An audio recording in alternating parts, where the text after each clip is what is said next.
Hey y'all, what is up? Happy Sunday. How are y'all? Um, I can say that am I echoing? Can anybody let me know? Because I hear myself really, really loud in my headphones, and I do not know if I am echoing. So let me know in the chat if I've got some feedback so that I can fix that, because I'm thinking that this might help me a lot more, but we'll see, because I haven't been able to kind of really, you know, check everything right now tonight, because I was like, oh my God, it's getting so late. So, all right. So let me go ahead and try to turn my mic down just a little bit, because I'm getting a little bit of feedback in my ears, and I'm trying to see if I can. Let's see. Let me see. Let me know in the chat, you guys, if you show up, if you can hear me and see me okay. Seems like everything's good, but again, I have a little bit of feedback coming in my earphones, so I'm not sure. All right, so how are you guys? I'm a little tired, I have to say. This streaming thing, y'all, it's a lot. I got my Ray Dunn cup. If y'all collect Ray Dunn. Drinking coffee this late evening. It's about, what, 5:12 here in California. Woke up late, stayed up late, you know. But I wanted to get ready for this because, as I mentioned last night, I wanted to get ready, to share with you guys a little bit of information I think is going to help a lot for tomorrow and resuming court. So I think we should kind of visit a little bit of this stuff and see if we can kind of identify a little bit of Amber Heard's behavior tomorrow, because we do have her, getting back on the stand tomorrow, and then we're going to see some witnesses of hers. So let me see. I'm trying to get ready here, but I just want to make sure I have it. Let's see. All right. So we're going to start out as usual with Twitter highlights, because I was on Twitter a little bit this morning, and that is kind of a way that I wanted to open, my live streams, just to kind of see what's trending, see what's going on the twits, and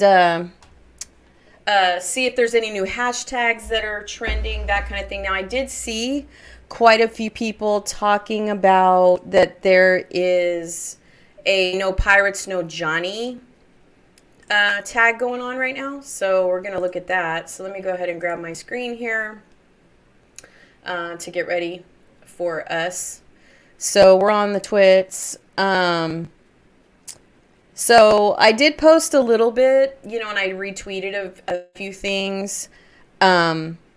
So a lot of people are talking about the No Johnny, No Pirates. There is talk apparently about them writing apart or moving forward with what's her name?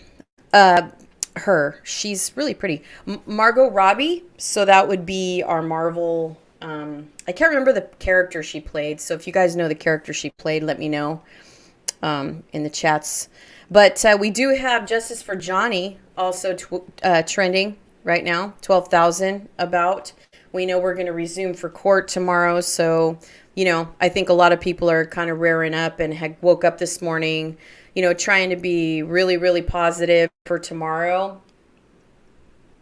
If you caught any part of my stream on any three of the platforms, You do know that I played Lita's video from Legal Bites just to kind of go over what cross-examination is and what we're kind of anticipating to see this coming week. I know Camille's going to be really, really good. I think she's going to deliver and, you know, do an amazing cross. So let me know if you're excited to see her you know, do the cross-examination. I sure am. I don't know about y'all. And I can't wait, you guys, to see the funnies that come after that with the animations and stuff. Y'all, those are just killing me.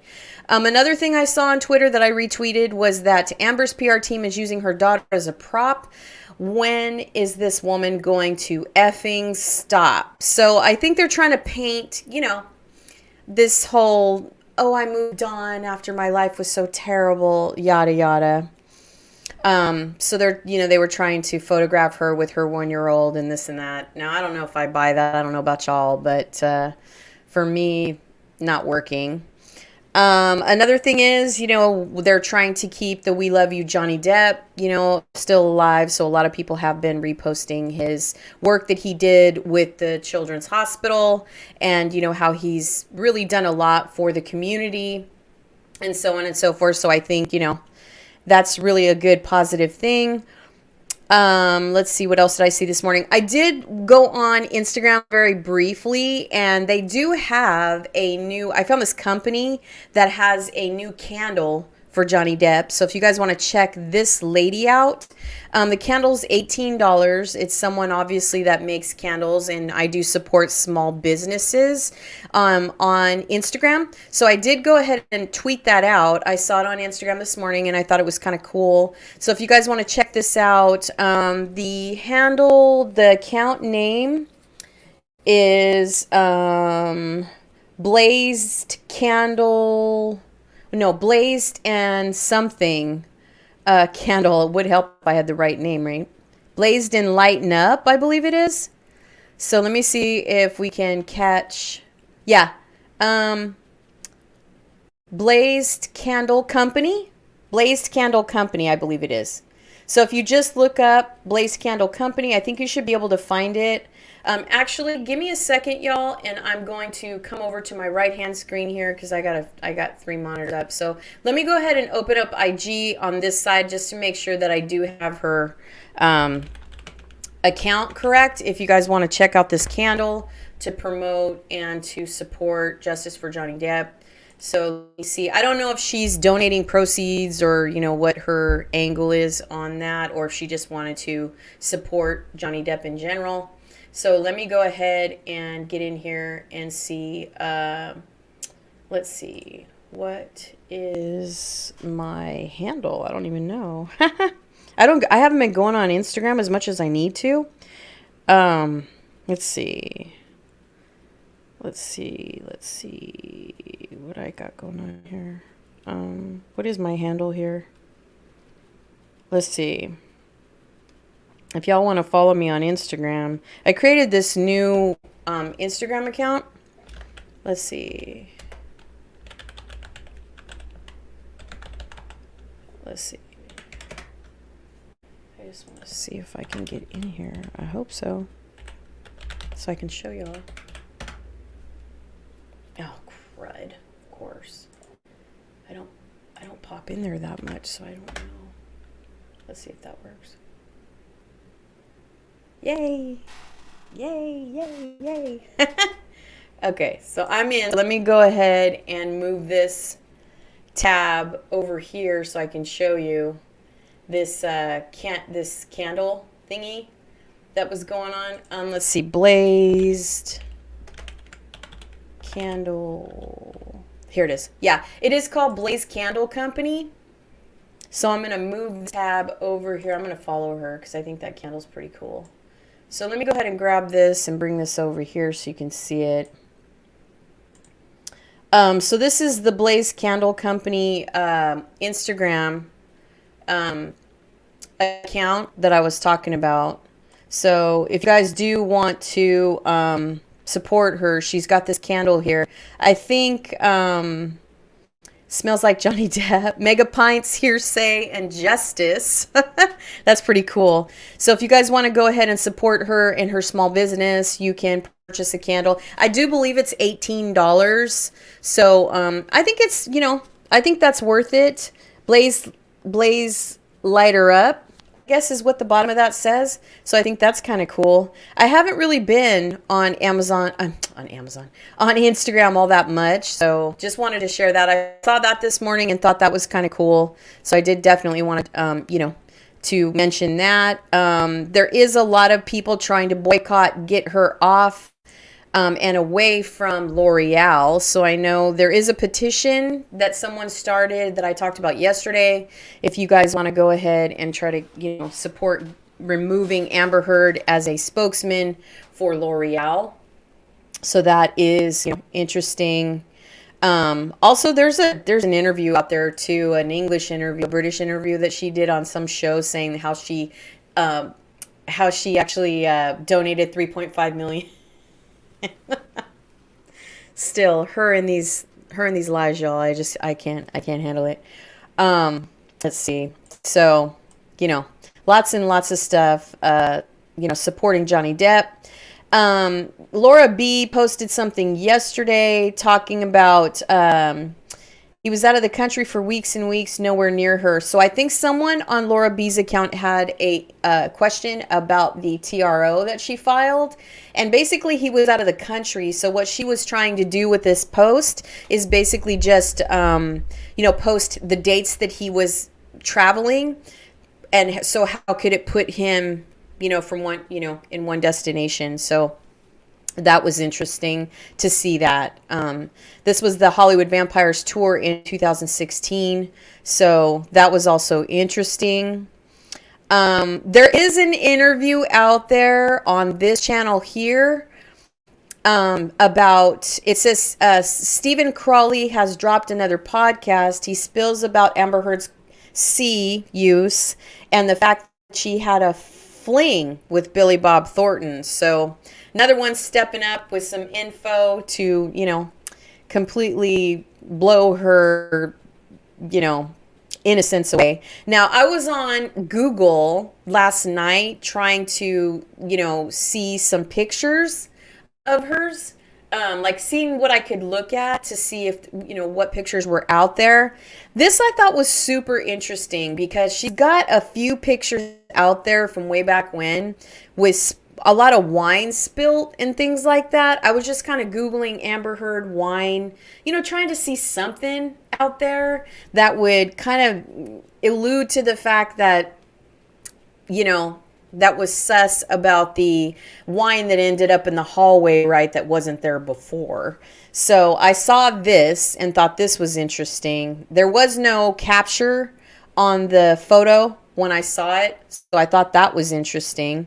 And this was from her Instagram. If you look and see on the bottom here, this was from her Instagram. So if you guys want to, go peek at her Instagram from way back when, I thought that was interesting. It really is interesting when you go onto Google and you search for photos of her, right around the time frame that they're talking about. So, I was just looking for some photos to see if I could share, something,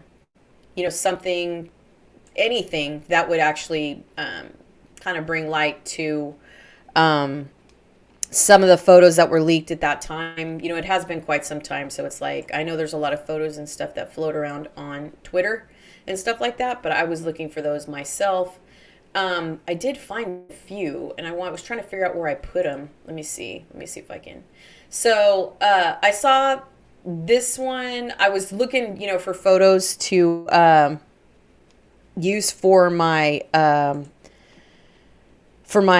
thumbnail. Saw this one. What I was wondering also, and let me know what your thoughts are on this, but I'm curious to know. Now, I've always been a fan of Johnny Depp's, not a Depp head, like, where I'm super familiar with all of his movies. I'm familiar with his style. I'm getting caught up on his band. And I was, listening to him sing, which I had no idea that his voice was so phenomenal. But I was curious. prior to the time that Amber Heard was with Johnny Depp, did he always wear those hats? Those like Indiana Jones or whatever type, these types of hats? And the reason why I say that is I'm curious if she introduced this hat style to him. I'm just asking. And I say that because her previous partner wore hats like this also. So I'm curious to know if y'all, knew if Johnny Depp had worn those types of hats before. So I just kind of wanted to ask that because I thought it was very interesting, right? That he was wearing these hats at that time, or if he just always wore those. So I was trying to figure out, where the identity transfer came from. Was it from her or was it from him? So I was, looking up just to see. I know her former partner, there's been, photos surfacing on Twitter of her and her previous partner. And I wanted to show this last night, actually. Just let's digress just for a second. But this was the picture I was talking about last night when I was streaming, talking about, Robert Downey Jr. really stepping up to defend Johnny Depp. It says, we've known each other over 1 million years. I know him so very well. There's nobody I admire more than Johnny Depp. He's not guilty. So I thought that was kind of cool, that's been kind of reshared, I guess, on Twitter. And then, of course, I talked about the dogs last night as well. And then I talked about the petition to support Johnny Depp as well. So let's go ahead. Also, I have another picture I'm looking up on the side on the right side of me, but I wanted to see what was going on in terms of Johnny Depp's anybody supporting him right now and what's kind of floating around on the twits. So this one, no one will believe you because you are a man.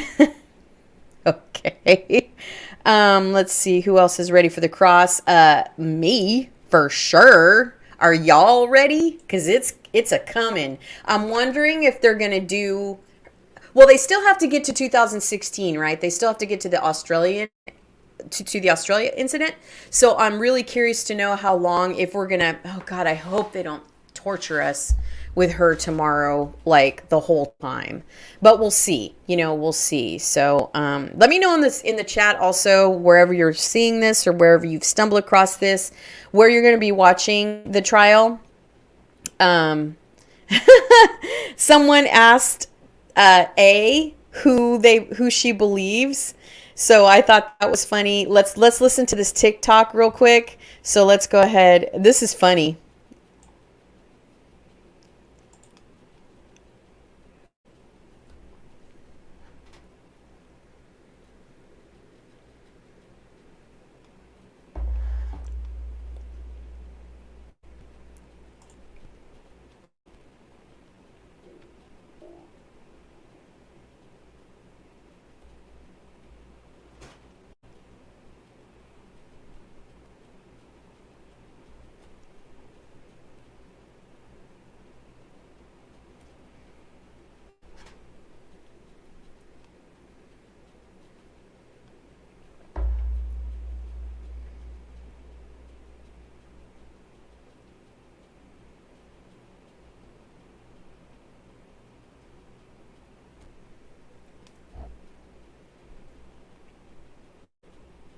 Oh my God.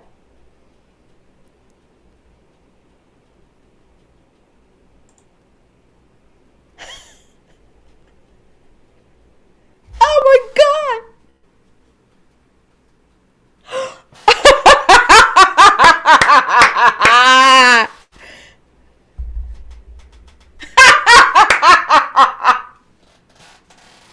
Oh my God. Okay, we got to retweet this, y'all. I'm sorry, but we need to take a minute. Let me share this with Christina. Oh my God, this is hilarious. We got to share this with Christopher Melcher. We got to share this with that umbrella guy.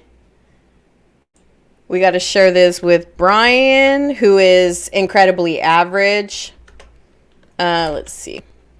Oh my God, this is hilarious. Emily D. Baker, of course. We need to share this with Legal Bites. They're going to get a kick out of that. And we need to share this with Joe, who is Good Logic. We need to share this with Uncivil Law. Let's see.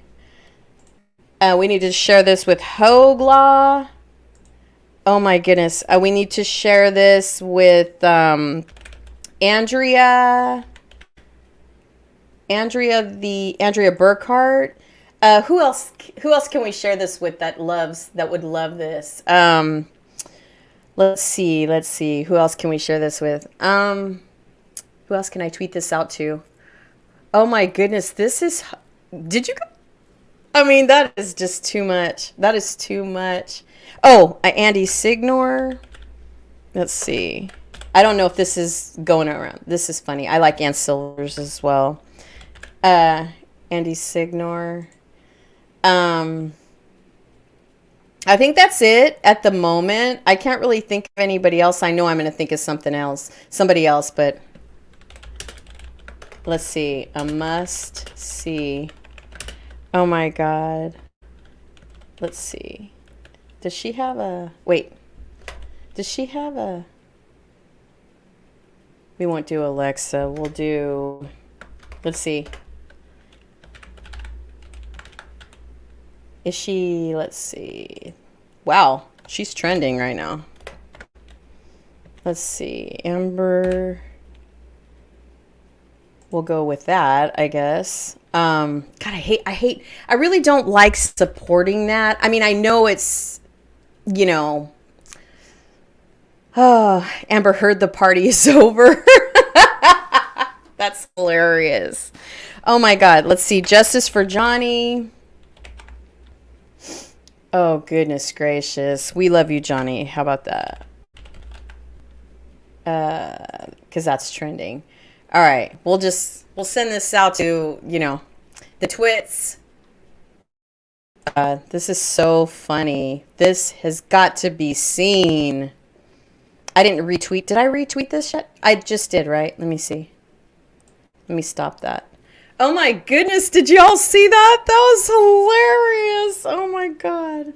I feel like I'm a little orange tonight. I don't know. I need to fix my light a little bit. Let's see if I can brighten myself up just a tiny bit. I don't know. I think it might be my lights. Woo! Look at that. Look at that. I changed to a white background. And we'll see how that's going to work out for me. Anyway, that's hilarious. So let's see. Toronto Sun, May 15th. Issue has just come through, which has these gems. Make my day. This post beat my record of 3,000 likes. Wow. Heard is in overhead. Wow.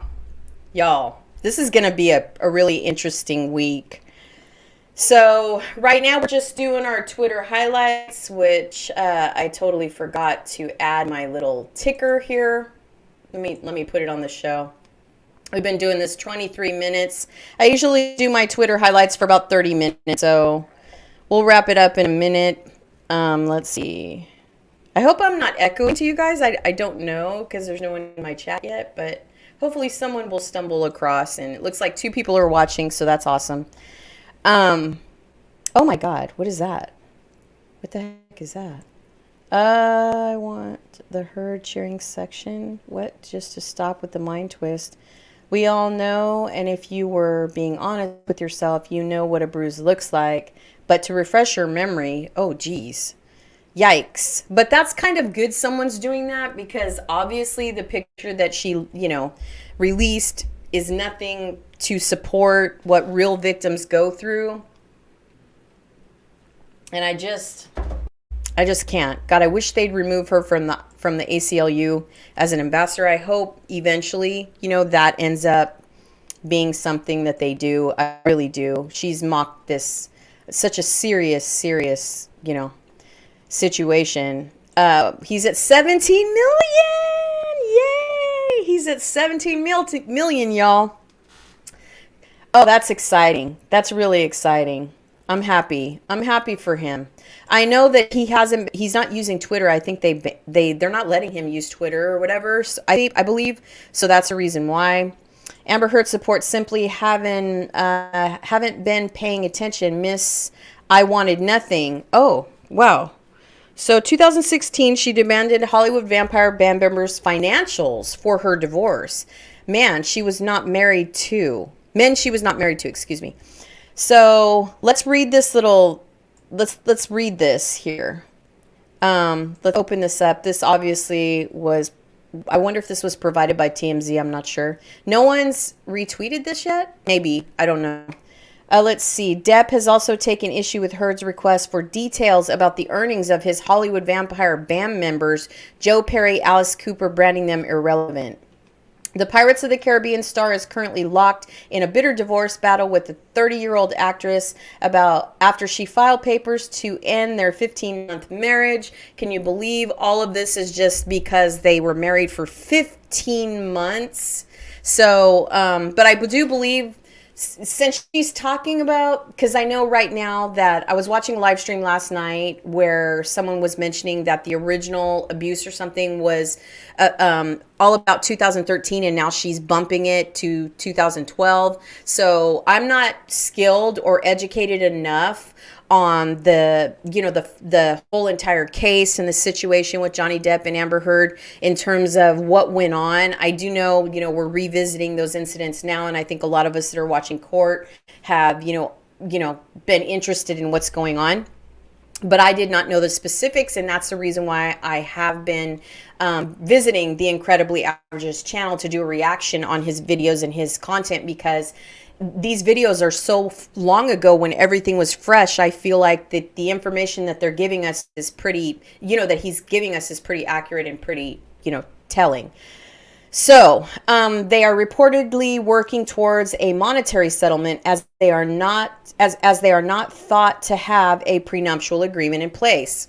That just, every time I read that, even though we are months and months and years past, I just can't believe he did not, push harder for that. To me, it's very, very unusual for an actress at that status, at that level, would not want to protect himself. But apparently, he didn't. So let's see.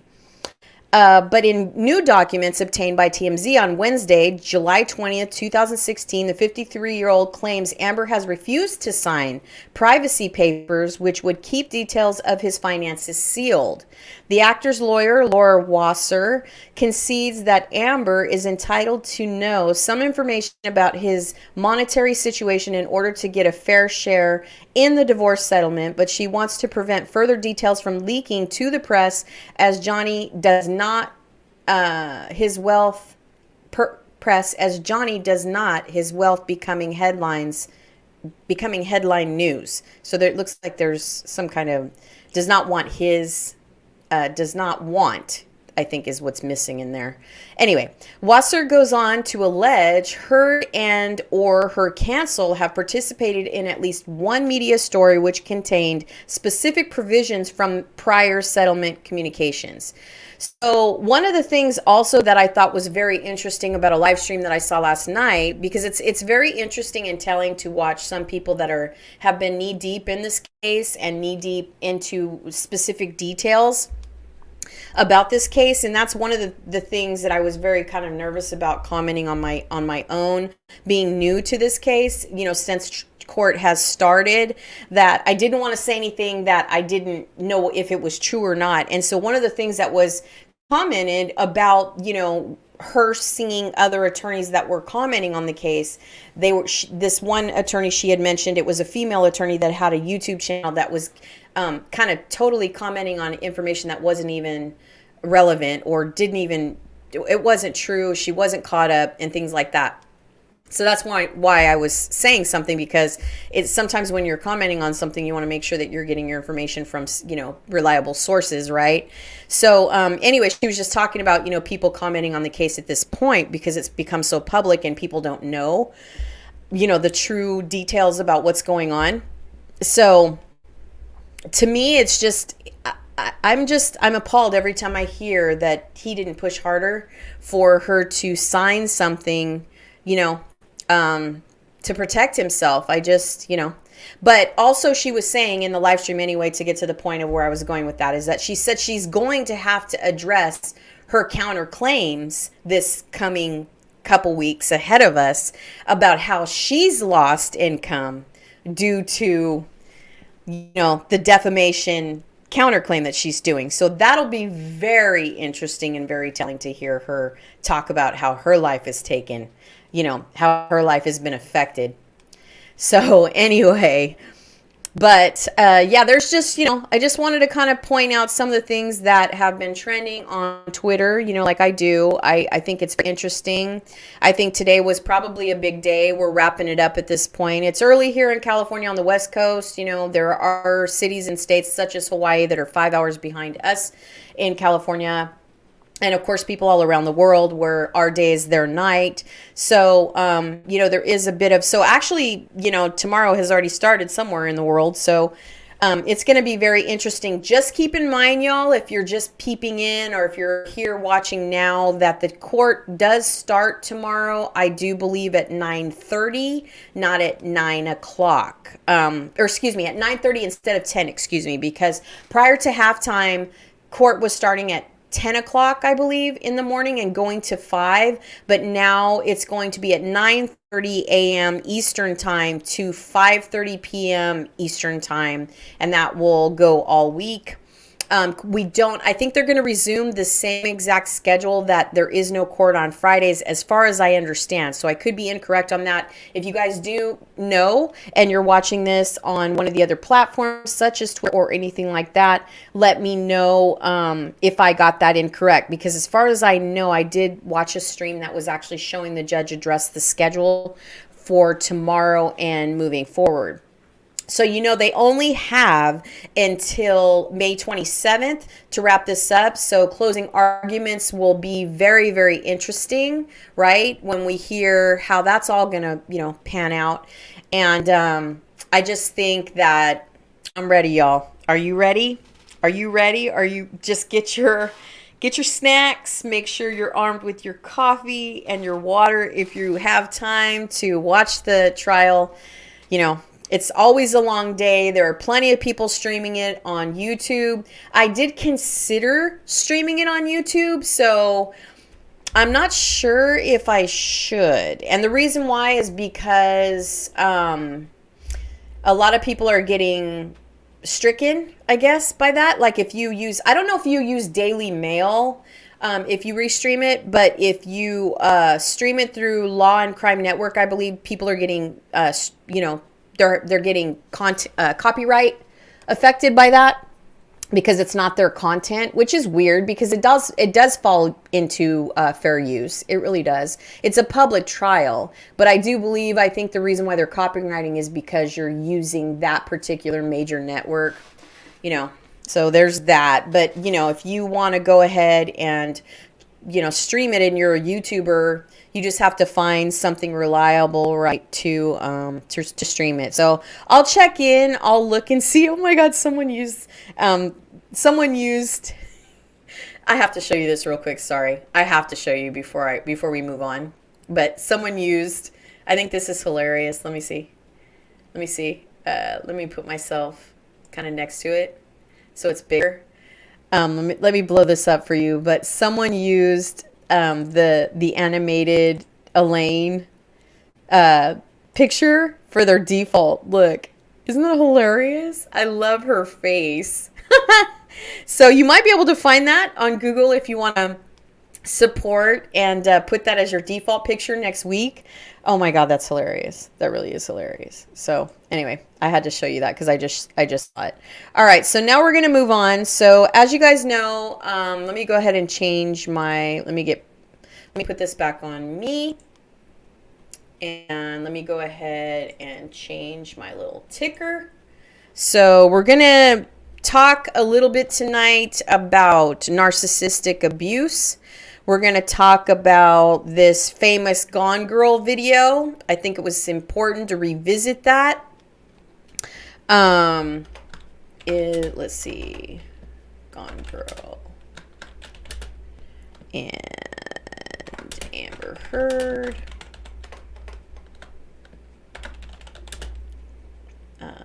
Similarities. All right, so we'll just use that as a ticker. Let me add that, and we'll show that now. All right, so what we're going to do is we're going to talk about this this Gone Girl video. And we did visit this. The very first time we visited this was the very first time I started live streaming about this, and that was last Monday.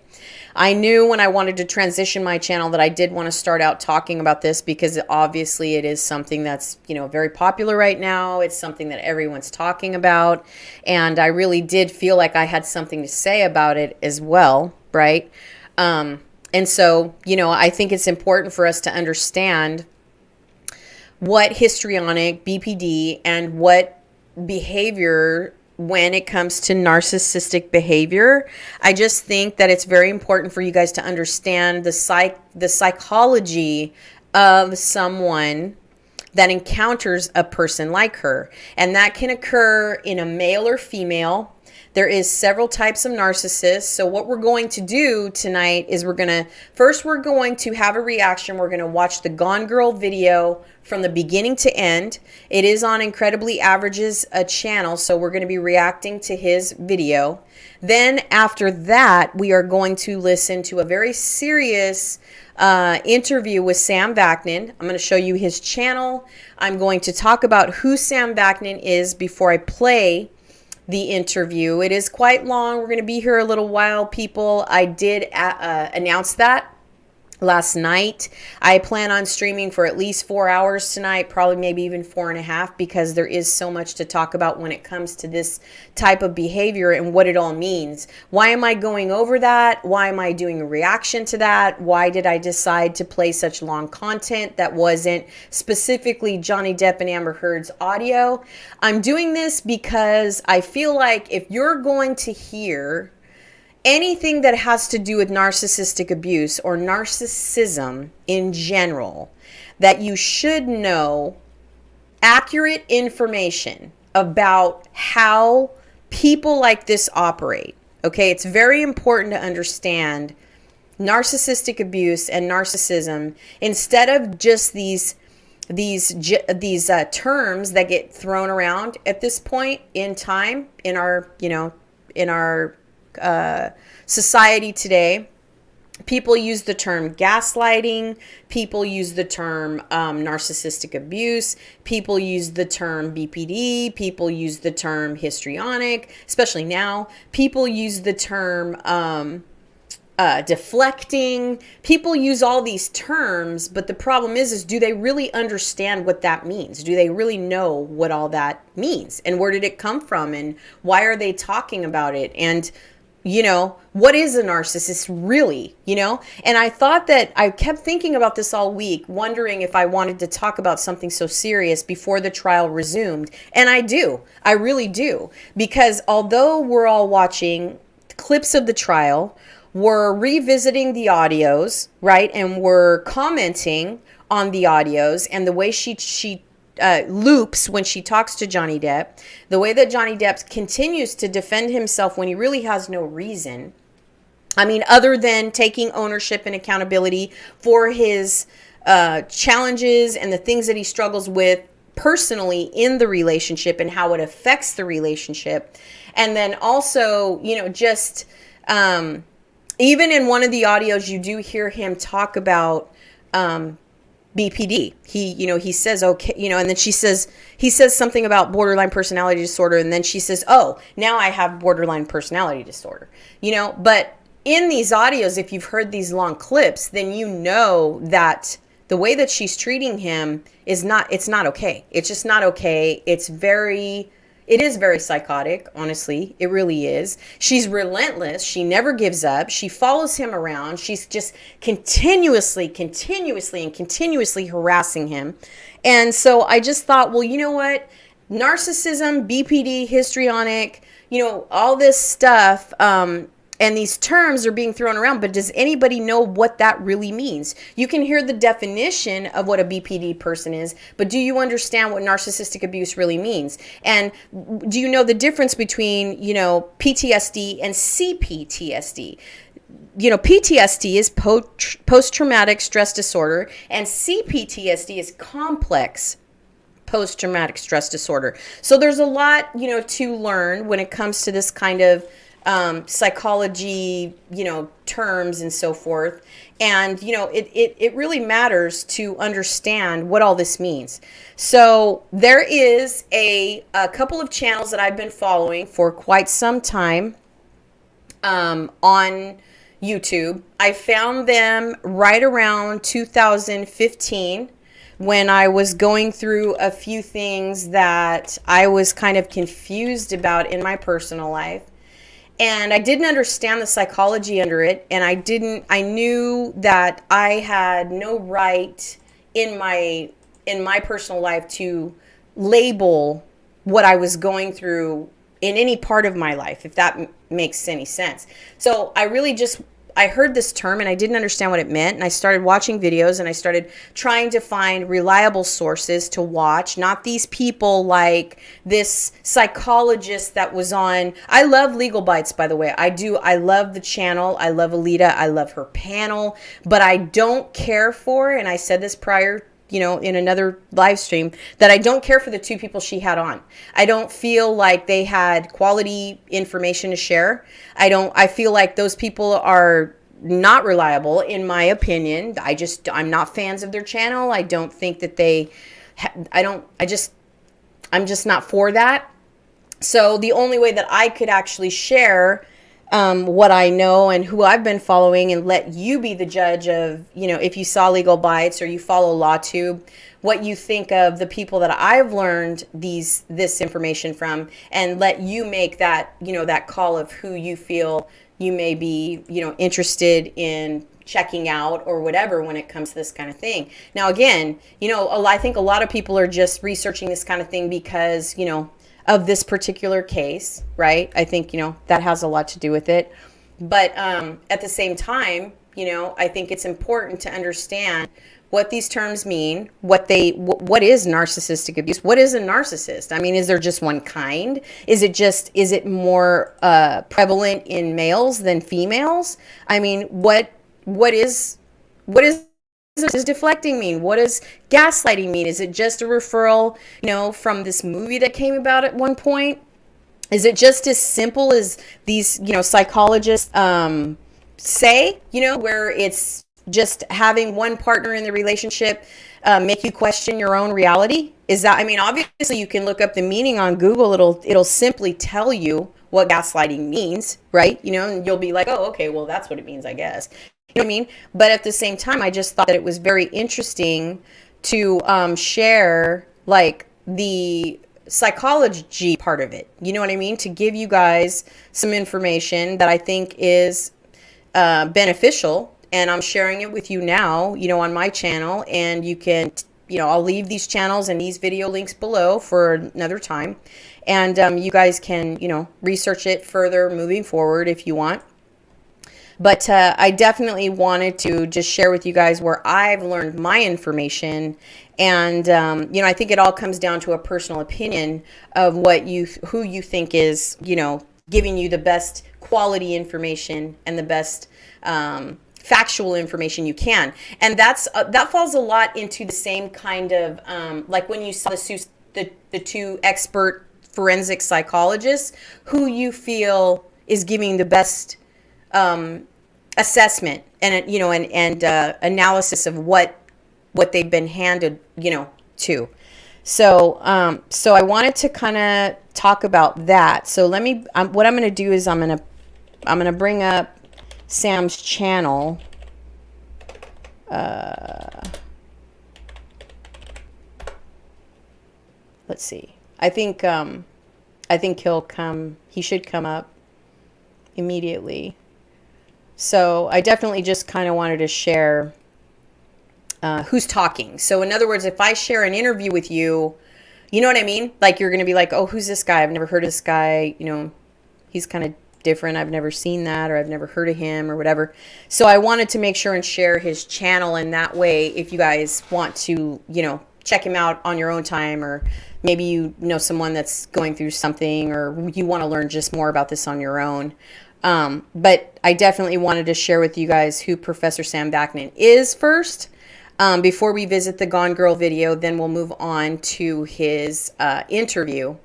And I'm also going to show you, I think I've showed you Richard Grannon many, many times. I've played that 3-minute clip many, many times, wanting you guys to hear he has like this clip he's used to kind of do, if you want to do a fast, quick narcissist test, So I thought that was, I've been playing it over and over just because I wanted anyone that popped into my stream to kind of have that fresh in their mind. And that way, when she takes the stand again, you can actually, understand the type of narcissist she is, I guess is what I'm trying to say. So, I don't know why, but this is not giving me Sam's channel. For some reason, it's Sunday, and 5 o'clock is a very busy time for our community here, with Xfinity. So I think that's why I'm having a bit of trouble, but I'm using Google Chrome as well. So I want to go ahead and share why we're examining this. And again, hopefully someone will learn something on the playback, and hopefully you guys will understand why I chose to share Sam's channel. So, all right. So before we move, let me get Richard's channel up here too. Oops. Okay, see, he's got, hold on. They're everywhere. All right, so let me pull up Richard's channel as well in case. Now, I have shown his clip several times. I won't be showing his clip tonight.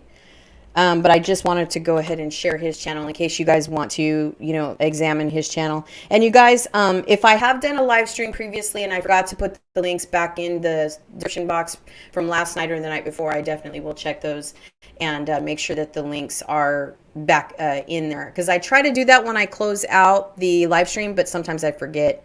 So if you guys were like, wait a minute, she didn't credit anything, she didn't put anything, I will definitely go back in there and do that.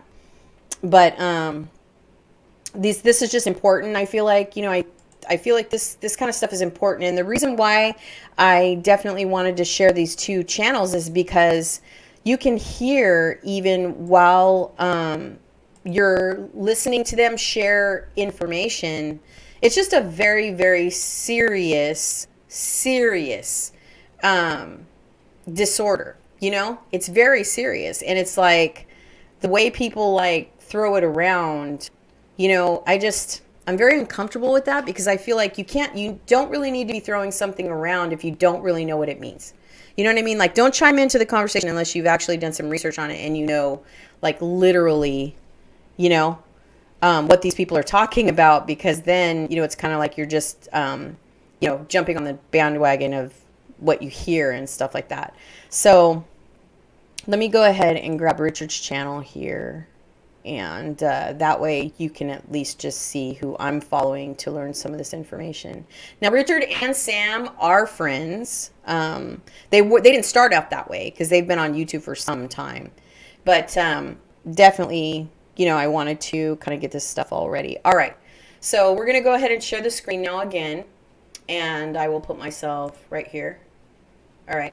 So we're going to kind of make this bigger. All right. So Richard Grannon, he talks a lot about philosophy, so psychology, philosophy, and life skills. So I don't know. When I first found him, he was a life coach, but he does talk about narcissism a lot. So you can research his channel if you want. But he is actually the person that I've been sharing in terms of that little 3-minute clip that I was talking about, that talks about the quick narcissist test he shared. And he does. If you follow him on Instagram, you can see a lot of his clips. He's also on TikTok, where he does, quick little snippets of things to look out for if you have a very, a person in your life that is just doing, is a mind terrorist, pretty much. So, and on his channel, in case you want to know, it is the narcissist test that I was playing. It's a quick test, so I don't know if you guys remember, but I play. It's the most common test for narcissism. So this is the video. So just in case you guys are looking for the specific video and you want to share it or you want to watch it again, this is the one I've been playing with the most. And also this probably one down here is probably a really good one as well, just in case. But this one is kind of like why narcissists do not attach to other narcissists. Now it does, when we hear Sam's interview, you will see that some narcissists do get into partnered narcissist relationships. It is possible, but it's just not common. Most of the time narcissists will get together with people that are weaker in a sense than they are. So that's just something that I wanted to definitely share with you guys. All right, so here is Sam's channel. Sam's videos, I do want to say, if you do check out his channel, because I will link his channel below, they are very seminar type. So when he says professor, he means professor. He is an established YouTuber. You know, he's been on YouTube for quite some time. He's got 219,000 followers. So that should give you a little bit of faith if you do listen to his information or his content. This is his promo video on the front of his channel if you guys want to check it out. And it just is introducing this channel, Narcissists and Psychopaths Abuse. So very, very interesting, especially when it is relevant to Gone Girl and the similarities between Gone Girl and Amber Heard. So wanted to go ahead and bring that out first. All right, so now we're going to go ahead and jump over to the video that is the Gone Girl video. I'm going to go ahead and mute myself. I'm going to stay quiet unless I'd rather watch the video with you as a reaction. I'll be down at the corner of your screen. I'm going to stay quiet. We're going to listen to it together, and then I will comment on it after the fact. This is not a video that hasn't been circulating. It's been around for some time. It was originally put out on April 5th, 2021. So this was when everything started circulating again when it came to Johnny Depp and Amber Heard and all of their information. So, and it's got over 1 million views. So, you know, obviously it's making its way through, right, in terms of exposure.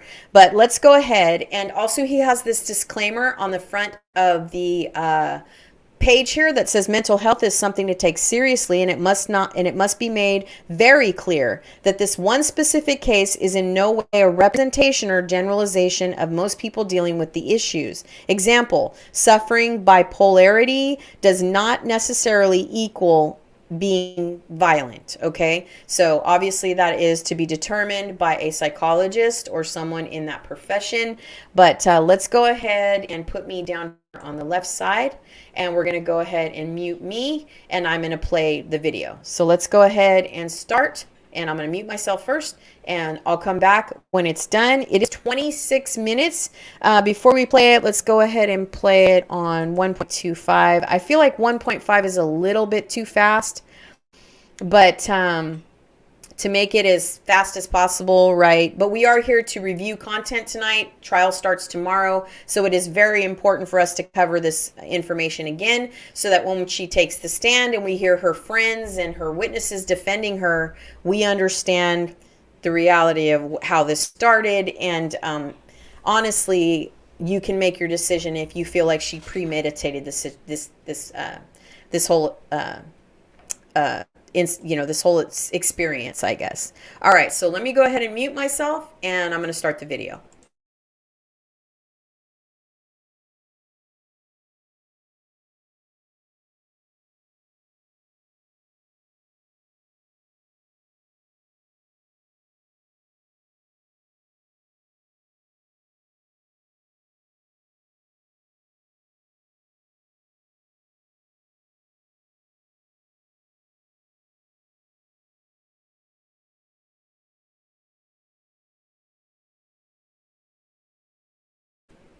All right, so before we start this, I forgot there is some information that I feel like we should read together.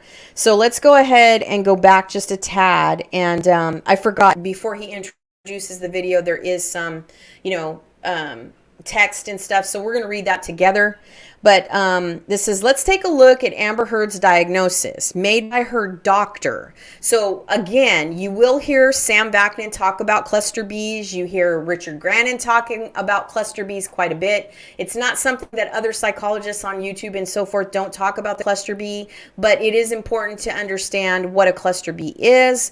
So a cluster B is borderline personality disorder, toxic narcissist, sociopath personality disorder.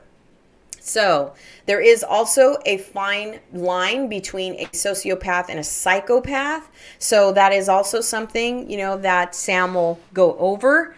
He is very easy to understand. I think you'll really enjoy the interview if you do decide to hang out and you do come across this video as you're surfing for live streams, or if you're on Twitter, or if you're on Twitch, or if you just chime into the live stream, from YouTube. But we are here to listen to a lot of audio and to review and react to some of this video. So I want to make that clear before we start, and that way anyone that chimes in, understands what we're doing. So additionally, anxiety, eating disorders, ADHD, bipolarity, and codependence issues. Now, I do want to say that narcissists are extremely codependent, and so are empaths. So that needs to be made abundantly clear. They are extreme codependencies, but on different sides of the spectrum. And you will hear, like I said, Sam really break this down for you guys. And the reason why I chose the interview that I chose as well is that it is for actors. And you'll see it in just a second. But this was a director by Nancy. I think she's a director by Nancy Fulton. And she's interviewing Sam when it comes to actors, directors, and producers doing research on psychopaths and how they base characters and things like that. So that's why I chose that interview to share with you guys tonight. But let's go ahead and read a little bit more of this text. This music is outstanding that he chose. All right, so it says, fundamentally, the signs that Amber Heard began to demonstrate then became the full and developed aspects of her character that I came to know during the incredibly unhappy time when we were together. She is a calculating, diagnosed borderline personality disorder. She is sociopathic, she is a narcissist, and she is completely emotionally dishonest. I am now convinced that she came into my life to take from me anything worth taking and then destroy what remained of it. Indeed, later in our relationship, when we sought the help of a marriage counselor, the marriage counselor confirmed to me that AH, will refer to her, had a borderline toxic narcissistic personality disorder and is a sociopath. It was further explained to me that projection of emotions is extremely exaggerated. She will always overreact, and she simply cannot be wrong in any circumstances. She invariably accuses other people of the bad things she herself has done. The same has been said to me by my private Dr. David Kipper. All right, and that is Johnny Depp that actually said that.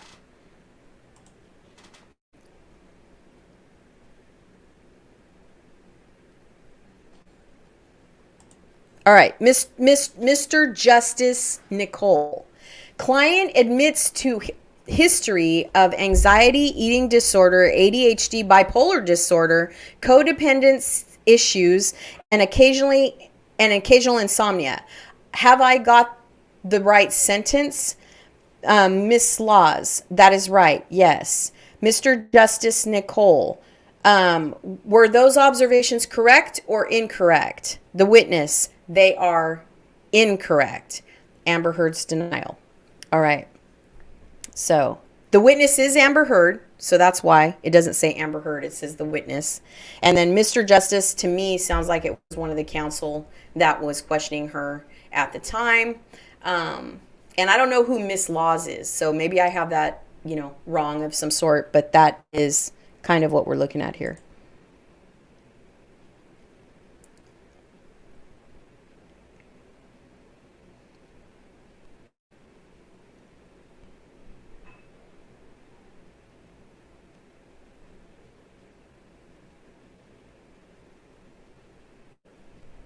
All right, let's see what this says. Amy Doon is, long story short, a psychopath plus cluster B, antisocial sociopathic personality disorder, Munchausen syndrome, narcissistic personality disorder, elements of borderline personality disorder. So those are all bullet points, and that is referring to Amy Doon. I do not know who Amy Doon is, just letting you guys know. I'm not that familiar with the case, but that is what this says. If you guys are wondering why I'm looking to my left, it is because I have a larger monitor TV-wise, so I can see. And I do have my little Dollar Tree granny glasses that I occasionally will wear sometimes, and they are like 1.5, I think, or something like that, because my eyes aren't that bad, but that's why I use a larger screen just to kind of catch up. All right, so let's continue.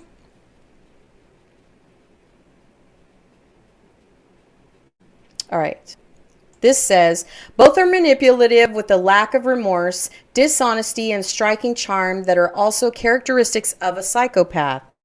And both fit all 7 criteria for the antisocial condition: violation of the law, deceitfulness, impulsiveness, irritability and aggressiveness, lack of remorse, disregard for the safety of self and others, consistent irresponsibility.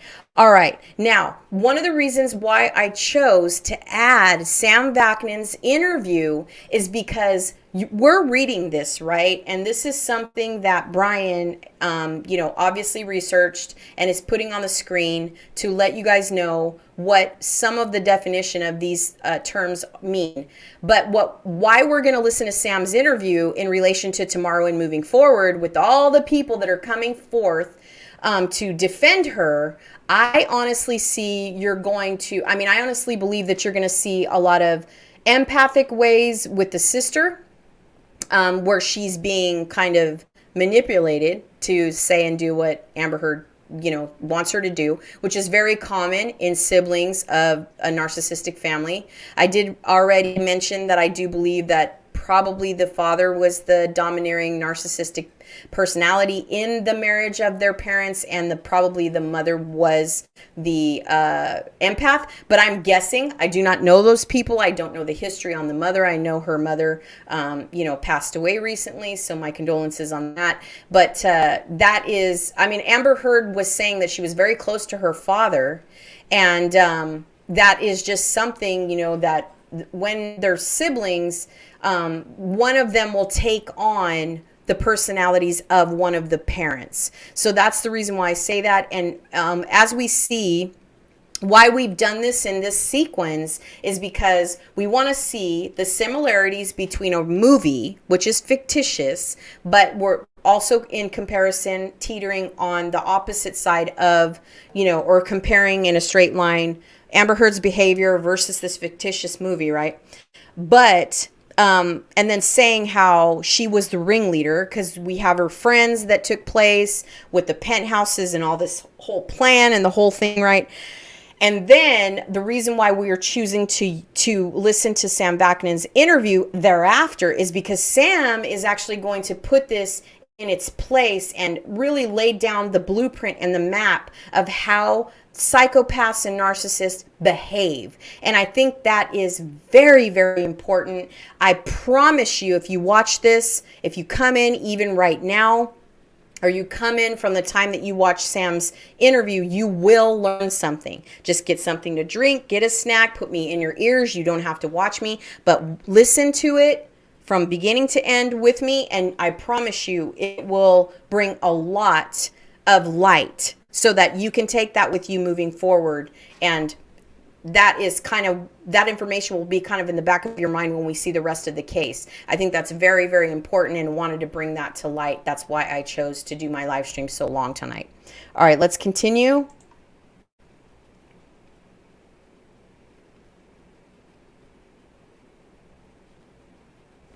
Okay, so this says, in addition, these behaviors are usually so ignored, or I'm sorry, excuse me. In addition, let me start over. In addition, these behaviors are usually so ingrained that the person accepts them as completely normal and has no desire to change them. And I do believe that. So when a person has been targeted by a narcissist and they are in a relationship with them, and they see these red flags, there's so many things that are happening that are just so foreign to them. And narcissists have no boundaries. I've said that before. So what happens when you get involved with someone like that, or when you have friends like that, even, you start to, it's their behavior. If you continue to stay in their life, it's just a normal that you adapt to. It's a normal that you stumble upon it. But if you don't, you have a healthy mind right before you come across these people. Like, and this is kind of how I saw those audios when we listened to those, and the Johnny Depp and all that footage all the audio that's been sent out there, all those, if you listen to those audios, but you can really tell that, a lot of people said, well, why did he stay? Why didn't he just go? You know what I mean? Like, why didn't he just leave? And it's not that easy. I mean, even when you go to therapy, if you have friends around you, if you have family, relatives, they'll just say, oh, just leave. Just leave. And Richard Grannon has a great video out there, and it's from years ago. But his video was one of the first ones that I found, and I'll link it below. Or maybe we'll cover it, another day. Because tomorrow the trial starts, and when I live stream tomorrow, we have to talk about that. But I will, maybe next weekend, we'll talk about that interview or that video he does about why, when you tell your friends about this madness that's going on, and when you go to your therapist and you talk about this madness that's going on, they don't really understand. They know the technicals of it, but if they're not experiencing your new normal and your realities of being in this relationship, then they really can't comment. That's the point, is that your friends and your family can tell you, hey, just leave this person. Just leave this person. It's easy. It's easy. No, it's not. It's not. Why isn't it? Because they're relentless. They're watching you. They won't leave you alone. They let some time pass by. You get texts, you get calls. They're watching your socials. Some of them even end up, ending up where you are, or they're asking friends. They're always keeping tabs on you, and they never disappear. Just so you know that. All right. So let's go ahead and move on. All right. So it says, by now, I suppose you know, Amber Heard confessed to abusing Johnny Depp because he would run away. We all know that. We've heard the audios. We've heard her saying, you perpetuate the fight by leaving. Then on top of that, we saw her on the stand saying that she was trying to get away from him, locking herself in a bathroom, and he was trying to get in there, when indeed, it was the opposite. We actually learned that specifically, that he was trying to escape from her, and she was the one trying to get in the bathroom. So, and then we also know that she was arrested for for DV. I need to be careful what I say here on YouTube. But she was arrested for DV on her ex-partner in 2009. So Brian did release a video that was put out, I think it was like a week ago, of that part of the Never Seen deposition where she actually is being questioned about her previous DV records. Sorry, I have to remember not to say that as well. And she's literally, she doesn't care. She's aloof. She's flippant.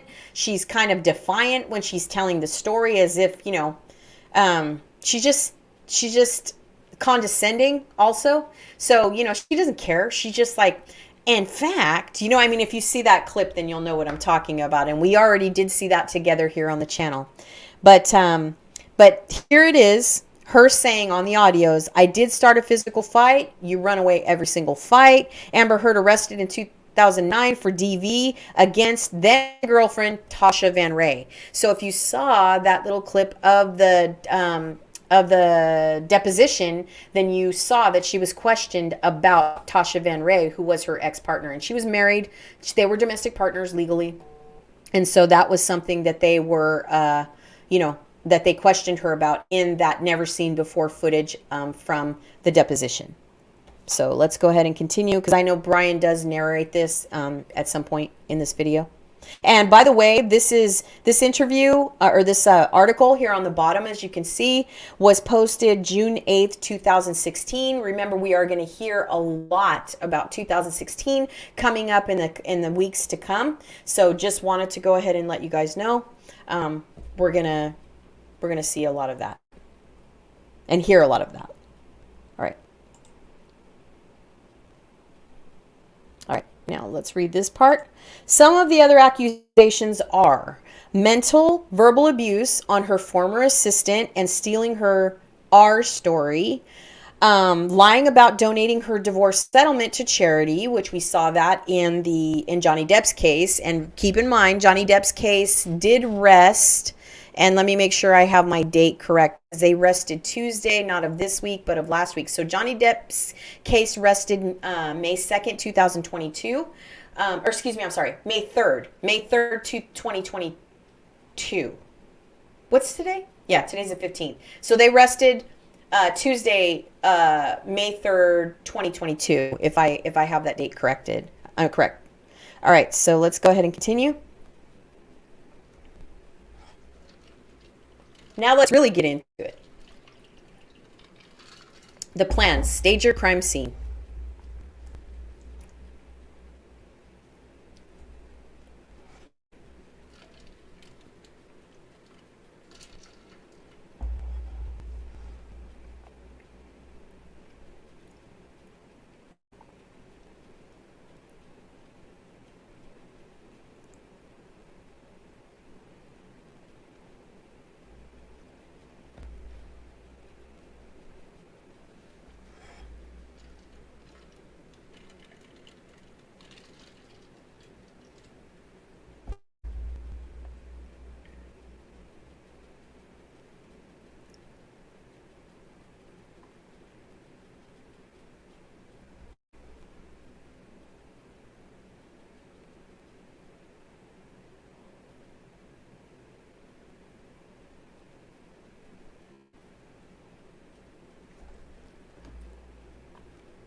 Uh-oh.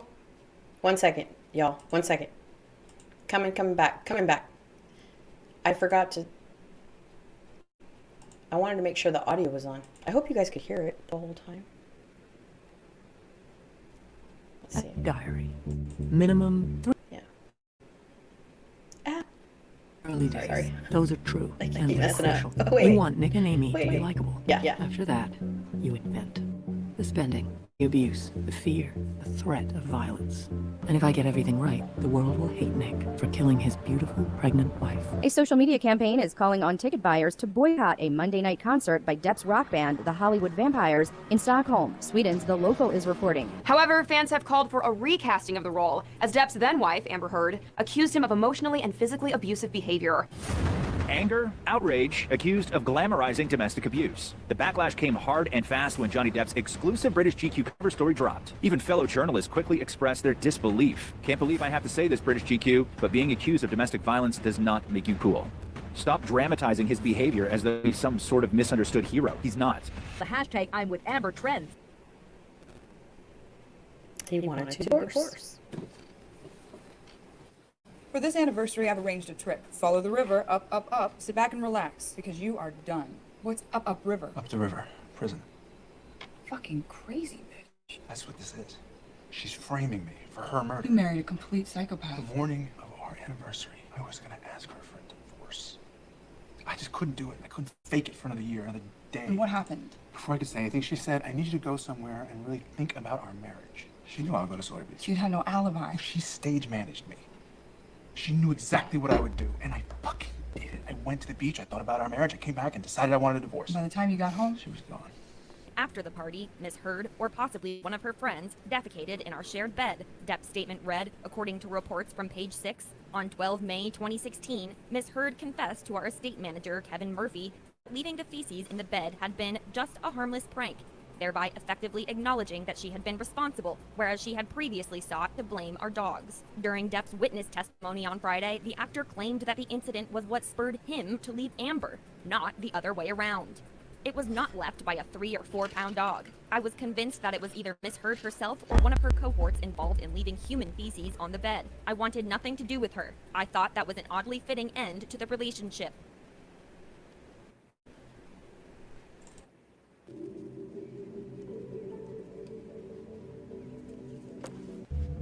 Grown-ups work for things. Grown-ups pay.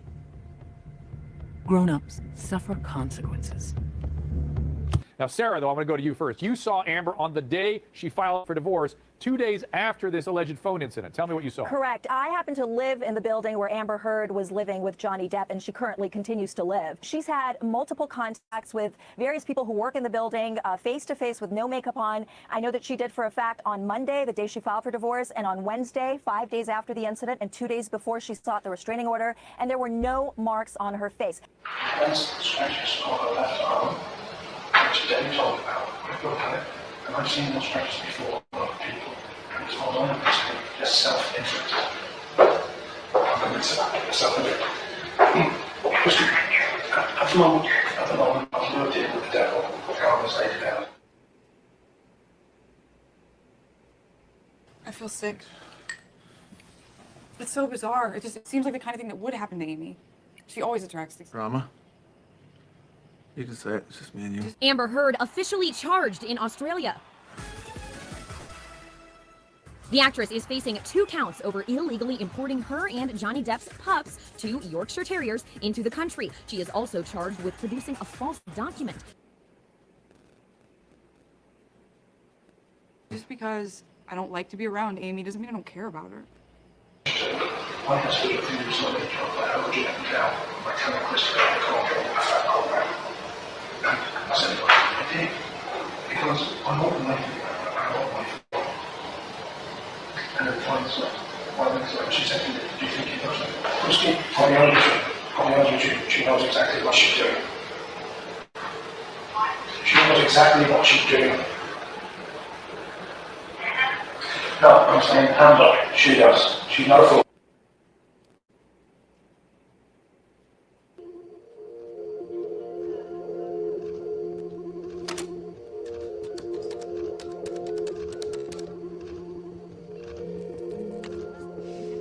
I'd like to report some strange activity near the woodshed on the property of one Margot Dunn.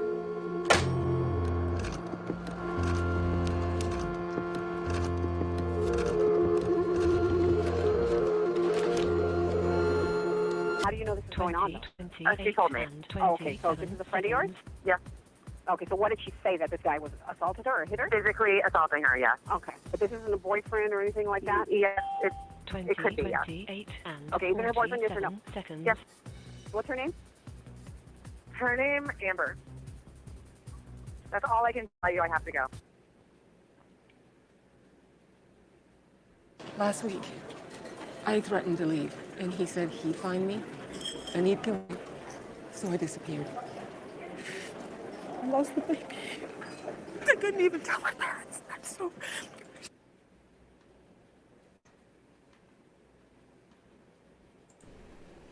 Okay, so before we move on with that scene, oh no! Before we move on with that scene, these are the texts from Elon Musk. As I said, I have visited some part of this video when I first did my very first live stream about a week ago, but this is Rocket Man 2AH, which we know is that person. So, well, I'm just glad you're okay. You talked about Jay being violent in the past and still having keys to the apartment, so I thought something might have happened. Text from AH2 Rocket Man, which is Elon Musk. who said it did, but that's irrelevant. I had the locks changed. Text from AH to Rocketman. Legal divorce filing tomorrow, restraining order, all that. Text from Rocketman to AH. WTF? But you're okay, right? Is there anything I can do? I'm happy to engage 24/7 security for you if you'd like. It would be utterly confidential. Okay, so just wanted to go ahead and kind of make light of those texts before we move forward. Shit, and I'm so afraid. Well, he is looking for you. He showed up on my doorstep 3 days ago. He tracked me from my letters to you. You saved him. Knowing you were out there was the only thing that's kept me going these past few years. Let's go to the police. You can explain No, I everything. can't turn up now. I'd be a pariah. Everyone would hate me. Is it wrong to want Nick to go to prison? He should go to prison for what he's done. I'm setting you up at my lake house. It's utterly secluded. Amber Heard saying she had no other relationship whilst with Johnny Depp. But in text messages between her and SpaceX boss Elon Musk, he offered her 24/7 security. He said, "It only matters because I really like you." It's hard for me. After so many years under someone's thumb. I understand what you're saying, Lizzie. I do. I've just been so mistreated for so long. I've forgotten how to behave. I hate to be hasty. I hate the unknown that has to go, I hate the unknown element that really sets it off. I hate that experience. I don't want to do that. I really hate it. You're not do that. I'm so stupid, Jerry. I don't want to go over here and shift things.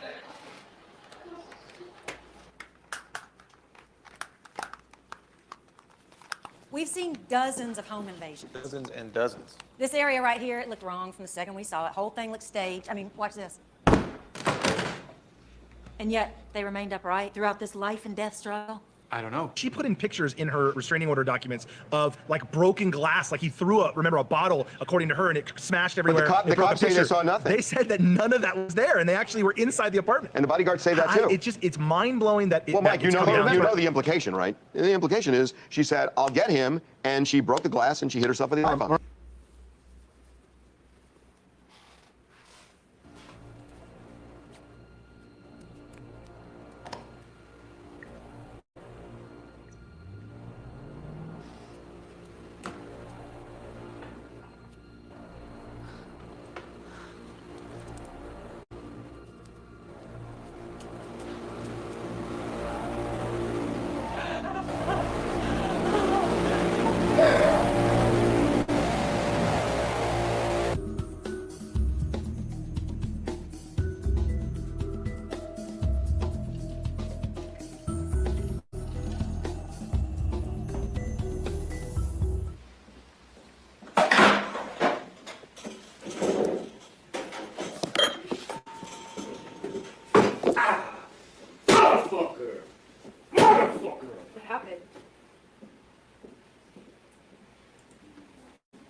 What happened?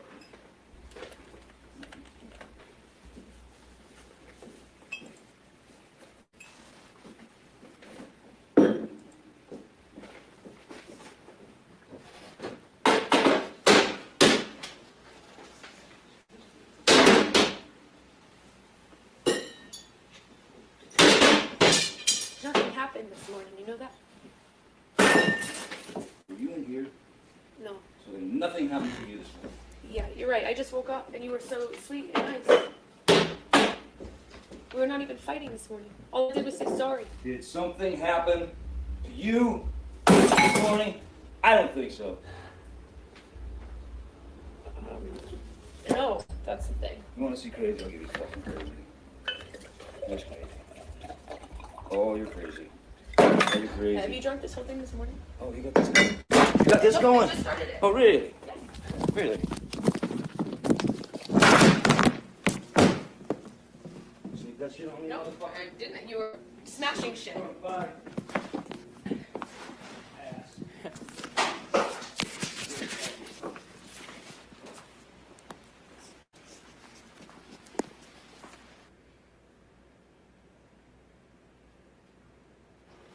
Shall I read the last entry? Sure. This man may kill me. In her own words, this man may kill me. Kind of a convenient endnote. Some incidents were so severe that I was afraid he was going to kill me, either intentionally or just by losing control and going too far. He explicitly threatened to kill me many times, especially later in our relationship. An email which was written by Ms. Heard and never sent was also read out.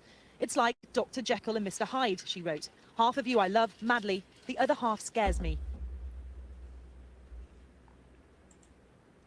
She's on fairly heavy painkillers. It's okay. I want to help. Ms. Dunn, I know what you've been through, so we'll keep this very brief. Can you walk us through what happened? That morning, the doorbell rang. So normal. I opened the door. He pushed inside. And he grabbed me.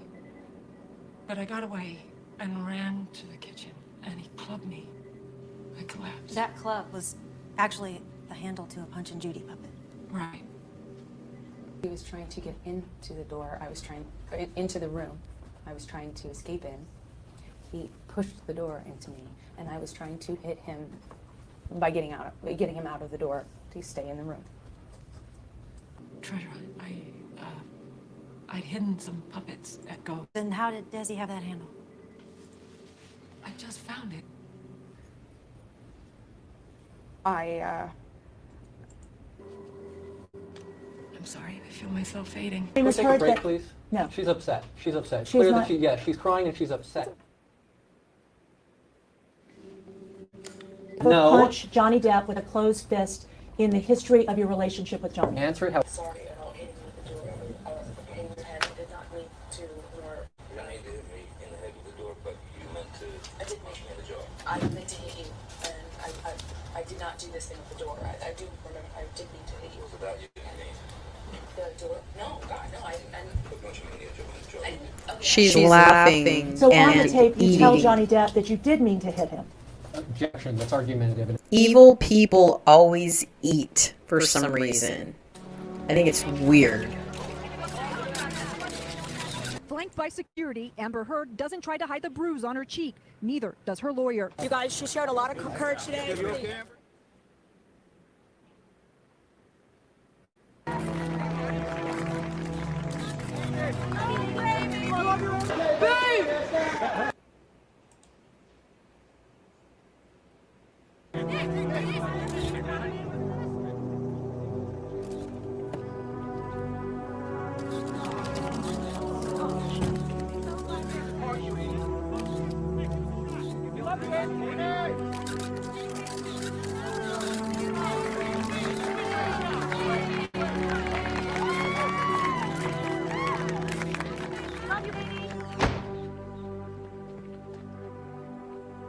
You can stop pretending now.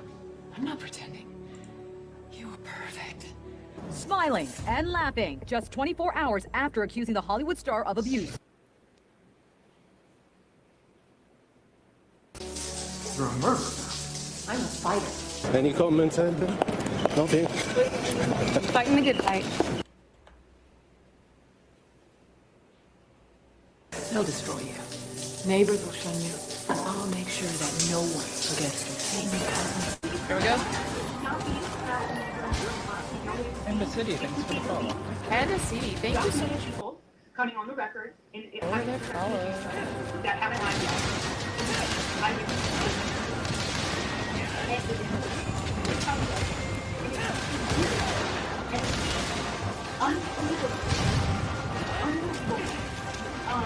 Oh, hi.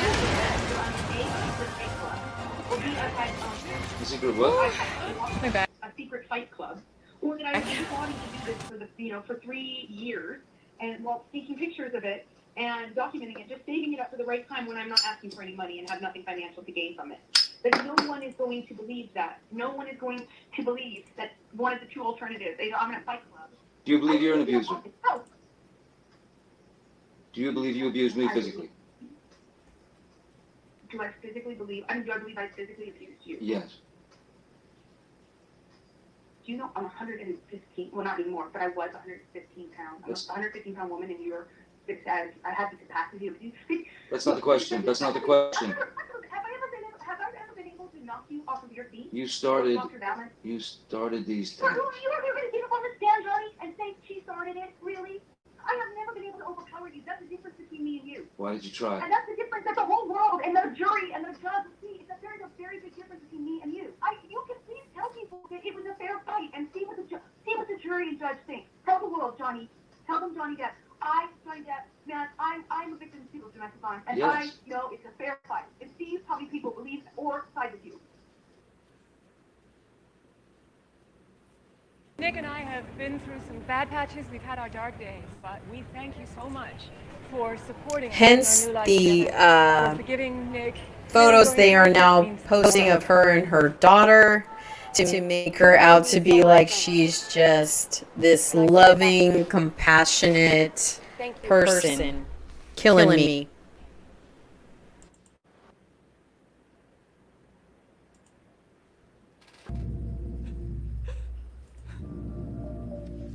Amber herself was arrested for domestic violence a few years back with her partner. With her domestic partner. We broke this story this morning on the website, and somehow this thing got completely buried. And what happened was she's at the airport with her domestic partner, Tasha Marie. They're at the airport. According to Tasha, apparently she complained to police about this, and they were there. Tasha got an argument with Amber. Amber argued back, and Amber then grabbed her arm, hit her arm, broke her pendant, and she got arrested for domestic violence, taken to jail, booked, had to spend the night in jail. But ultimately, the prosecutor said, "Hey, you guys are both from California. Go back."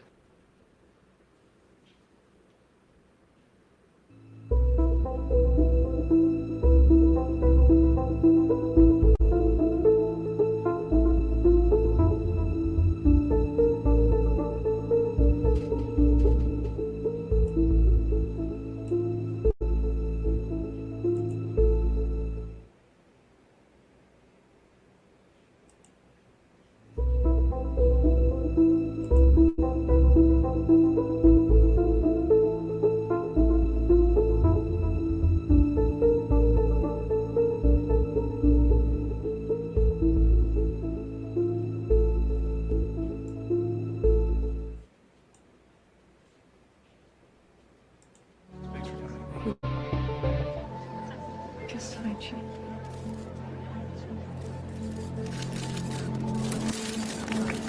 There was, I was sure that you were there. Okay, No, I didn't go to Toronto. I was filming my show. Because there were so many other people. Okay, we good? Yeah. Okay. Congratulations, you did a really good job in this. And I was just wondering, I mean, this is a pretty heavy-duty script when you look at it. What was it that kind of resonated with you when you read it, that you wanted to do it? You know, it's so important. Hold on one second. No problem. Courtney, I can't do this if people are coming in and out of the door. It's really distracting. Extremely. Thank you. Do you want to start it? We'll start again?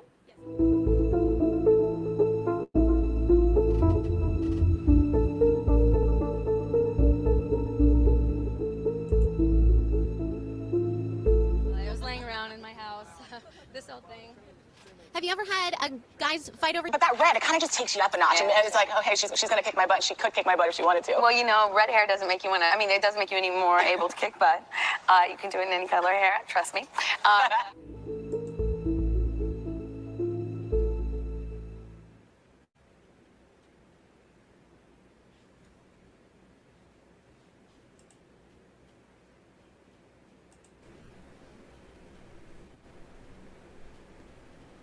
Okay, so let's go ahead and stop this before something else starts. So that is the Gone Girl video that so many people have been talking about. Amber Turd. And happy birthday let me to see. have a beer on Amber Turd. Let me Thanks, see. Sorry about that. It was automatically going to that other live stream, I guess, or something. Anyway, so that is the video. What'd you think? What'd you think? I'm very... I can see the similarity, of course. I mean, obviously the story isn't the same, but it's very, very similar. And also, it's just, like, I think the last portions of that, too, kind of like, you know, her attitude, especially the way she was interviewing and just, you know what I mean? Stuff like that. So I think that's just something to note. But yeah, so let's go ahead now. Now that you've seen the Gone Girl video and you kind of know exactly the way the story went from beginning to end in terms of her diagnosis and all of the bullet points that Brian had pointed out when it comes to her personality disorders and all that good stuff. So this is the video that I was talking about from Sam. And we're going to go ahead and get into this now because it is quite a long video. And I will go ahead and put, let's see, what is the name of this video? So this video is called Narcissism and Psychopaths 101. So narcissists and psychopathy, which I think is so important to know what that means. And like I said, I did choose the interview that was kind of going around or based around actors. So this was for actors, screenwriters, and directors.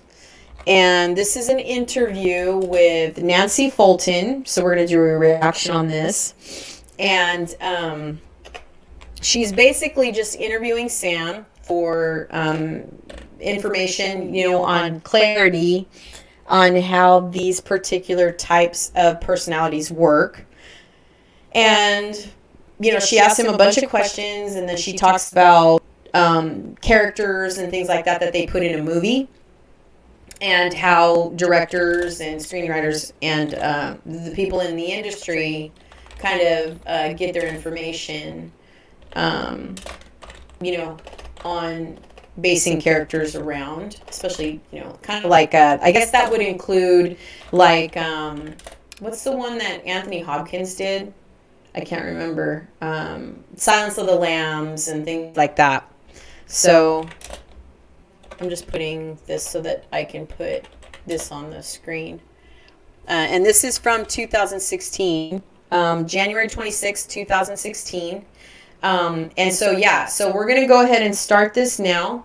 And I will chime in, as it goes and kind of just, share my thoughts about what he's saying about that.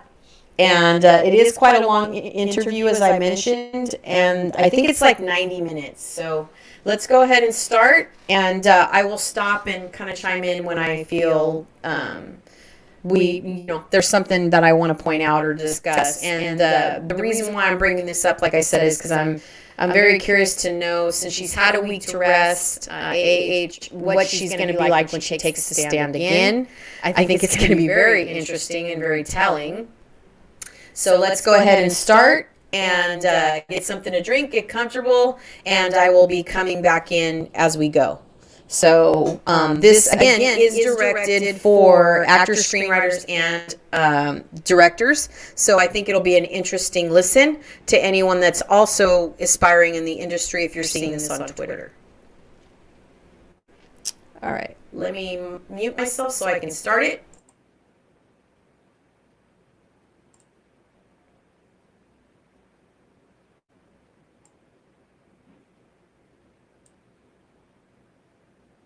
My name is Nancy Fulton, and this is an interview with Sam Bachman, author of Malignant Self-Love, Narcissism Revisited. If I look up narcissistic personality disorder online, your book and articles and videos all come up on the first page, and links to your work continue for screen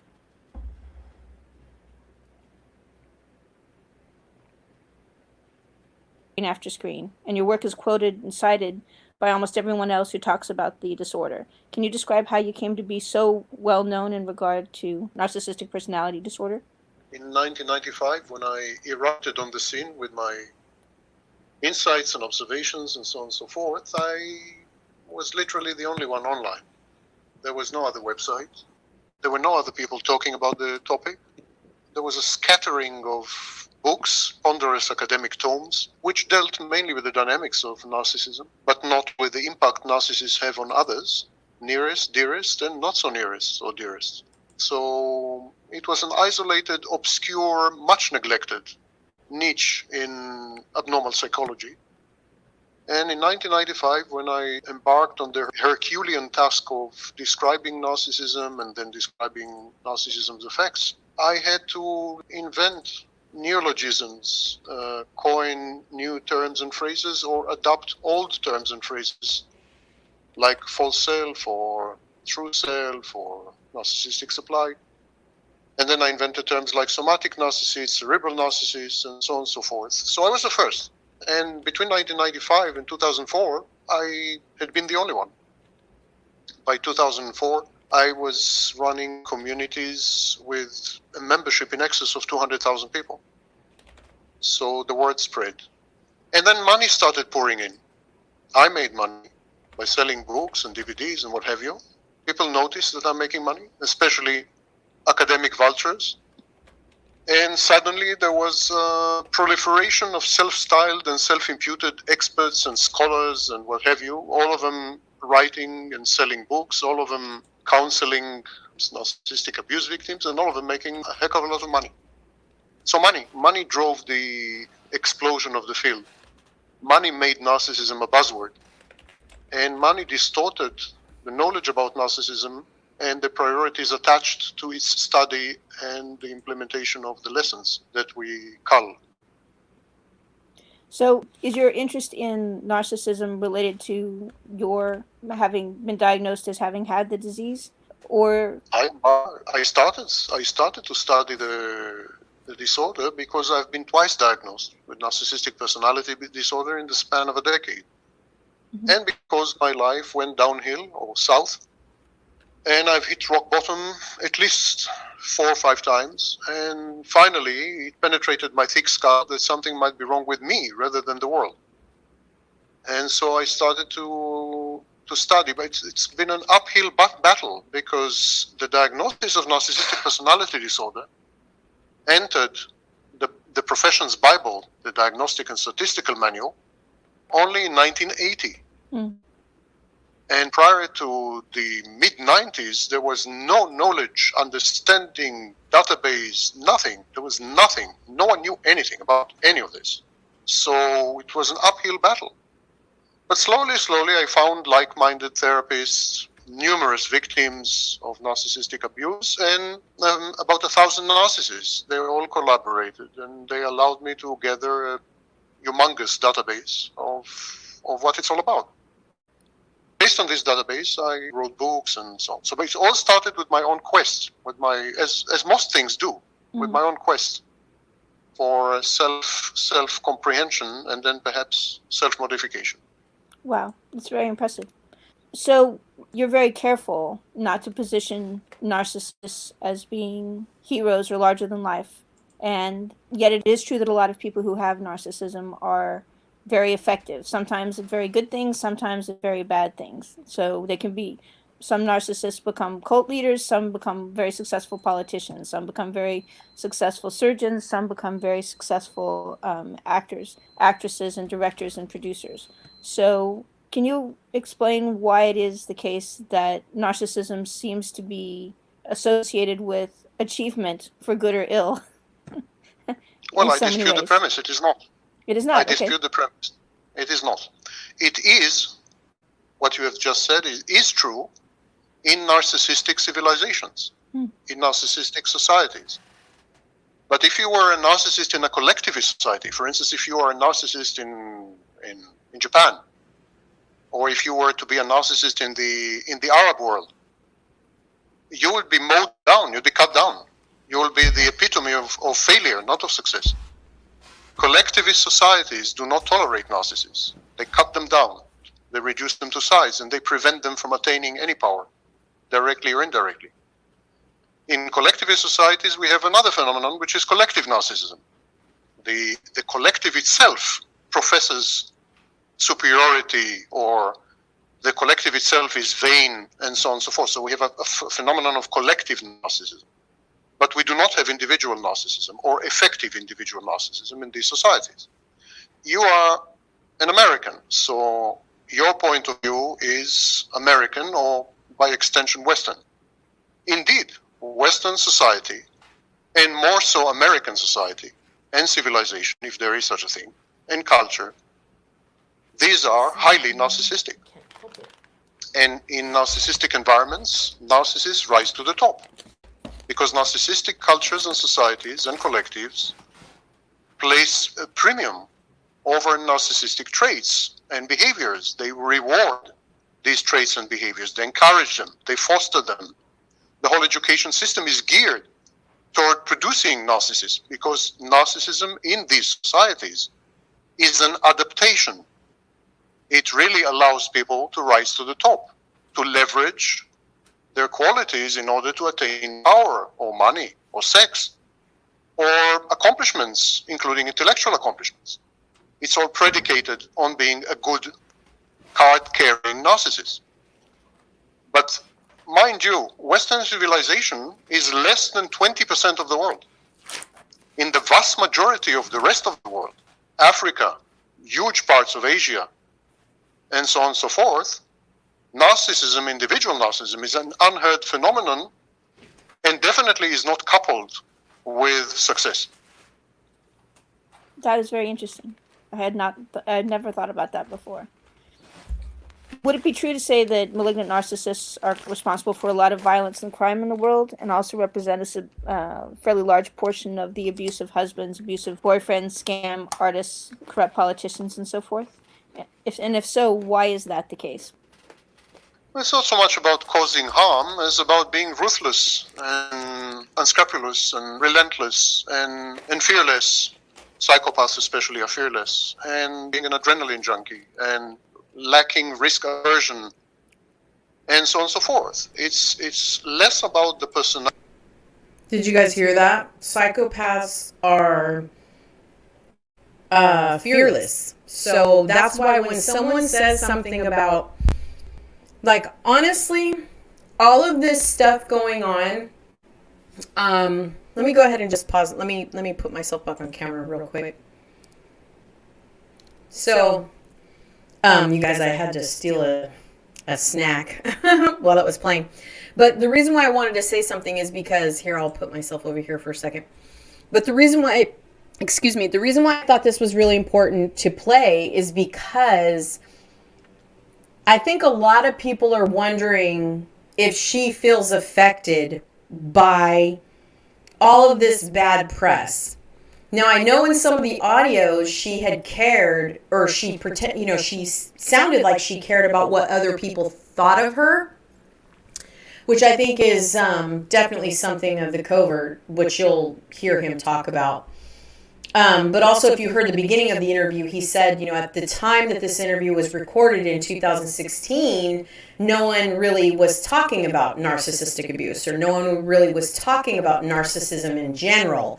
And so one of the things I think is buzzing around is, does she care about all of this bad press? Does she really care? And honestly, you guys, maybe, obviously if it's going to affect her getting nixed from the movie, which how could it not, right? But and I think obviously she does care somewhat, but I don't think it's going to stop her from continuing, to treat people the way she treats them. So I think she's affected by it, but I don't think she cares very much. I think people think she cares, and I think obviously it was important for me to play this because, as you see, a lot of people are talking about Eve Barlow, right, on Twitter, and how she's trying to, get everybody to stop saying, to stop trending these terrible hashtags and blah, blah, blah. But you have to understand that if Amber Heard is the domineering partner and Eve Barlow is the weaker of the link and she's empathic, then she's the one taking everything personally, and kind of Amber Heard is sending her off like, oh, go defend me. Do you know what I'm saying? It's like she wants to dictate to everybody what to do. But honestly, even, firing her previous PR person, and now she's got this new guy or whatever.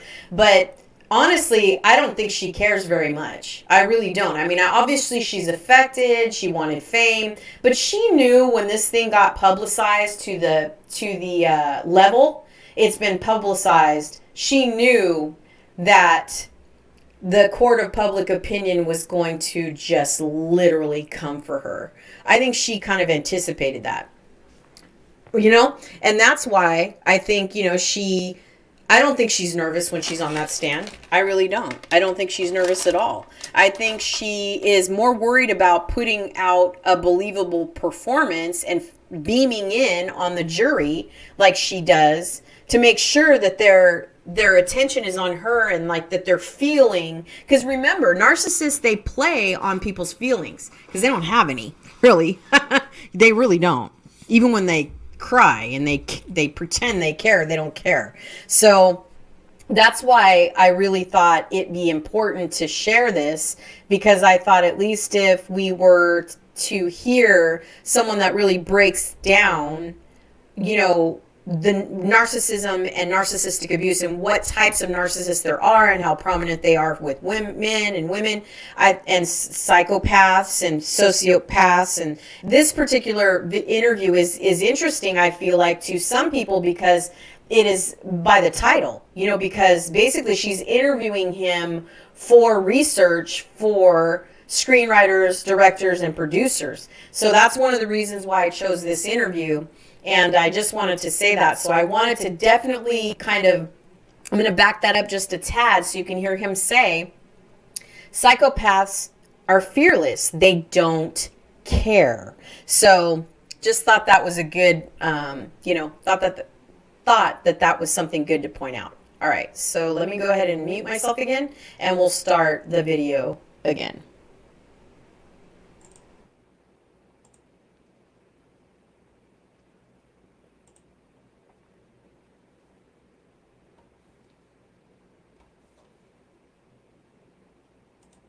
Personality disorder itself and more about its outcomes or its manifestations in both traits and modes of conduct or behavior. Qualities in order to attain power or money or sex or accomplishments, including intellectual accomplishments. It's all predicated on being a good card-carrying narcissist. But mind you, Western civilization is less than 20% of the world. In the vast majority of the rest of the world, Africa, huge parts of Asia, and so on and so forth, narcissism, individual narcissism, is an unheard phenomenon and definitely is not coupled with success. That is very interesting. I had never thought about that before. Would it be true to say that malignant narcissists are responsible for a lot of violence and crime in the world and also represent a fairly large portion of the abuse of husbands, abusive boyfriends, scam artists, corrupt politicians, and so forth? If so, why is that the case? It's not so much about causing harm as about being ruthless and unscrupulous and relentless and fearless. Psychopaths especially are fearless, and being an adrenaline junkie and lacking risk aversion, and so on and so forth. It's less about the personality disorder itself and more about its outcomes or its manifestations in both traits and modes of conduct or behavior.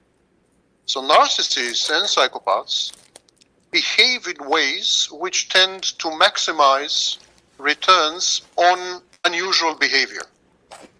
And because their behavior is unusual, they're very disruptive. And because they're very disruptive, they tend to affect other people adversely. 90% of narcissistic and psychopathic behaviors are self-seeking, self-centered, self-maximizing, and self-optimizing. They have absolutely nothing to do with other people. Consequently, narcissists and psychopaths regard other people as bargaining chips, extensions, tools, instruments, cardboard cutouts, there as props or, in the best case, as machinery. So narcissists and psychopaths don't do things to people. They do things, and people happen to be on the way. So this is first important distinction, that the narcissist's malice, or what that narcissists are considered evil, is absolutely wrong-headed. Narcissists are not evil, no more than viruses are evil, or tornadoes, or tigers. Narcissists are what they are. They are a force of nature. They are there, simply there. If you happen to be in the way, if you're not careful enough, not edified and educated enough, not aware of the dangers, and not very self-protective, then you stand to pay the price. Exactly as you would pay the price if you were to have unsafe sex or gamble in casinos or whatever. Working with narcissists, collaborating with narcissists, getting into an intimate relationship with a narcissist and so on and so forth is a risky behavior. It is your fault for ending up in these relationships, not the narcissist. The narcissist is simply there. Psychopaths, some psychopaths are malicious, and they are evil, and these are the sadistic psychopaths. The psychopaths who derive pleasure from inflicting pain on other people. The psychopaths whose sense of grandiosity and omnipotence is supported and buttressed by their ability to minimize, humiliate, or even torture other people. But that's a very, very, very tiny minority, even of psychopaths, and it is an absolutely vanishing minority of narcissists. However, both narcissists and psychopaths seek to maximize returns. They seek to maximize return on their investment of grandiose gestures. They maximize returns on their attempts to convert fantasy to reality, etc., etc. And so tend to abuse people only if they kind of constitute an obstacle. So narcissists divide the world into two groups: potential sources of supply, those people who are able to provide them with attention, adulation, admiration, people who would fear them, even people who would hate them, but people who would notice them. All these people are considered sources of narcissistic supply, and the narcissist would not harm them, nor will he abuse them for as long as they continue to function properly as sources of supply. However, if they wish to revert to a more critical role, if they wish to criticize, to disagree, to deviate from the narcissist's plan or agenda and so on, if they stop being, if they cease to be sources of supply, then they become automatically enemies. Now this defense mechanism is called splitting. It is a primitive defense mechanism whereby you see the world in terms of with me or against me, black and white, good and evil. The narcissist is like that. If you are not a source of supply, you are not. And if you are not, and insist on being, then you're an obstacle. And if you're an obstacle, you're an enemy. And if you're an enemy, you should be obliterated. Hence the abuse. Scams are more typical of psychopaths.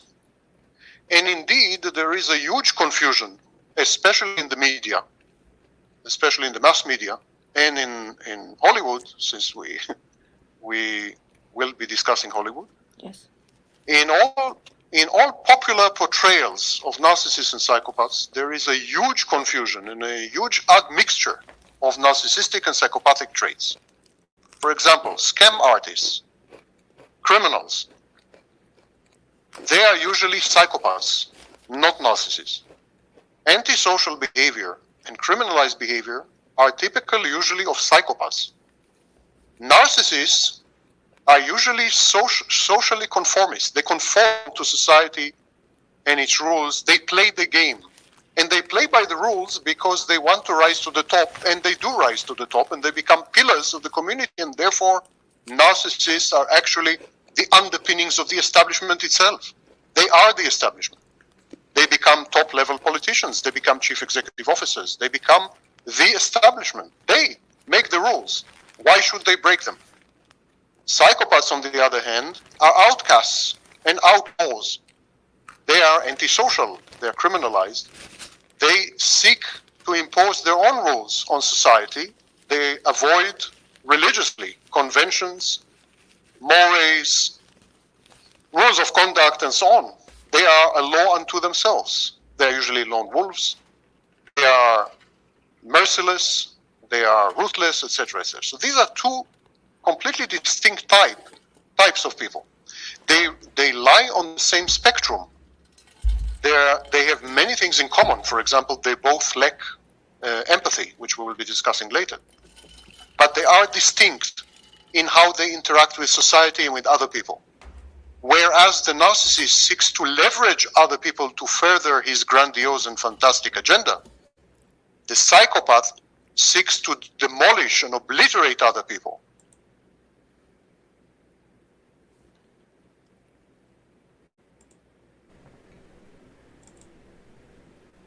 Okay, so that was interesting. Sorry, you guys, I'm putting my lid on top of my water. So I'm listening to this, right? You know, along with you if you're in here from wherever, and I'm listening to this and I'm trying to take some of the information and attach it to AH as best as I can, because remember, this interview is basically breaking down the way that he's describing the narcissist versus the psychopath. I do believe he goes into sociopathic behavior along in this interview as well. And so I'm just kind of taking it in, and that's what I would like anyone that comes across this video to also. I mean, if you're in the psychology profession, you know, this is just an interview that I found from Sam Vaknin that I enjoyed very much. You know, if you're serving in the industry and you are a psychologist or psychiatrist or something, you may not agree, you know, with this information. But for me, as someone that was researching narcissism and psychopaths and listening to him break them down, for me, it was very interesting. You know what I mean? It just really was interesting. So I think, you know, anytime you listen to an interview of someone that specifies in a certain specialty or field, I feel like it's still a personal, like, you're retrieving the information, you're listening to it, and it's like a book, right, or whatever. You're going to read it, and you're either going to like it, and you're going to take parts that you feel were good to you, but the person next to you could see it or listen to it or, you know, see the same movie or whatever and have a different opinion. So, but he did go over the DSM in the beginning of the interview, if you heard that as well. So I just find this to be very interesting when it comes to AH. You know, like I said, I'm not saying she's some, I don't know. I mean, right now, based on what he just said, and he talked about, let's listen to that part just one more time so we can, you know, because this is a very long interview and he's talking in the way that he's describing it. It's like if you're not really closely attentive to it, then you're going to miss something. That's the way I feel this kind of interview is. But let's go ahead and listen to that one more time as we're listening to get it together, and then I'll comment on it, because I heard him say it and then I wanted to immediately comment on it. But I also am curious for anyone that serves in this field as well, how they feel about it. Because even when I went to my therapist, who specialized in grief and loss, when I talked to her about narcissistic abuse, she had no idea. She wasn't trained in it. She wasn't skilled in it. We talked about the somatic narcissist, who is a sex addict as well and uses, you know, sexuality and vanity to their advantage.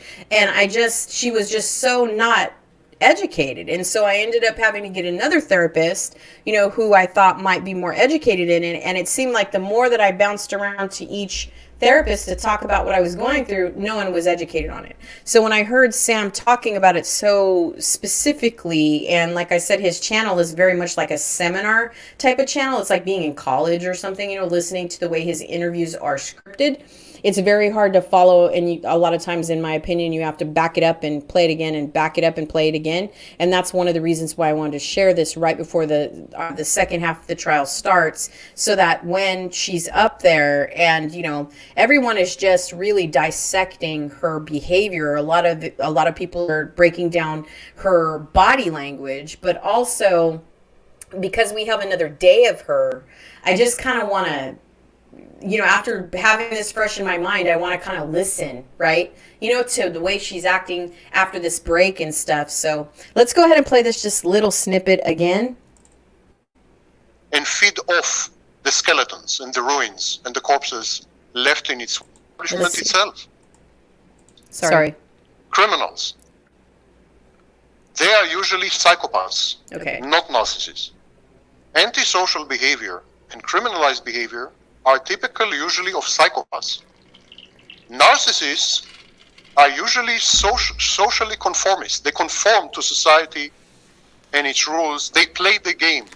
And they play by the rules because they want to rise to the top, and they do rise to the top, and they become pillars of the community, and therefore narcissists are actually the underpinnings of the establishment itself. They are the establishment. They become top-level politicians. They become chief executive officers. They become the establishment. They make the rules. Why should they break them? Psychopaths, on the other hand, are outcasts and outlaws. They are antisocial. They are criminalized.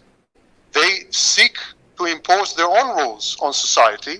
They avoid religiously conventions, mores, rules of conduct, and so on. They are a law unto themselves. They are usually lone wolves. They are merciless. They are ruthless, etc., etc. So these are two completely distinct types of people. They lie on the same spectrum. They have many things in common. For example, they both lack empathy, which we will be discussing later. But they are distinct in how they interact with society and with other people. Whereas the narcissist seeks to leverage other people to further his grandiose and fantastic agenda, the psychopath seeks to demolish and obliterate other people and feed off the skeletons and the ruins and the corpses left in its wake. So that actually was very, very interesting. And I had never heard that distinction drawn between psychopaths and narcissists.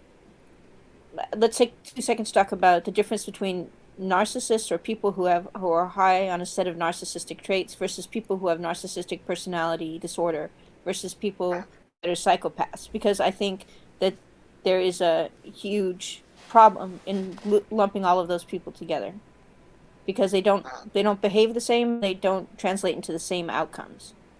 So can you sort of address the difference between somebody who's high on the traits and what those traits are, and then discuss people who actually have the specific disorder, and then talk about how psychopaths are a minority of that small fraction, or a completely different species altogether? Being a narcissist, I will reverse the order, and I will start by discussing the distinction between narcissists and psychopaths. Mm-hmm. And then we will discuss the narcissistic spectrum. Mm-hmm. So let's start with narcissists and psychopaths, because I will segue into my previous response. Narcissists and psychopaths, as I said, are on the same spectrum because they both share very important psychodynamic traits. For example, they lack empathy. But as opposed to narcissists, psychopaths are unable or unwilling to control their impulses. They have no impulse control. They cannot delay gratification. They are very childlike, psychopaths, actually. They want it, and they want it now. And, there's nothing that can allay their need to have everything right now. They can't control their impulses, so they rage a lot. And they rage in order to control people and manipulate them into submission. Narcissists rage when they are frustrated in their quest to attain the grandiose heights of their self-perception. When they are confronted with reality, which is drab and shabby and not up to their belief of how they should be. When there is a contrast between reality and grandiose, inflated self-image, the narcissist rages. And if you happen to be the one who introduces this contrast into the narcissist's life, the narcissist will rage at you.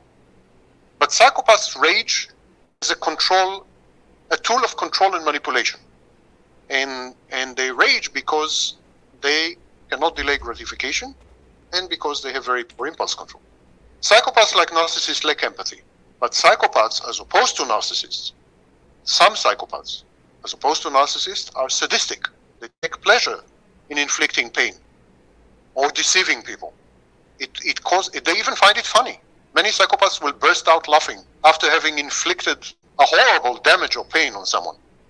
Narcissists don't have that. Narcissists don't derive pleasure from abusing people or scamming them or controlling them. It's not a question of... They derive the pleasure from the fact that their grandiose self-image is thus reasserted, reaffirmed.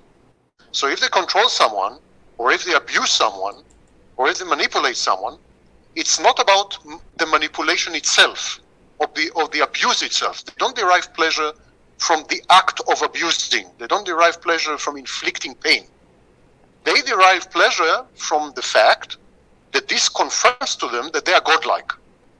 It's a very subtle distinction, but it's a very important one. The psychopath has no grandiose self-image. The psychopath doesn't care what you think about him. The psychopath is not dependent on narcissistic supply. The psychopath can and does live very well under the radar with no attention, no admiration, no adulation. Actually, many psychopaths find any type of human contact to be overbearing and repulsive, while narcissists are addicted to human contact. They are dependent on other people because they need narcissistic supply, and without narcissistic supply, they crumble like the proverbial vampire. So psychopaths are less able to form interpersonal relationships. Even romantic relationships, family relationships. Psychopaths are very bad at maintaining any type of prolonged contact with other humans. Not so narcissists. Narcissists work with other people to further their own goals. They build teams and motivate them, as we have seen in cases in Silicon Valley, in politics. Many narcissists have very stable families. Many narcissists work in the same company for 4 decades and then rise to the top as chief executive officer. So narcissists are stable, they have long-term goals, they can delay gratification, and they are not bad at all in working and interacting with other people, as long as these people agree to a subservient position of furthering the narcissist's goals, enhancing his grandiosity, and providing him with supply. Not so psychopaths. Psychopaths, even the most well-meaning psychopaths, are unable to work with other people. Both psychopaths and narcissists disregard society. Think that society is composed of very inferior people. They regard themselves as the next stage in human evolution, superior, and so on, so they are not amenable to being subjected to society's conventions, to social cues and rules, social treaties, to mores and so on. They are above all that. The psychopath carries this conviction and this disdain to the extreme. Psychopath is scheming, calculated, ruthless, callous, career criminal. The biggest studies of psychopaths are conducted in prisons about the spectrum of narcissism. The problem we have when we try to wrap our head around the concept of pathological narcissism, we often have problems. People often tell me, I can't believe such people exist, and so on and so forth. And the reason this is happening is because deep inside, we all have a small narcissist. According to Freud and others, healthy narcissism develops during the formative years, childhood, very early childhood, up to the age of 6. Healthy narcissism is the foundation upon which we later develop self-confidence, self-esteem, and a stable sense of self-worth. Sense of self-worth that is not dependent on input from the outside, but derives from inner strength and from inner conviction as to who you are and what are your shortcomings and advantages, limitations, and abilities. So this sense of self-worth, predicated on healthy narcissism, is with us, with each and every one of us. The healthier the narcissism, the healthier the sense of self-worth, the healthier mentally the person in question.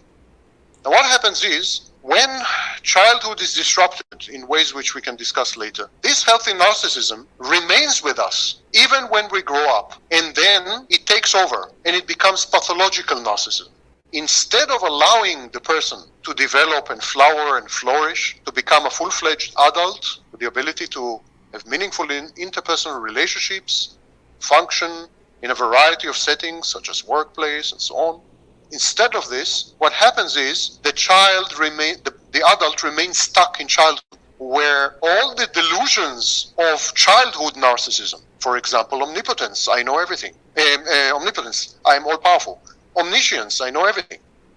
All these delusions of childhood, which are very important, the child should be delusional up to a certain point in order to venture into the world and be adventurous enough to take on the world. But as the interaction between adult and world proceeds, these sharp angles of narcissism are eroded. So while you start your life as an omnipotent being, gradually you learn that there are limits to your power. As you start your life as an omniscient being, knowing all and so on, you gradually learn that there's a limit to your knowledge. And narcissists do not learn this. Narcissists remain stuck at age 6 or age 9. They remain stuck with a form of narcissism known as secondary narcissism, as opposed to primary narcissism. It is the narcissism of childhood writ large. And so we have a whole spectrum.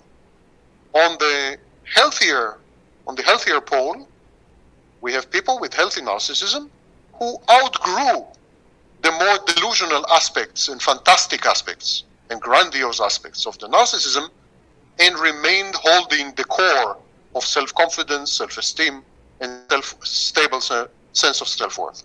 That is the healthy pole. And then we have a whole spectrum of degrees of less and less and less healthy narcissism.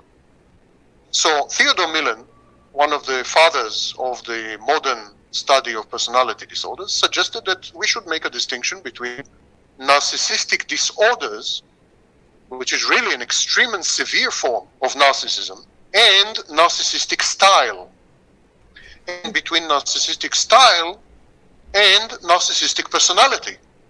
He said we can have people who have a narcissistic style of behavior, but they are not narcissists.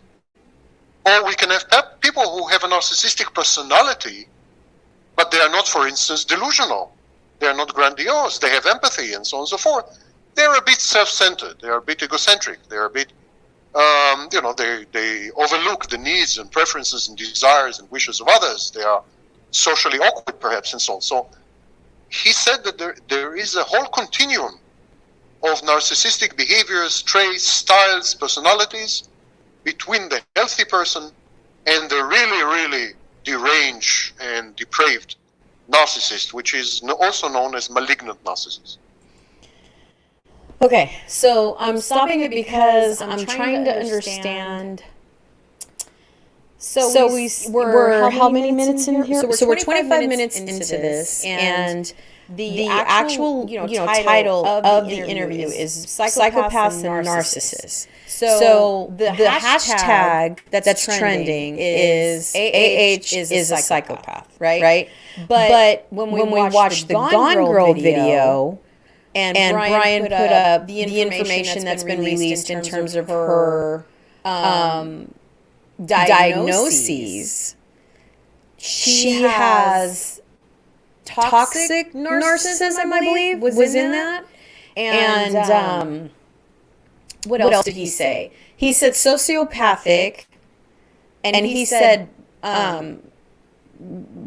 BPD, right? And then we've heard histrionic, right? So if you go back and you watch Dr. Curry's assessment of her borderline personality disorder, I don't remember her saying, I think she did say narcissist, but I don't remember. So you guys would have to let me know if you see this at any point and or you rewatch it on the playback.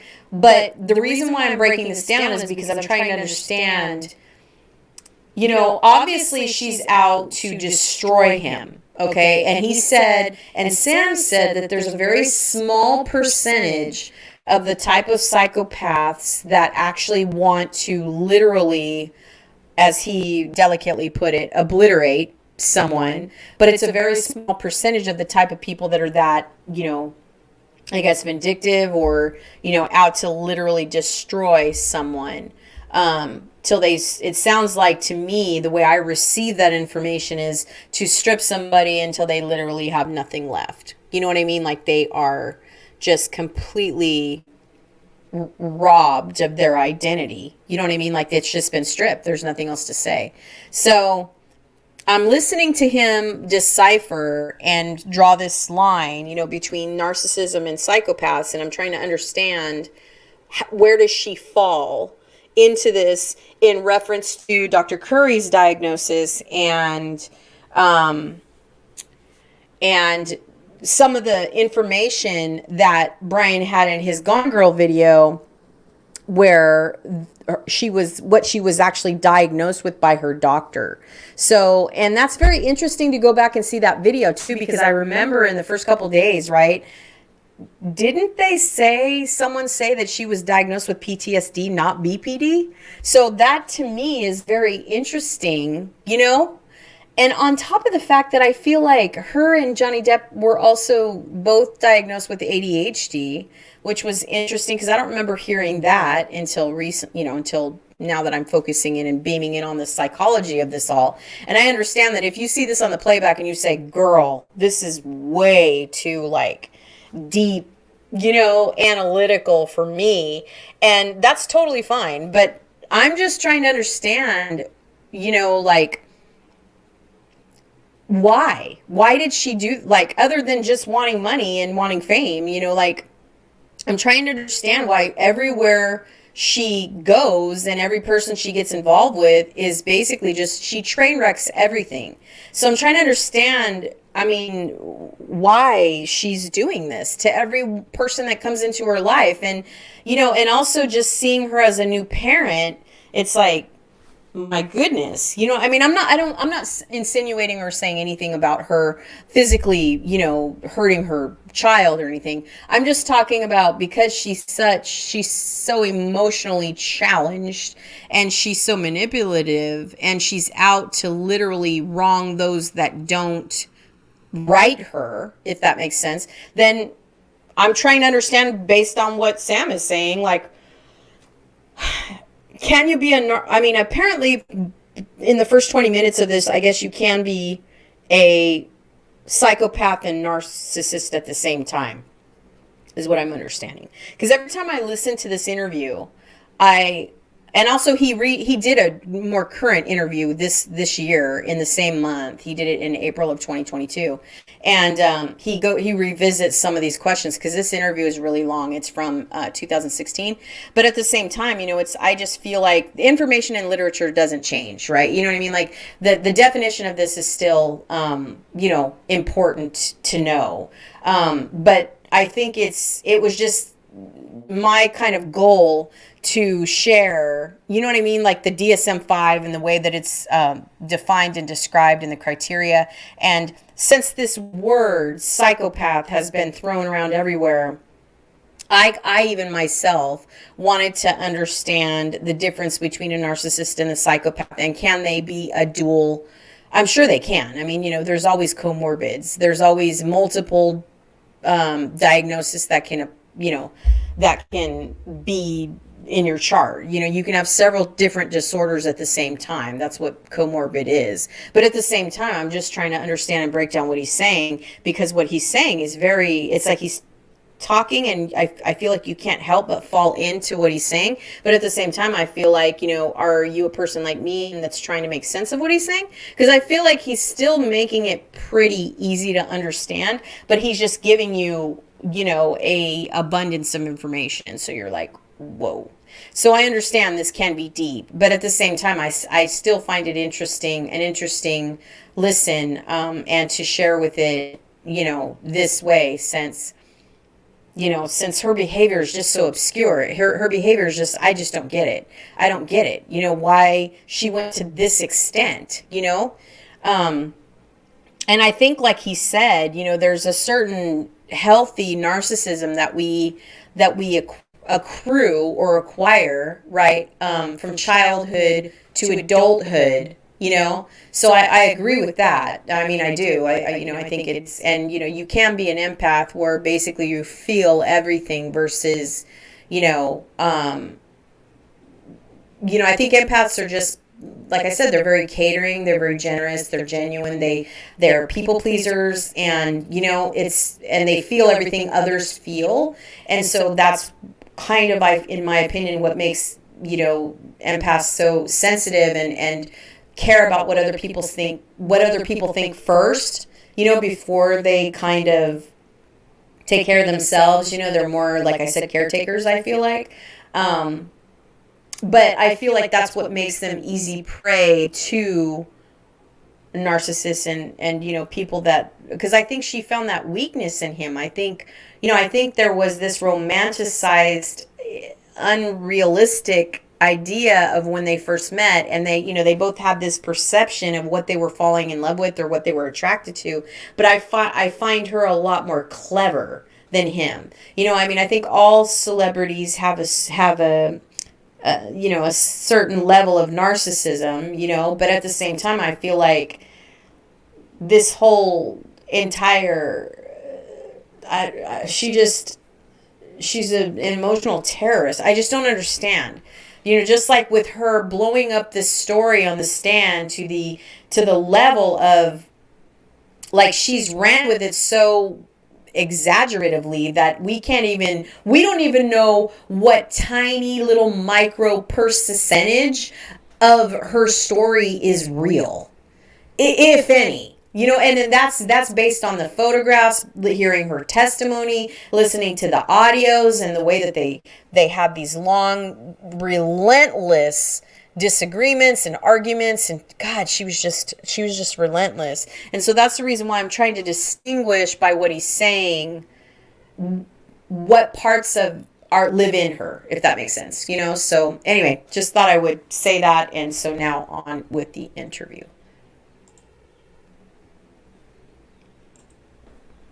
Let's talk about the varieties of narcissists. Let's start with the most basic. Okay, here we go. The classic versus the compensatory narcissist. The classic narcissist is a narcissist who usually has been raised by parents who idolized him, pampered, doted upon him, smothered him with love, but also with expectations. So this kind of narcissist grew up to believe that he is the extension of his parents, the tool for realizing their unfulfilled dreams. That his role in life is to abide by their wishes and gratify them one way or the other. So the love this kind of narcissist has received is conditional, and he has become, during his upbringing, a tool, an instrument of his parents. His boundaries he was not allowed to develop boundaries.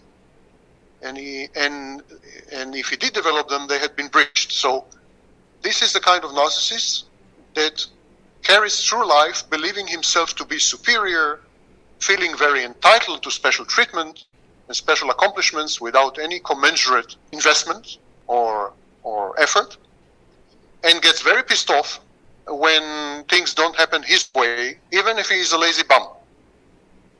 So this is the classic narcissist. This kind of narcissist is very grandiose, very posing, overweening, very demanding, very entitled, rages very frequently. He's a brat. He pouts. He's spoiled brat. This is the classic narcissist. As opposed to the classic narcissist, we have a more prevalent type known as compensatory narcissist. Compensatory narcissist is a narcissist whose upbringing consisted of abuse in a variety of forms. And this abuse forced the narcissist as a child to develop an alternative personality called the false self. This false self served as a decoy. It is the false self who confronted his abusers, the child's abusers. It's the false self who suffered the pain. The false self who deflected the pain. The false self was everything the child could not be. False self was all-knowing, all-powerful, Superman type, So we say that the false self, the construct of the false self in early childhood, was meant to compensate for the child's inadequacies, helplessness, and impotence in the face of prolonged abuse. This compensatory tendency remains with this kind of narcissist throughout his life. Deep inside, the compensatory narcissist feels that he is worthless, that he is a bad object, that he is a failure, that he is ugly, that he is stupid, and so on and so forth. And to compensate for that, he projects a false self that is overconfident, grandiose, fantastic, inflated, demanding, and so on. So this is the compensatory narcissist. Another very important distinction is between classic narcissists and covert narcissists. And the difference between them is a bit like the difference between extrovert and introvert. In my mind. The covert narcissist is a narcissist who lacks self-confidence.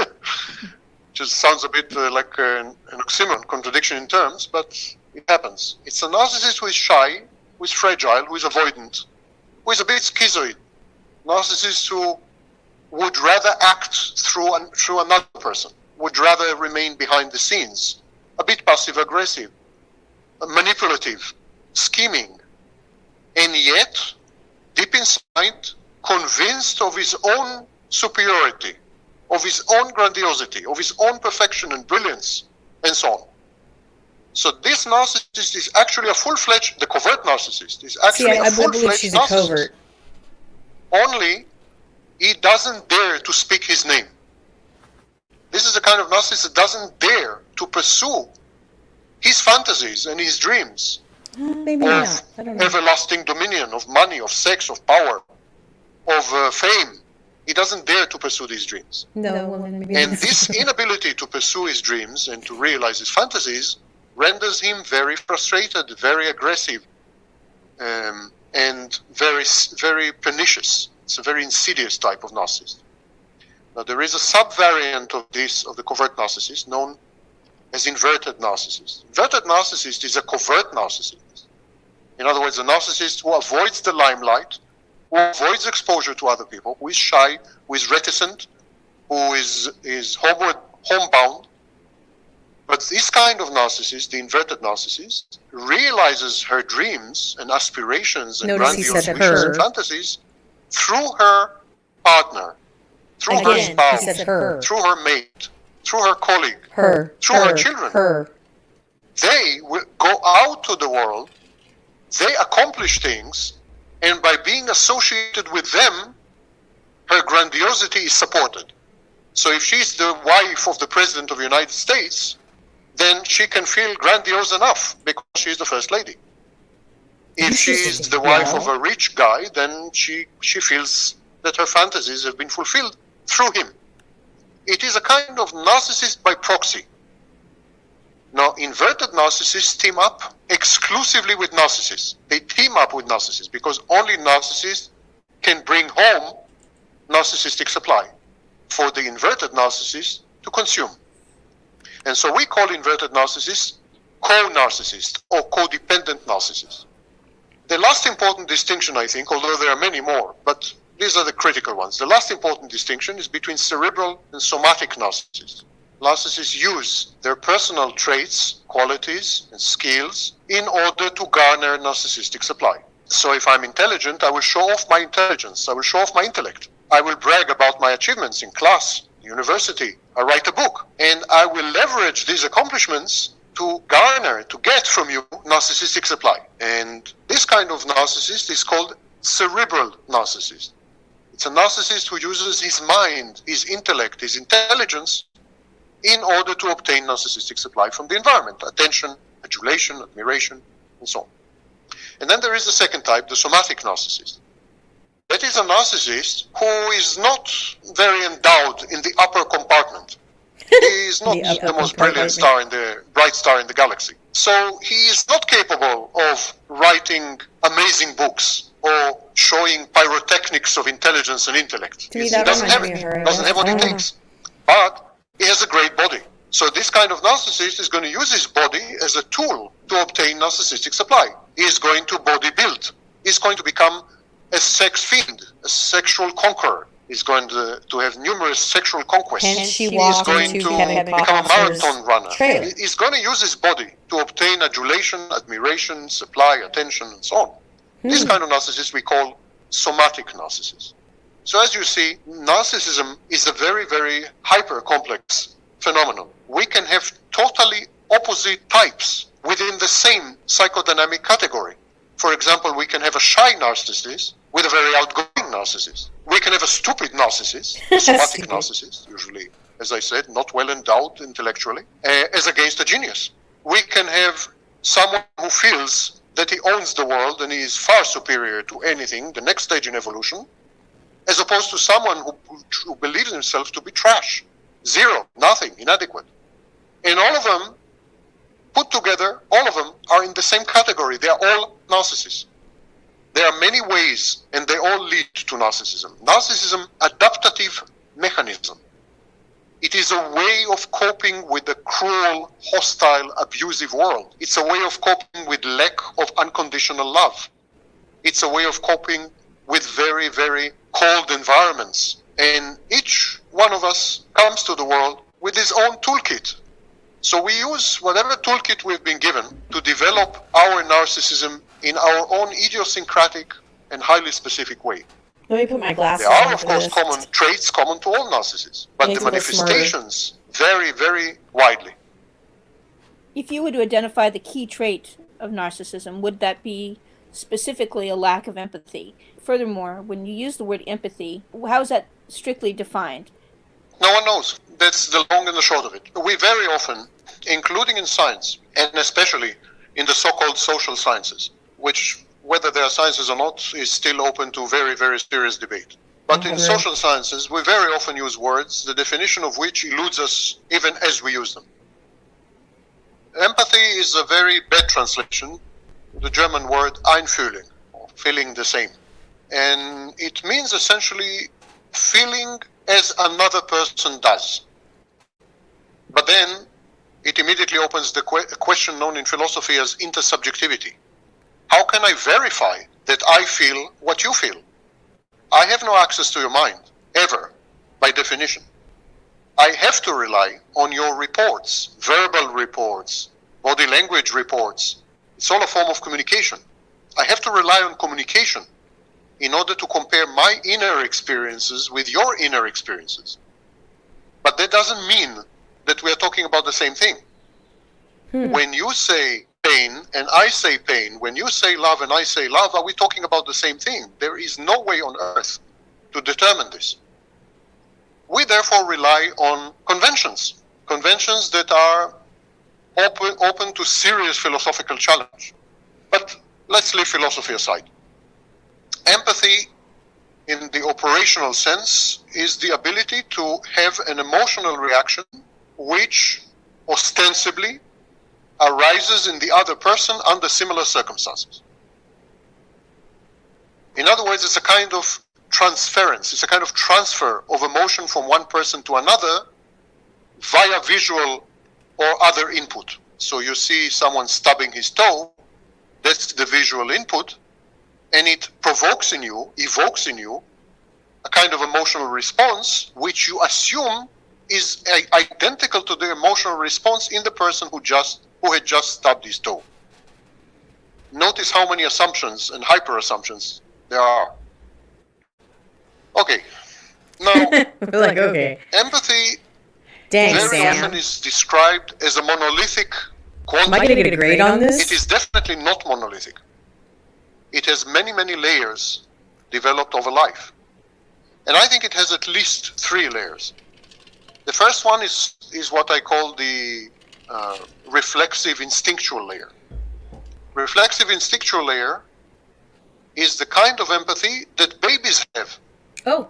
When a baby sees his mother, watches his mother, the baby's face change, facial expressions of the baby change to reflect the mother's mood.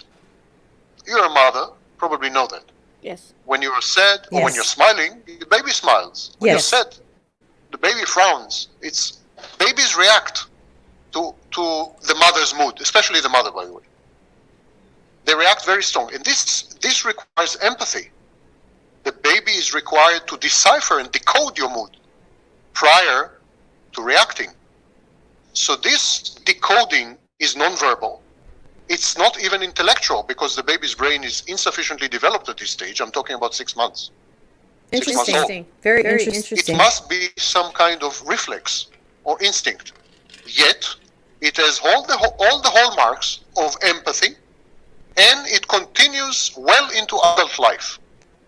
Even as adults, our facial expressions change when we witness pain, laughter, sadness, or happiness, exactly as though we were still babies. So this is the first layer. The second layer of empathy is emotional empathy. Emotional empathy develops after instinctual and reflexive empathy, and probably as its foundation. Emotional empathy is simply the ability to feel, to emote in response to some information regarding another person's predicament or situation or state of mind.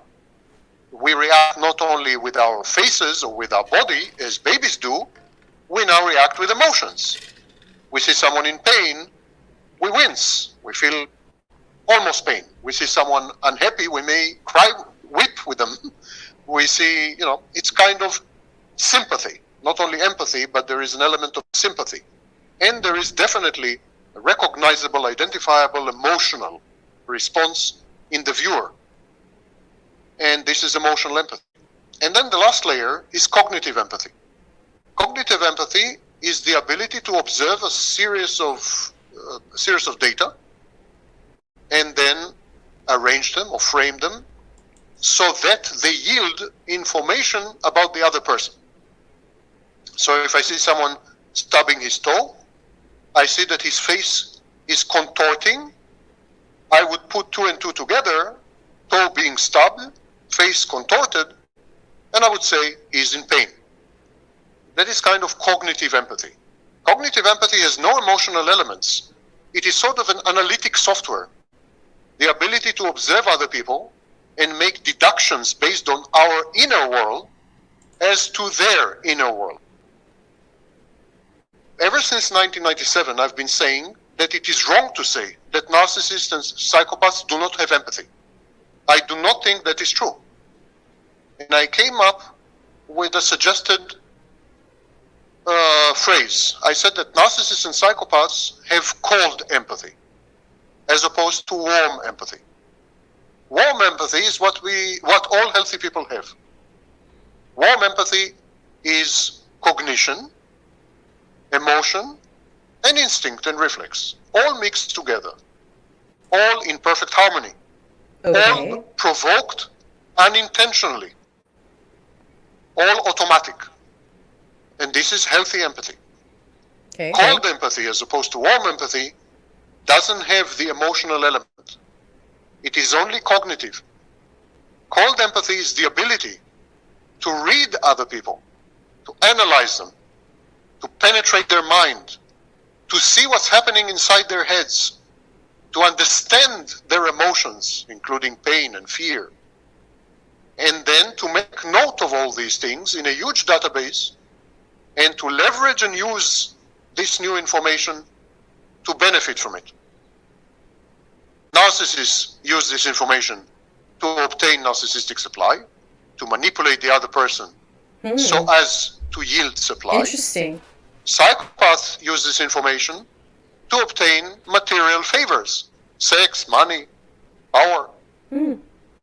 So, but both narcissists and psychopaths do empathize with other people in the sense that they know what it means to be another human being. They can put themselves in someone else's shoes.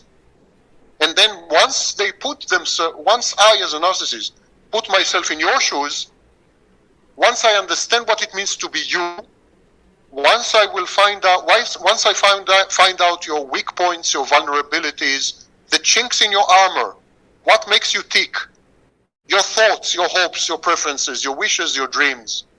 Once I have all this enormous database about you, I will then use it to force you to give me narcissistic supply. I will use it to manipulate you. And if I'm a psychopath, I will use it to take your money. Ooh. Or, obtain some other benefit from it.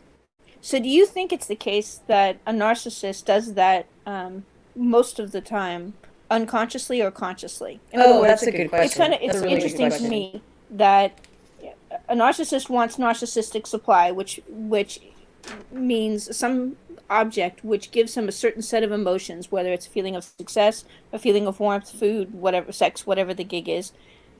He wants that very badly, and he has this cold empathy, which probably he's had since childhood, and which he probably doesn't realize for many years is not necessarily the same kind of transfer of emotion, actual emotional input.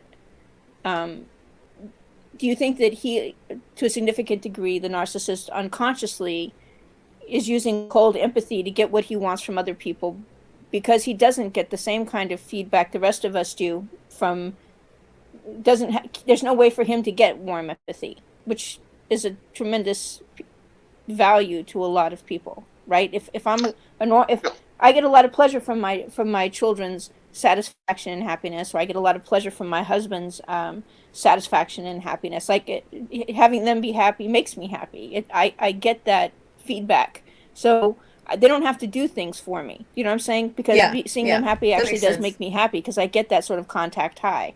But I think that's genetic. Do you know what I'm saying? Or somehow or other that's built into me, that response. And I wonder if not having that response kind of ultimately forces narcissists to become fairly manipulative, because they have to kind of get people to do what they want them to do, and they don't respond the way other people do. Right? Well, wait. I don't know if that was clear. I hope so. Well, he said, okay, because remember, we only are listening to all of this seminar of information. Because, I mean, the bottom line is, why did she do this to him? Does she do this, Amber? Does she do this to everyone in her life? Is she a true narcissist? Is she a psychopath? Is she, does she, in other words, emotionally enjoy, like, in other words, with this experience, okay, with all this that's going on, even though Johnny filed or whatever, and even, her being a witness in the UK for the son, and even when she goes off and immediately files before he gets a chance to file, and she makes all these demands, because remember, blackmail came into the picture. So when she premeditated this plan of how she was going to get what she wanted from Johnny Depp, including moving on, which totally just is an open, it shows what kind of person she is anyway when she goes from Johnny Depp to Elon Musk. Her intent, her premeditation of getting what she wants, because I don't think she ever intended this thing to get as big as it did, but she has no career in Hollywood. That's for goddamn sure. So her doing this and, being linked now to Elon Musk and being linked to this A-list actor. So she has one that she literally convinces to freeze embryos to have a child so she could be taken care of for the rest of her life. And then she has Johnny Depp, who has connections in the industry when she first met him, and intended on having,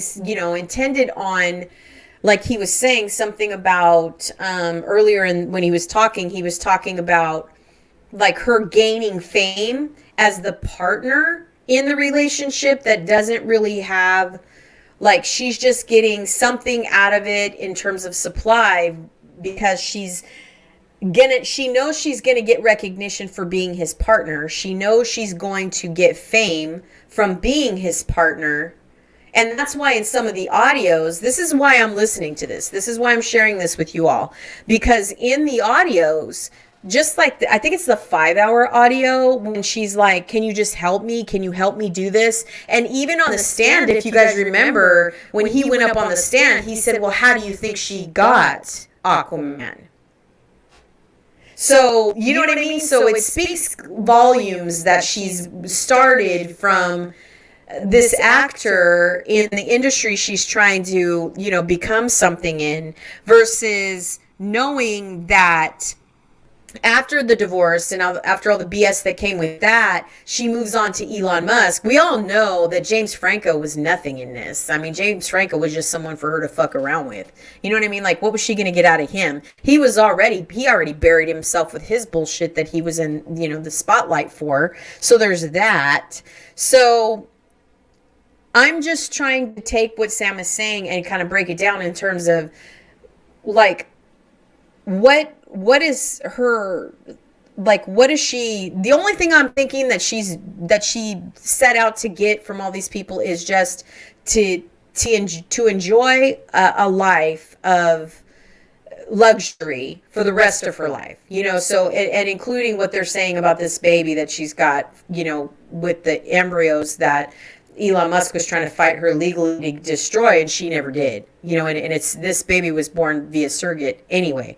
So that's why I'm trying to understand. I'm taking what he's saying and I'm trying to apply it, right, towards whatever, like, what is this bitch doing? Do you know what I'm saying? Like what is she plan on, I mean, the only thing is she was out for financial gain. She was out to destroy Johnny's name. And once she did that and took, you know, and stripped him of whatever with the demands of the divorce, getting out of that what she wanted, then she moved on to Elon Musk, which is even a bigger, you know, target, if that makes sense. And, you know, and then, you know, they talk about Whitney and how she's terrified of her and how she puppeteers all her friends.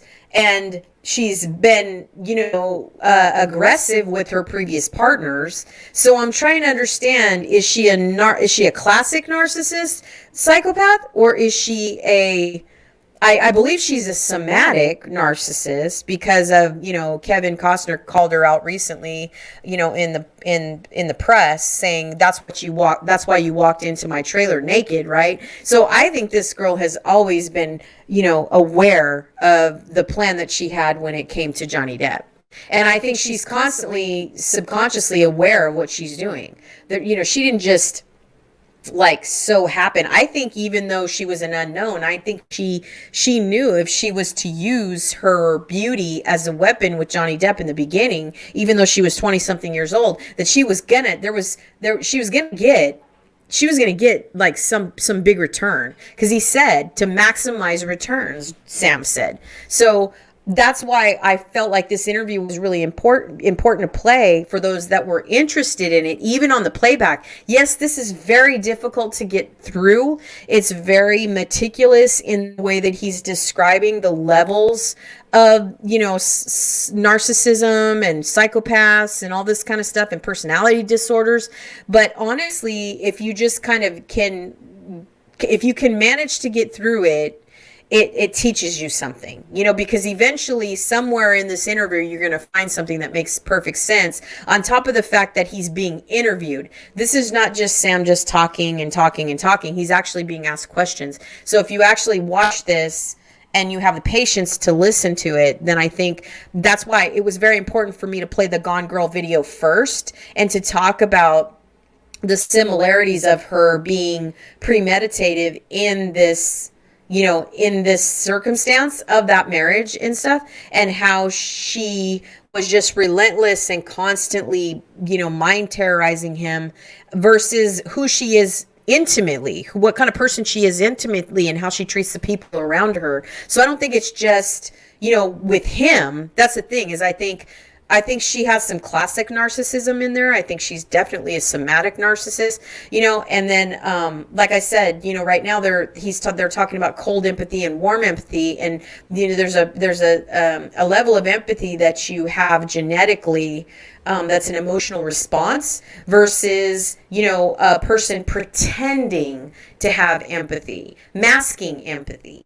You know what I mean? Like, pretending like that they care, like what she's doing on the stand right now. Like, she's pretending that she's this scorned victim, making a mockery out of something that is incredibly serious, and yet, you know, she doesn't see anything wrong with that. And I honestly feel like she doesn't care. She's really, I mean, I don't think she's an idiot, but she could be. But I mean, still, I think I don't think she understands the severity of what she's mocking, you know, and how this is being received in that community.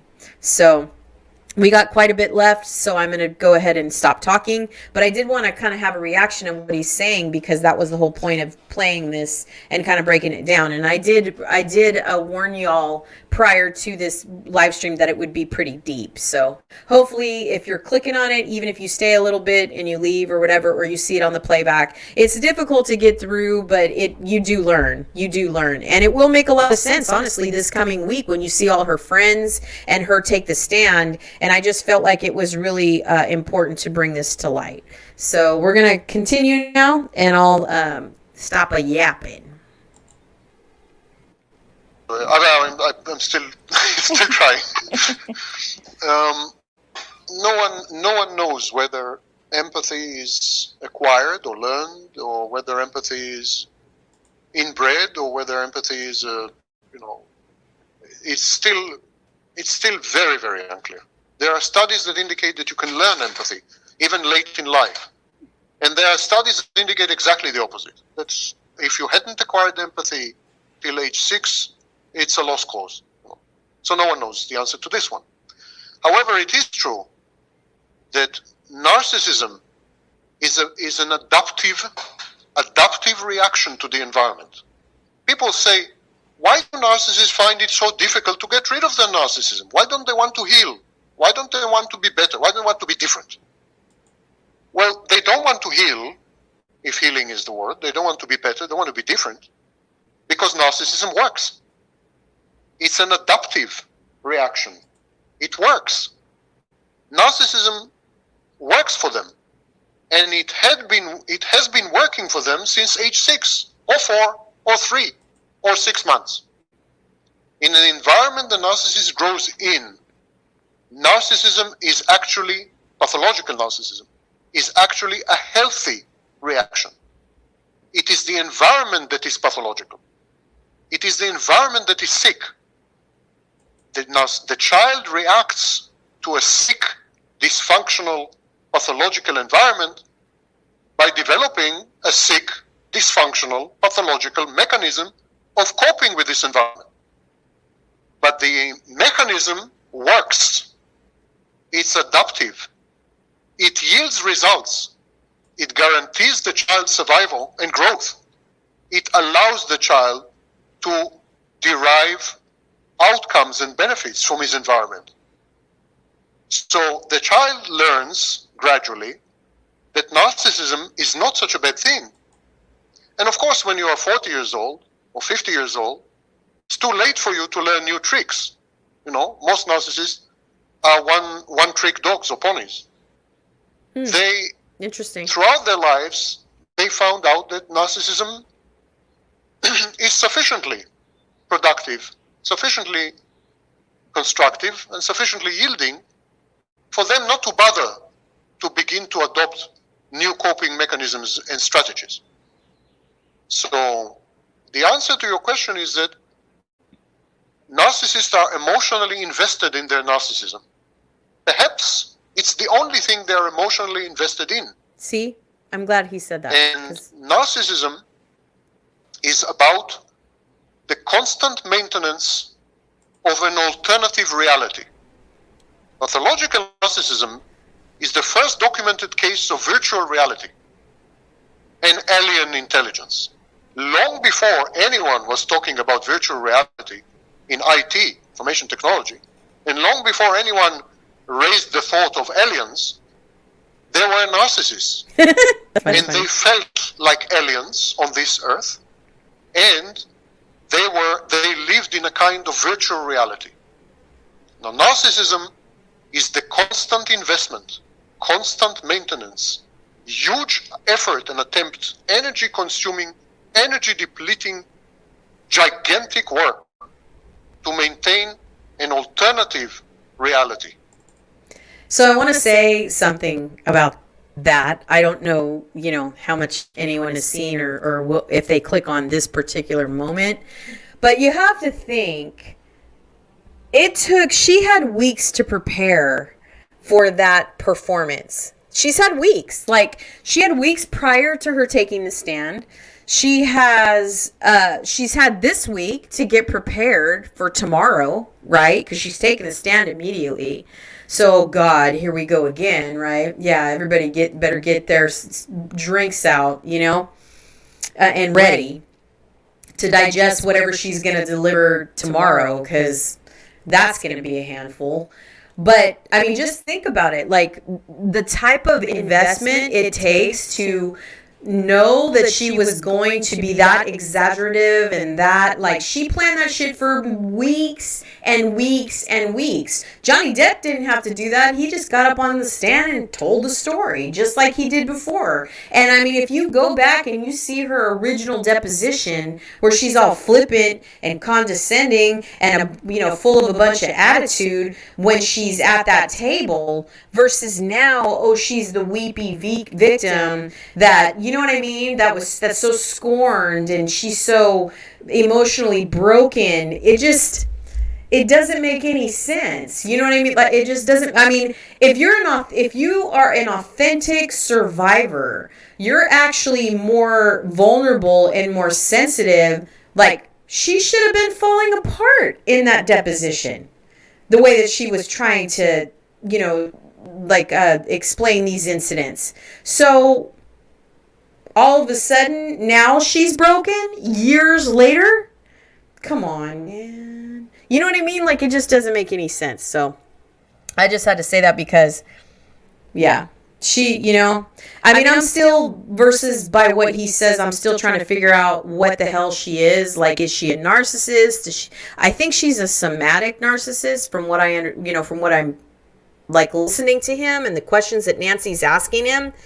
And I think I'm trying to figure out what kind of narcissist she is, because like it being toxic narcissism on with her diagnosis on her medical information or whatever, I'm still trying to figure out like if she's a classic narcissist. Is she a recipe of narcissist, you know, like a somatic and classic? Or because I mean I do believe there probably is like a multiple, you know, sort of recipe of the types of narcissism someone can have.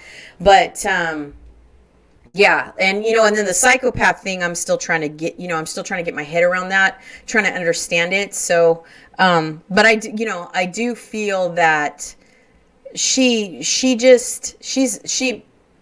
planned that performance for a very long time, and she don't give a shit. She don't give a shit. That's why on TikTok they showed her like just getting out of the first day she was on the stand, getting up, walking around him, not having any reaction whatsoever. And then the second day, she's like, oh my God.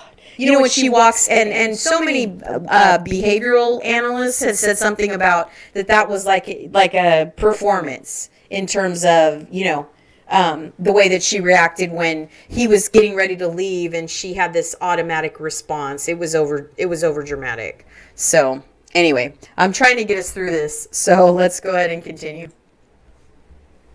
And in this alternative reality, the narcissist is everything that he is not in real reality. And this is what we call the false self. It's another version of the narcissist, an avatar, another representation in a kind of multiplayer game where the narcissist is everything, perfect, brilliant, and so on. Now, it's very easy to get emotionally attached to being perfect and brilliant and strong and powerful and sexy and irresistible. It's very, very easy to get attached to such a self-image, emotionally attached. It's very, very difficult to get you to divorce this self-image. In favor of what? In favor of a shabby reality, drab, routine life, and so on. So it is an escape valve, coping mechanism, a workable strategy, an adaptive manifestation, you name it. Narcissism works for the narcissist.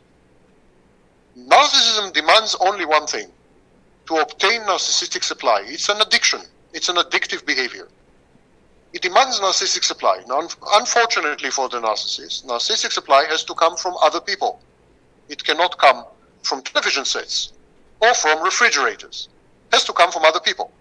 It forces the narcissist to exit his virtual reality, to exit this alternate universe, to re-enter our world, to interact with other people in a way that will force them to acknowledge that the alternative reality is reality, and that their own reality should be denied. In other words, it's a cult.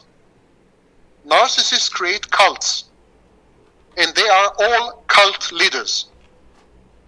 Sometimes there is only one member in the cult of the narcissist, his wife, long-suffering wife. Sometimes 5 members, his wife and his 3 children. Sometimes 50 members, his co-workers and employees. Sometimes it's a whole nation, like in Nazi Germany. But whatever it is, and however numerous the membership of the cult, the narcissist has to create an environment which I call the pathological narcissistic space, where a group of people will share with him his delusion, will agree with him that his alternative reality is not a confabulation, is not fake, is not a storyline, is not a narrative, but is real. will keep telling him, yes, you are brilliant. Yes, you are perfect. Yes, you are Mr. Wonderful, you know? No, you are not mistaken. No, you're not delusional. No, you're not crazy. It's all true.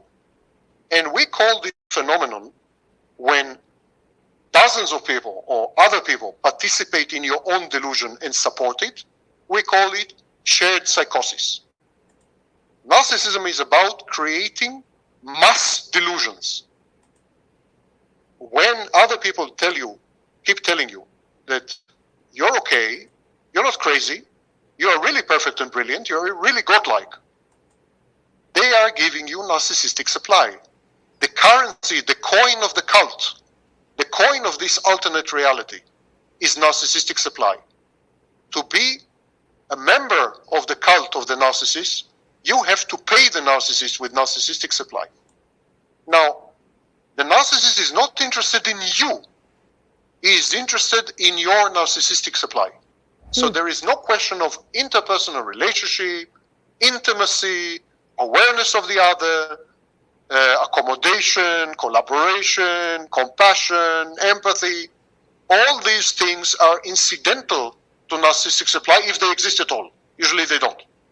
None of these things yields or brings about narcissistic supply. None of them. So why waste energy on them?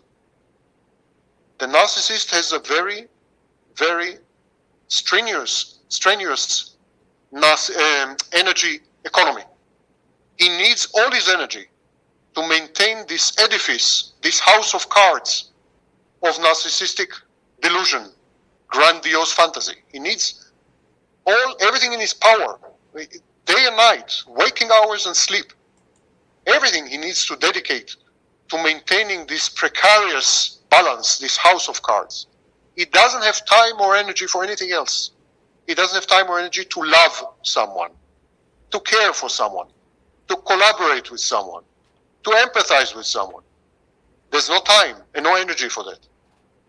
He is a junkie. If you ever came across junkies, they behave exactly the same.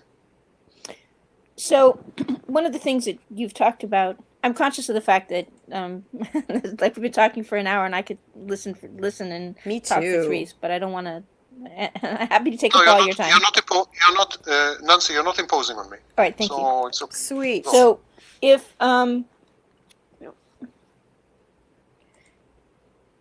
it sounds like a very laborious lifestyle in the sense that the narcissist spends a lot of time creating narcissistic supply in order to feel safe and secure, and to some degree to create the environment that he grew up in, or try to create some sort of safety for himself. And he's always kind of tap dancing, trying to appease the emotions when he's, to the extent that he absolutely has to, in order to get them to give what he needs to get from them. But at some point, I can see why this house of cards kind of falls down. Yeah, and like when now, that happens and in there her is life. no narcissistic supply, you've mentioned that there's kind of sometimes, rarely, very rare occasions, a window when a narcissist can realize that they've got a problem that they need to actually seek help for. So can you sort of talk about what happens when the narcissistic supply economy collapses and narcissist... Oh, well, that's good. Like what That's happens kind of to like his what's happening in personality her during life that now. time period? Very Well, interesting. it's rather simple, actually. For the false self, which is the narcissist facade, the message that he is sending to the world, the spin doctoring of the narcissist's life and identity. The false self, which is a concoction, it's a scenario, script, it's a piece of, it's a narrative, it's a story, it's a confabulation, piece of fiction. So the false self requires narcissistic supply. It's a little like having a car. You know, you need to put fuel. You need to put fuel in the car. If you don't put fuel in the car, you will still have the car, but it won't take you places. It won't be functional. Without fuel, the false self stops being functional, ceases to function.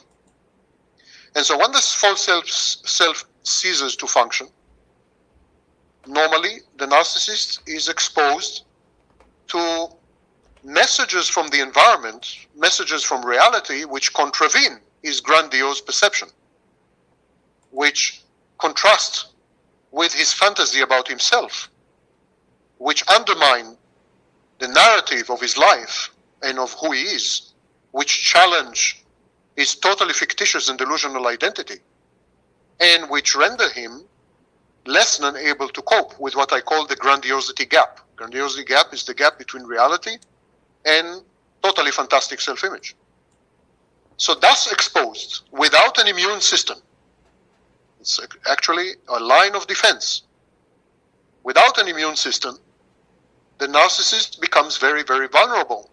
Actually, what happens then, he becomes, again, the child that he used to be. The years fall away from the narcissist like so much shedded skin. And suddenly, cowering in the corner, mumbling, crying his eyes off, frightened, sniveling, is this little kid who had developed the false self in the first place as a defense mechanism, as a mystic shield, as a magical sword, you know. The magic is gone, and here's the kid. It's a child, 6 years old, 9 at the most. And he is terrified. And he doesn't know what to do because nothing is working anymore to shield him from the arrows of life, from the pain and the hurt and the fear and the challenges and the abuse and so on. At that point, narcissists look for help. So they may seek therapy, or they may really connect, finally, intimately with their loved ones, the ones who love them, yeah? Mm-hmm. Or they may seek meaningful relationships with parents, or they cast around for someone, they're drowning. They cast around for a straw, for someone. Like, to me, give them a hand. the way that, wait, hold on. And so, hold on, I'm going to stop it is that then for a that the narcissist usually ends up in therapy. But in therapy, the narcissist doesn't seek to understand himself. So to me, listening to that part of it, it sounds like when he says, like, it sounds like they end up like almost like a fish out of water, like flailing, you know, to survive, because if this grand scheme or whatever that they're trying to pull off, then it's almost like, what if it doesn't work? And so the reason why I wanted to stop there and say something about that is because it will be very interesting to see how she responds when she doesn't win. Because remember, in the UK, he lost that case, therefore she was on top of the world. Like, even though he wasn't suing her, he was suing the son, but still, in that experience, in that situation, she was like acting like she was able to ride off in the sunset on her high horse because he lost that case. So now here he is in America, you know, and he's got he has a lot of people pulling for him because he's being transparent, he's being truthful, he's already taken accountability for all his ailments, which he's never denied anyway. And now it'll be very interesting to see how she deals with it if she doesn't work. I mean, if she doesn't win. So we'll see. We'll end up seeing how that works. I'm not really sure. It'll be very interesting to find out, and we'll also see how she acts when if her, lawsuit loses also. So, it'll just be very interesting to see how she acts if she loses. And it will also be even triple interesting to see how she deals with it if she wins too, because I think she's going to have the same, I really hope she doesn't win. I mean, I know there's a chance she might win, but I'm just really hoping that she won't. I don't know. It'll be very sad if she wins, I feel like, because she's just blatantly lied so much on that stand, and it will be just a travesty if she wins. But, on top of the fact that she's just mocked DV, like she's mocked being a voice for that. Like, I mean, that's why I was saying, like, it's just so hard to understand, like, why she would even, anyway, I won't rant about that, but Anyway, that's why I wanted to say something, because it'll be very interesting to see if she loses this case, how she'll act. So let me go ahead and continue. What brought him to this, and how to avoid it next time. The narcissist seeks not to heal or to change, but the narcissist usually seeks in therapy to restore the false self. He wants things to be as they used to be. He comes to a therapist and he complains, my wife left me, can you bring her back to me? Or, I used to be so famous, can you teach me a few tricks to be famous again? He wants the therapist to collaborate with him, to teach him tricks and gimmicks, how to restore his grandiose false self to full functioning mode, how to extract narcissistic supply yet again. Extremely few narcissists, if any, come to therapy and say, I've realized that something is fundamentally and profoundly wrong with me. Can you help me? I'm not aware of a single one, myself included. You say that, but if you think, I think it's clear that you're self-aware. You're self-aware of the fact that you have a personality disorder, and you're accommodating it as best you can. I mean, I guess my point is, if you really can't feel instinctual sympathy, and that can't be manufactured, I don't really know if you can get the same buzz the rest of us do off of interpersonal relationships. Do you know what I'm saying? It's like saying, I don't. It's if the only sympathy that you can manufacture, that you can present to the world, is cold sympathy or manufactured behavior based upon cold sympathy, because you don't feel real sympathy, then, and that's what the rest of us are doing, using to be so effortless in our human interactions. I don't really see the path to healing is not at your command. Does that make sense? I'm not making excuses. I'm trying to say, it's like I don't know if it is an organic illness, or if it's a kind of damage that's done early enough that it actually changes the shape of the brain or some aspect of the brain, and you can't feel that other empathy that we feel, that we use to get by from day to day and to get the buzz we get when other people are happy. I don't know how easy that is to fix. So maybe the only thing you can do is go back to what you had before, or try to. Yeah, I understand what you're saying.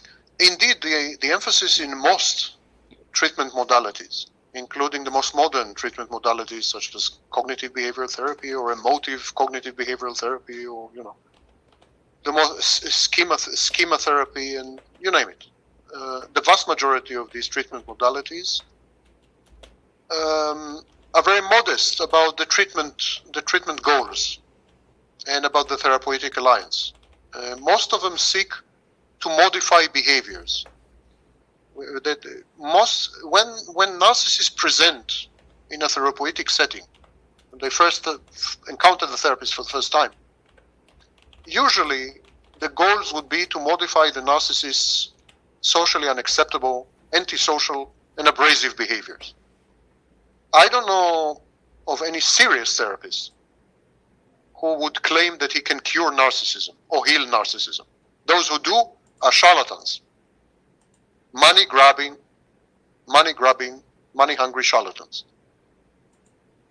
Serious therapists would admit that, yes, as you just said, the core of narcissism, the kernel of narcissism, is beyond reach. Whether it is because of brain plasticity, whether it's because of genetic component, possibly. No one knows. But narcissism is an all-pervasive, these are the Diagnostic and Statistical Manual's words, not mine. Narcissism is an all-pervasive personality disorder, where no cell is left unaffected, is not amenable to treatment, to cure, or to healing, or to reversal in any meaningful way. However, it is very possible, and is done thousands of times a year, you know, it's very possible to modify the behaviors of the narcissist so that his interactions with the environment are more palatable, more acceptable, more pleasant, less abrasive, less fraught with friction and conflict. Behaviors of narcissists have been modified to the extent that people, you know, found them livable with. Marriages have been restored, you know, into other relationships have been, you know, firms have been revived. So narcissist doesn't have to go through life in a state of constant conflict and tribulation. Narcissistic behavior can be modified to the extent that it becomes socially recognizable and socially acceptable. However, it does not touch by a millimeter the core and kernel of narcissism. You mentioned brain plasticity. There is no doubt that years of abuse and then decades of specific behaviors, set behaviors, modify brain neural pathways and so on. Brain is very plastic. And there is also no doubt in my mind, although this has not been substantiated by any studies, extensive studies, there's also no doubt in my mind that pathological narcissism is a genetic propensity. Because we see families in which 5 children have been subjected to exactly the same treatment, and yet only one of them becomes a narcissist. The others don't. Why? Interesting. Why children, including, by the way, twins and triplets, Interesting. where two members of a twin or 2 twins or triplets have been subjected to identical abuse, including the most horrific sexual abuse and so on, and yet only one of them becomes a narcissist. Why? Interesting. I think it is a genetic propensity. So genetic propensity plus brain plasticity could be a very powerful combination and in all probability irreversible. But the goal of therapy should not be human engineering, should not be reinventing the narcissist as a totally different human being.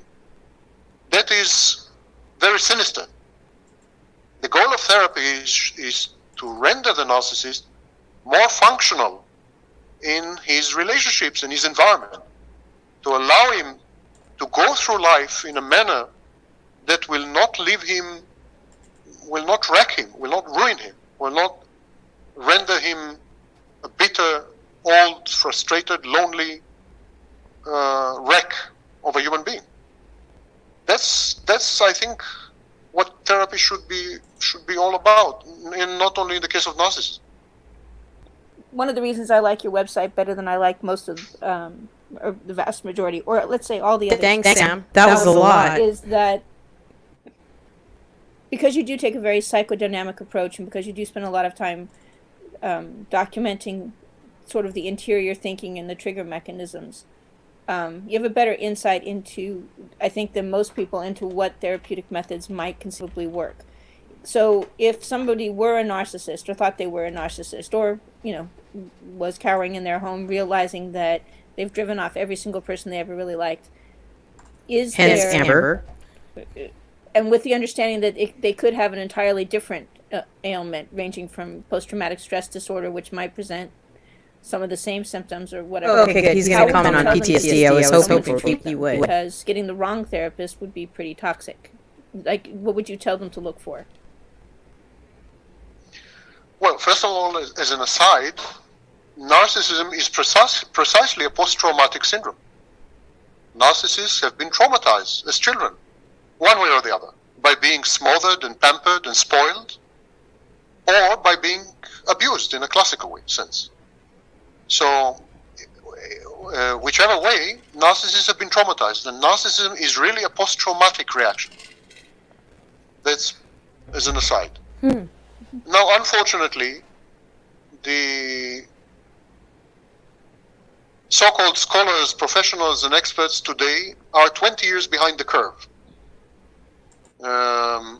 And this was in 2016, so shocking that's interesting. arrogance among these people. They do not seek to learn. Many of them, for instance, as a matter of principle, refuse to visit forums of victims of narcissistic abuse. Because there's nothing to learn there, The biggest studies of narcissists that I came across were comprised of 30 subjects, 30. The vast majority of studies of narcissists were comprised of 4 to 5 to 6 people. Based on these ridiculous, non-representative samples, the academic profession pretends to knowledge. And yet, they are so retarded in their thinking, so way behind Retarded? He said they're retarded. so way behind the curve, even when compared to the 1970s, to the works of Kohut and Kernberg, or to the 1980s, to the works of Masterson and so on. There's been a regression, not progress, but regression. It's interesting. The state of It's interesting you should mention that because my daughter's studying psychology at University of Santa Cruz, and she studied with one of the last professors who studied under Jung. And on his last day, he was blind, going deaf, and had just found out he had a terminal illness.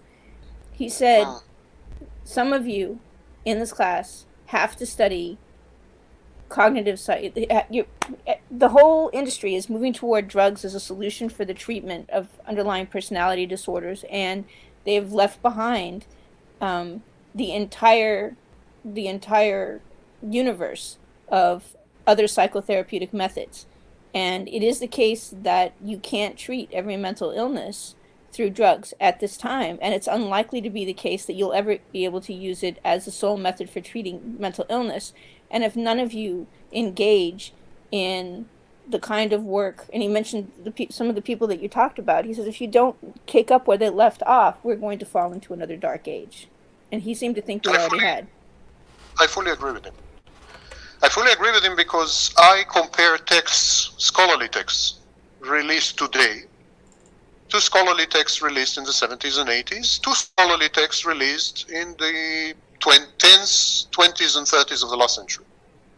And I see a constant regression. Regression, not progress. The state of knowledge about pathological narcissism today is far inferior to the state of knowledge about pathological narcissism in the 70s. Far inferior. When we had wonderful practitioners like Karen Horney, Kohut, later Kernberg, and so on. Theodore Millen operated in the last 2 decades of the previous century. You know, it's getting worse and worse, not better and better. And simultaneously, there is a growing arrogance. I just mentioned the fact that most therapists and scholars I interact with adamantly refuse to visit online forums where tens of thousands of people, This was sometimes 2016. hundreds of thousands of people, So compare invaluable experiences with people diagnosed officially as narcissists. I mean, it's mind-boggling. Mind-boggling. This arrogance reflects the fact, in my view, that the professions of therapy, psychological professions, let's call them, including psychiatry, or maybe especially psychiatry, but also classical psychology, abnormal psychology, and so on and so forth, and even among therapists. I think there's an overrepresentation of narcissists. I think narcissists gravitate towards certain professions. Mm-hmm. I think we're far more likely to find narcissists, for instance, in show business, in the media, in the mass media, among people who wield power, like police or judiciary, among the clergy, and so on and so forth. We are also very likely to find an overrepresentation of malignant pathological narcissists among therapists, psychiatrists, and psychologists, with emphasis on psychiatrists. I think there is resistance in classical Freudian terms. There is a kind of resistance in the profession. Well, I would say for self-scrutiny. I think you're right, and but I think what's interesting, or what's probably most, there's a couple of things that are interesting to me about that. The first one is that the traditional wisdom, if you go on the vast majority of textbooks, vast majority of works written about narcissists and narcissistic personality disorder, the advice is avoid them, and the advice is that they should be avoided at all costs, and that they're evil, which is a pretty, like, what else? Like, you don't say that about autistic people, and you don't say it about borderline people, but if you're a narcissist or somebody decides you are, too bad for you. The other thing is they don't necessarily. Okay, wait. Let's say something about that. Hold on. Suffered from the ailment. Wait. Who? Let me back it up just for a second so I can pick up when she says that. So he just said something about like that. Wait, what did she say? Hold on, I gotta hear it again. Resistance in classical Freudian terms. There is a kind of resistance in the profession. Well, I would say for self-scrutiny. I think you're right, and but I think what's interesting, or what's probably most, there's a couple of things that are interesting to me about that. The first one is that the traditional wisdom, if you go on the vast majority of textbooks, vast majority of works written about narcissists and narcissistic personality disorder, the advice is avoid them, and they are the advice is that they should be avoided at all costs, and that they are evil. Okay, so she said that they should be avoided, and isn't there something about warning too? She says it's just a pretty, like, what else? Like, you don't say that about autistic people, and you don't say it about borderline people, but if you're a narcissist or somebody decides you are, too bad for you. The other thing is they don't necessarily, given the number or the percentage of people who suffer from the ailment, who are reportedly inflicting large quantities of abuse or damage on large quantities of people, you'd think the need to treat narcissists would be higher, not lower, right? Well, the reason why I wanted to stop and say something about that is because if you guys remember, I think, I can't remember how it was like expressed or whatever, but there was some kind of like something about that. She was saying that her friends or someone people warn people about her or something. Am I saying that correctly? Like every single time she gets involved with somebody or something, they warn her. They warn the person about her, if that makes sense. So it's very interesting that was brought up because she also says it, I believe. When I say she, I mean Amber Heard. So, that people warn, they get warned about her. And so I find it interesting that she herself is very aware of that. Like she doesn't find fault in that, or she doesn't, or at least it doesn't seem, if I'm articulating that correctly and I'm kind of, expressing it the proper way, she sounds like she's aware, that people warn the people that in her life about her, which I think is very strange. Like, it's very strange. It's like she seems to think more about that, like as if it's comical, as opposed to, okay, wait a minute, maybe I should ask myself, why are they warning, like, why are they being warned by the people I know or whatever, if that makes sense. You know what I mean? Like, it doesn't make any sense why she would be comfortable with that. But I hope I articulated that correctly, because I feel like I didn't. But you know what I'm saying. Like, if you understand what I mean, then, like, obviously people are saying don't get involved with her. That's why she said, if you're labeled a narcissist, forget it. Forget it. People will do anything and everything to stay away from you. Like, don't even go there. Like, don't even go there. You know what I mean? You don't want the wrath. You don't want the shit of being associated with this person. You don't want to do that, because it will fall back negatively on you.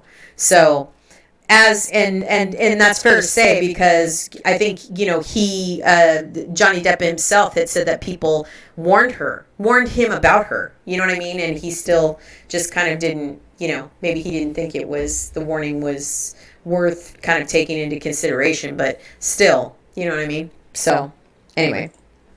In other words, if you want to make the world a more peaceful place, then finding an effective treatment for narcissism would seem like a big step in the right direction. And yet it's not, so like there's that's why I'm saying that I think there is a form of resistance among the therapeutic professions because of overrepresentation of narcissists. I think they are avoiding self-scrutiny. They are avoiding looking at the mirror. And this is a learned guess, not a guess, but a learned guess. I am collaborating with close to 1,000 therapists, and I have come across thousands of them. And I regret to say that a sizable chunk of them struck me. I couldn't remote diagnose them, of course, nor am I qualified to diagnose, but they struck me as narcissists. I think it's very prevalent among these professions, and it's a problem. They can easily study borderline, because most of them are not. They can easily study even psychopaths, because most of them are not. They can study any other mental illness, schizophrenia. But suddenly when it comes to narcissism, there is this blockage. There is this resistance. There is this inability to move forward. Listen, narcissism has become a buzzword, a household word, a catchphrase, at least since 2004, at least. I have contributed my share to rendering it so, but there were others, of course. Between 2004 and now, there's a, it's an avalanche. And yet, you can't really see any concerted effort. For example, I'll give you an example. There is a concerted effort to study the brains of psychopaths. Concerted effort in dozens of locations throughout the world, using the latest functional magnetic resonance, fMRI, using the latest genetic markers, huge budgets, investments, and what have you, to study psychopaths. There is a huge investment in studying bipolar disorder. There is enormous investment in studying autism, borderline personality disorder, and so on. The only field where I personally am not aware of any budgets, any coordinated research effort done anywhere. And believe me, if there was something like that, I would have known about it. So the only diagnosis which is totally ignored and neglected by the academic profession, is narcissistic personality disorder, and yet, it is by far the most debated, discussed, and analyzed in the mass media, in show business, in online. It is by far what bothers people most. If you were to take a random sample of 1,000 people, I am not convinced how many of them heard of schizoid personality disorder. But I can bet you that 10 times more people heard about narcissism. And yet, there is a lot more going on in the study of schizoaffective disorders than in the study of narcissism. Well, Why? It cannot be a coincidence. I think it's because things may change quickly, one never knows. But I think it has to do with the fact that the second that we're in a fad state where the label's been applied that if you have narcissistic personality disorder, you should first you should be abandoned. Right? Everybody should just get away from you because you're dangerous. And then the second thing is that you are untreatable and will refuse treatment, which is not always the case. It's difficult, shall we say. And then the notion about brain plasticity and the fact that it may be in some sense genetic or due to childhood abuse indicates that it's sort of a notion of damaged goods, which, if somebody's autistic, they kind of apply the same labels, but they still try to make them as functional as possible. People with narcissistic personality disorder. I wouldn't think that the profession regards people with schizophrenia or people with borderline as more amenable to treatment than people with narcissism. I wouldn't say that. Schizophrenia is a serious disorder. That's true, but the thing is that as you said, they've developed drugs antipsychotics to treat it. I've never heard anybody say, if you know somebody that has narcissistic personality disorder or somebody you think has, then you should, this is the therapist you should see, and this is the kind of treatments you should follow. But this is precisely what I'm saying. Why not? Why don't you hear that? I think because why, if you're a psychopath, they would offer you drugs and specific therapies and so on. If you're borderline, they would give you drugs and so on. I don't know. But not if you're not. I think it has to do with the fact that it's been identified in some sense as a moral illness. It's a very strange thing, actually. I'm probably more hopeful than most people because I think that I've seen things change that I never thought would change. I've looked at. Well, my pet theory is that the profession is narcissistic, and they are afraid to look themselves in the mirror. That's all. I think you're correct, but I think it also somebody will choose to move forward on it. I think simply because it is a very fertile field of study. And I suspect when that happens, they'll be talking to you quite a bit. So I think the next thing that I sort of wanted to talk about. And thank you very much for giving me so much time. And Girl, you're killing me. I've been here forever. Since I work here in Los Angeles and I work with a lot of filmmakers and writers, it's amazing to me how many stories I see about serial killers or crime kingpins or bad politicians. And I could list every stereotype that's associated with narcissistic personality disorder. People are writing about it all the time. And yet I find that very few people, I don't think writers a lot of times realize that they're presenting a very inaccurate and unsatisfying picture of people who hold those positions. And I think it comes from the fact that they're making up out of whole cloth. If a story is based on reality, you're seeing the behavior of a real person, and what they present is very interesting. Whereas if you're manufacturing a character from whole cloth, it's pure fantasy and it has no basis in reality. So have you ever seen pictures of people with narcissistic personality disorder in the media that struck you as particularly accurate or inaccurate? Well, I'd rather not recommend specific flicks, but I will make a blanket statement. Okay. I rarely, if ever, came across a total misrepresentation of narcissists in films. I'm a film buff. I have a library of 23,000 films. Jesus. And I make it a point to watch 2 films a day. Well, this was back in 2016, so I suspect that he might have had me now. But he did do another interview in 2022.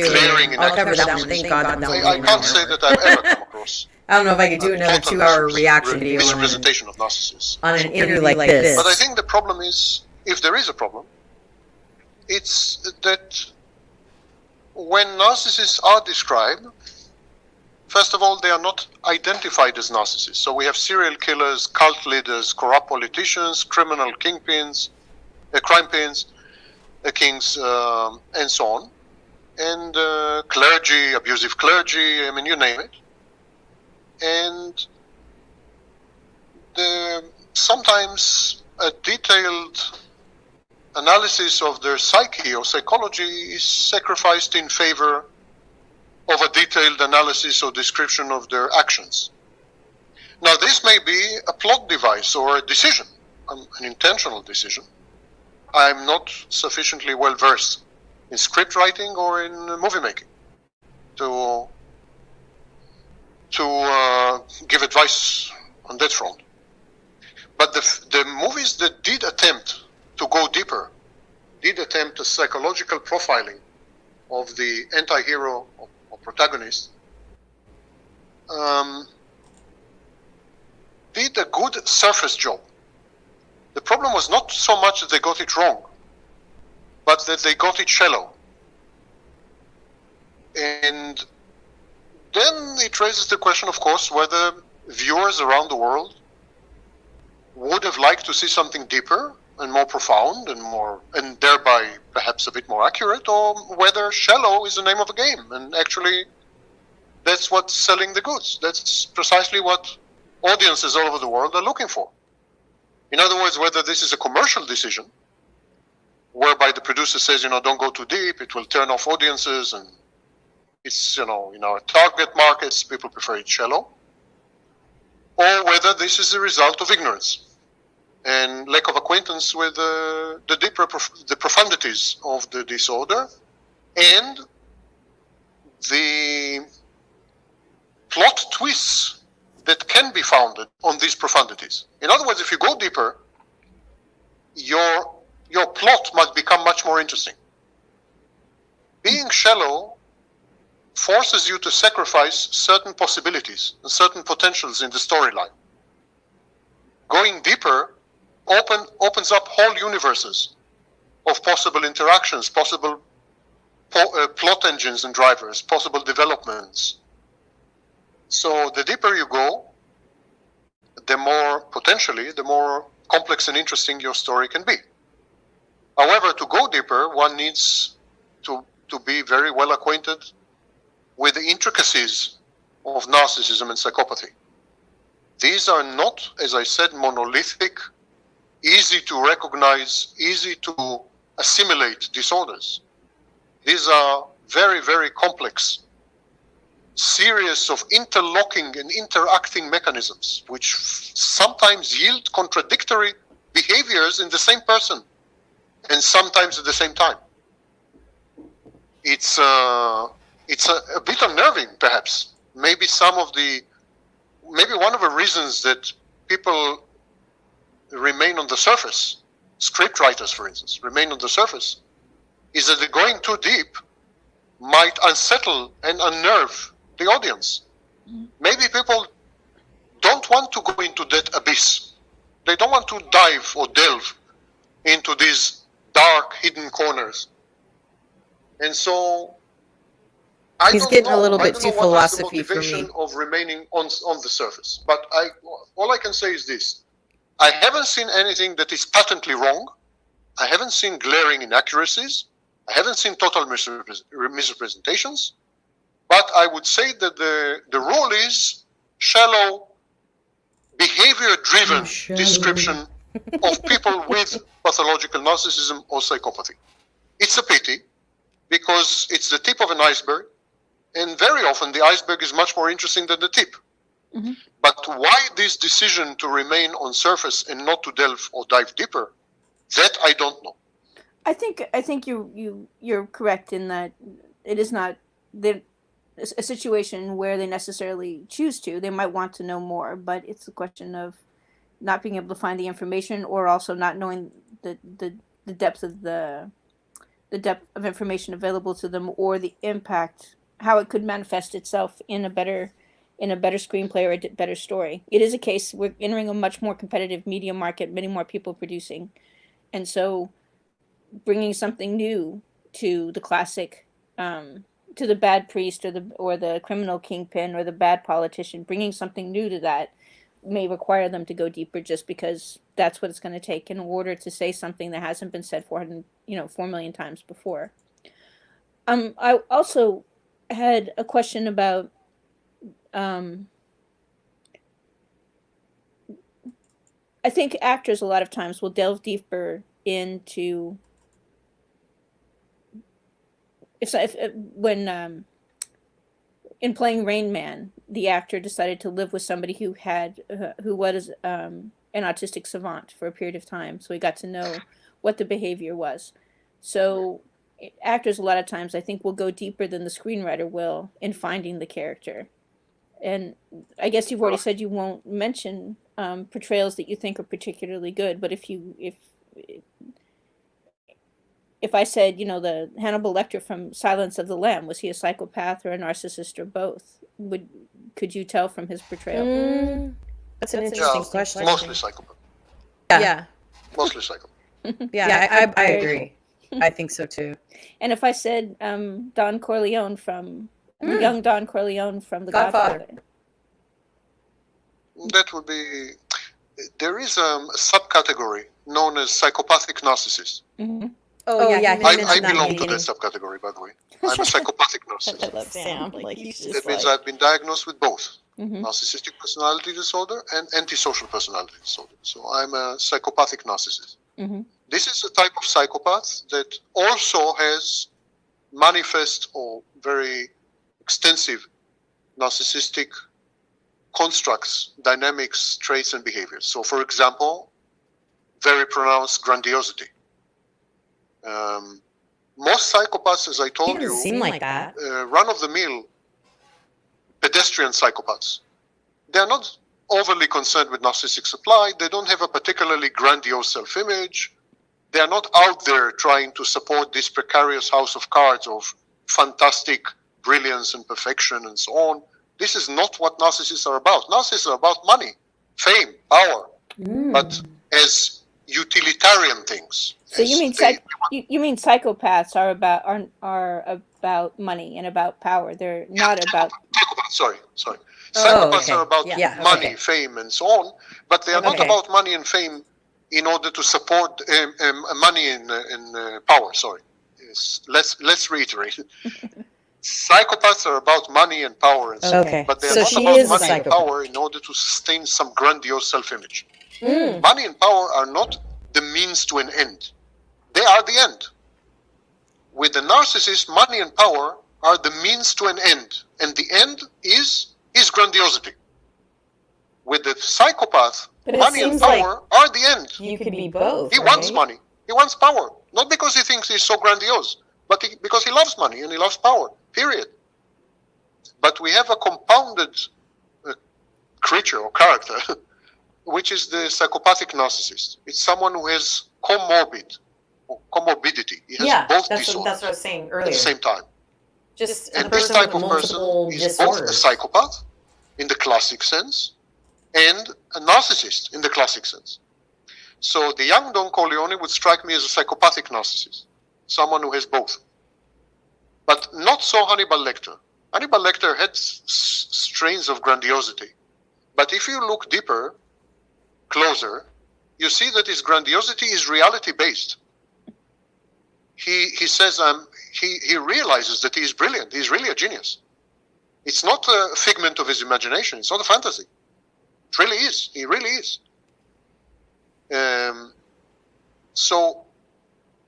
As you see, there are gray areas between these two disorders because they're very close. They're first cousins. First cousins. It's very interesting. So, if I work with at the moment or run events, I should say, for about 8,200 writers, actors, and producers. So can I tell them that if they're interested in maybe having your comments on a script or maybe having your advice on a performance, they could reach out to you through your website? I mean, I know you have consulting rates and so forth, but are you interested or willing to work on film or media advising? Yeah, sure. If they can afford my fees, why not? I have clients. I provide consultations to clients. But these are mostly victims of abuse or people who had a close brush or close call with narcissists and so on, and are recovering from the traumatic experience. So mostly, if not all. Yeah. And that's actually that's kind of an interesting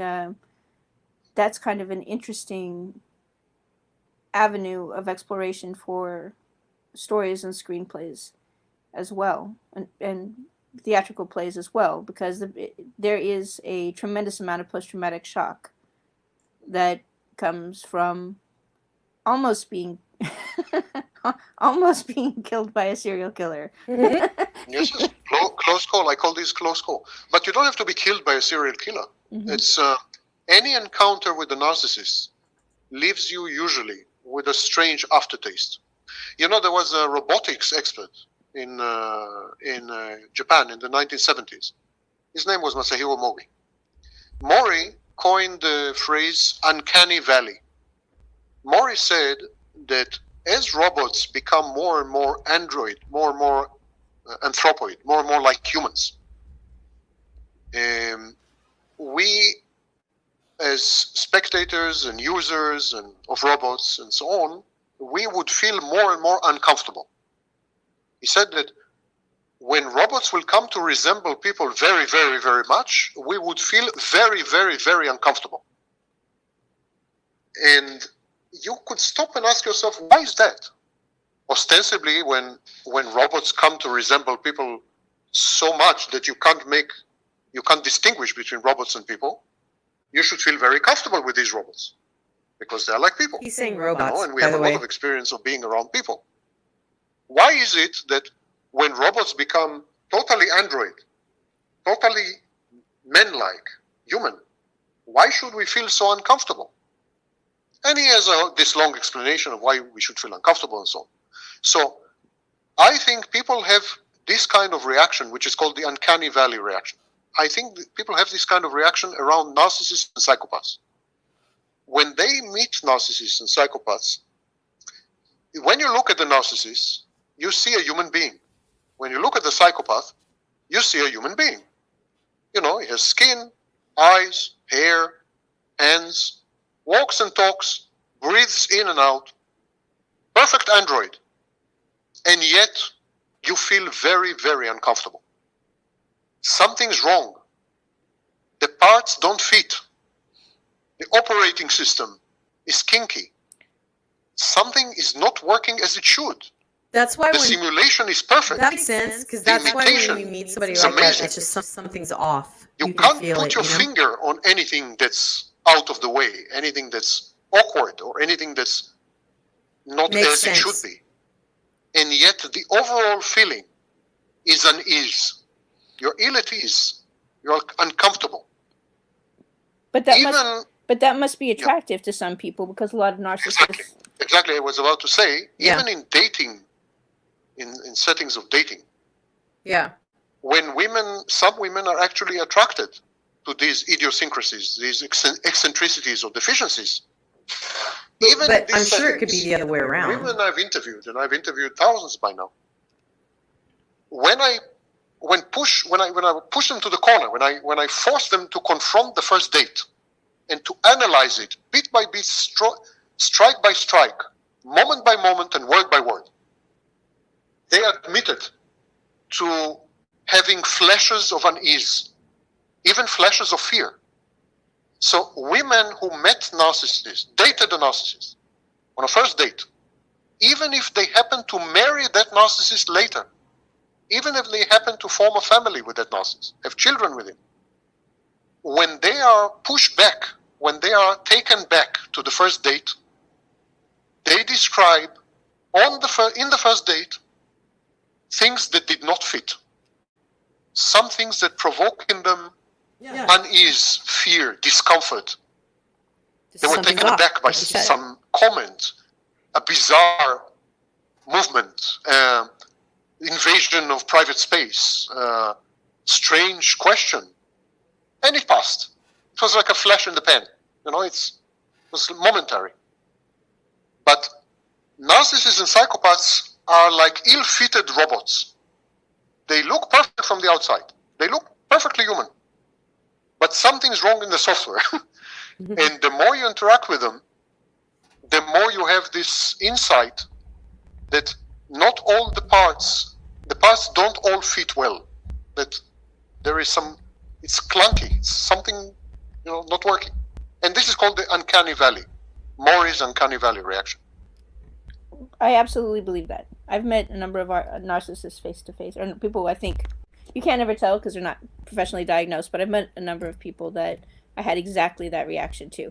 And I'm going to hell because I actually, I'm very happily married. I have 3 wonderful children. I mean, I met my husband when I was like 18. But when I see those people, I think they're interesting because they're humans that have something else going on. And you just don't ever see it. You're just like, wow, I've never seen that before. Yeah, that's true. Precisely, like the robot. It's like this robot that I described. It looks human, 110% human. But you know damn well that it has a different software. You know very well that other processes are taking place inside him to which you can never be privy. You can never gain privileged access to this. They are so different. Narcissists and psychopaths are so different because they lack very crucial modules. Empathy is not a marginal, fringe thing. It's not an incidental, unimportant thing, empathy. Empathy is the foundation of our ability to interact, to have interpersonal relationship, and it is the foundation, the building, the cornerstone of morality, If of I'm social yawning, I know order, y'all is. of social functioning. Empathy is not a small thing. But put that aside, narcissists and psychopaths have no access to their own emotions. Yes. Imagine. That's actually another thing that's actually extremely shocking to me, is that having brushed up against these people at various points in my life, I mentioned that I did some work working with military folks and so forth. Having run up against these people, one of the things that's most shocking to me is they can't answer the question, are you happy? Oh, yeah. And a lot of times they can't identify what will make them happy in advance. They can't tell you, they can't say, if X, Y, and Z happen in 2 months, I will be happy. It's like every day is a new day. They They have no access to their emotion. And yes, every day is a new day. I have an essay that I've written. It's called the Discontinuous Narcissist. Exactly. There are no emotions, no empathy, and no personal continuity. So in effect, there's no identity. These are not marginal things. These are not things that are like So the question having is an arm I amputated. guess, is what he's You know, trying these to are say. not. These They are can't- such substantial deficiencies. I think They render narcissists and psychopaths, in my it's humble almost opinion. over, thank God. Normally I wouldn't do something like this, but I don't know. I just thought it was kind of relevant. And we have a big day tomorrow, y'all. I have to figure out if I want to stream the trial. I honestly kind of do, and I may do it. I may actually just try to take a leap and see if I can stream it. I'm curious if it'll work for me. I don't know. I may try. I don't know. I have to see. I have to see what happens. I can try to stream it and then see what happens, like at the end of the day. If I get a copyright, we'll see, because I don't have any copyrights on my channel at all. And I've had this channel I've had for 5 years. So and I just recently changed it on Monday. Let's see, I transitioned this channel officially on was Monday, I don't know, May 9th, 2022. So we'll see. I don't know. I think I should. I think I want to. So stay tuned if you want. I mean, I'll stream it and see what happens and see if someone tunes into my channel. Maybe that'll help it grow. I don't know. But anyway, I think what he was talking about is like, they can't answer the question, because she just said, it's weird. You could ask, as a narcissist, if they're happy, and they'll never answer the question. They'll dance around it. I think it's because happiness is an emotion. And if they're not capable of really understanding what happiness feels like, then they're not going to be able to answer the question. So it makes perfect sense why a true narcissist or a classic narcissist, since, there's so many, there's the overt and the covert and the cerebral and the somatic, and there's all these different sort of levels of narcissism, that it's hard to tell, it's hard to distinguish. That's why this is it's such a complicated subject. You could just like look at somebody and try to make your determination, but it's not as easy as it sounds, and it's very, very complicated and very, very psychological, obviously. And I think even some people in the psychology field and psychiatry field just don't have enough under their belt in terms of narcissistic abuse and what's considered these days as complex post-traumatic stress disorder. So, and I think that goes hand in hand. It's just like there's a lot of people that think that BPD should be non-existent at this point. So, there's a lot of talk in the psychology world about BPD in general. I think what happens, it's like bipolar. Bipolar came around and then everybody was just like all of a sudden diagnosed with bipolar. It's just like GAD, generalized anxiety disorder. Another one just commonly slapped on people's charts, and the one thing about it is once you have a diagnosis, it's very difficult to reverse that diagnosis. So I feel like it's up to you as the patient and being an advocate for yourself to learn exactly what you feel is, happening with you. Because a lot of times, in order for a psychiatrist to give you medication, you have to have a diagnosis. You have to. So it's like, I went to a psychiatry appointment one time in my life, and it was a 15-minute session. And out of that 15 minutes, she diagnosed me. And I'm like, how do you even know that's what I have? Like, that doesn't even make sense. So I understand like the way that they're saying that a narcissist can't answer the question because it's an emotion.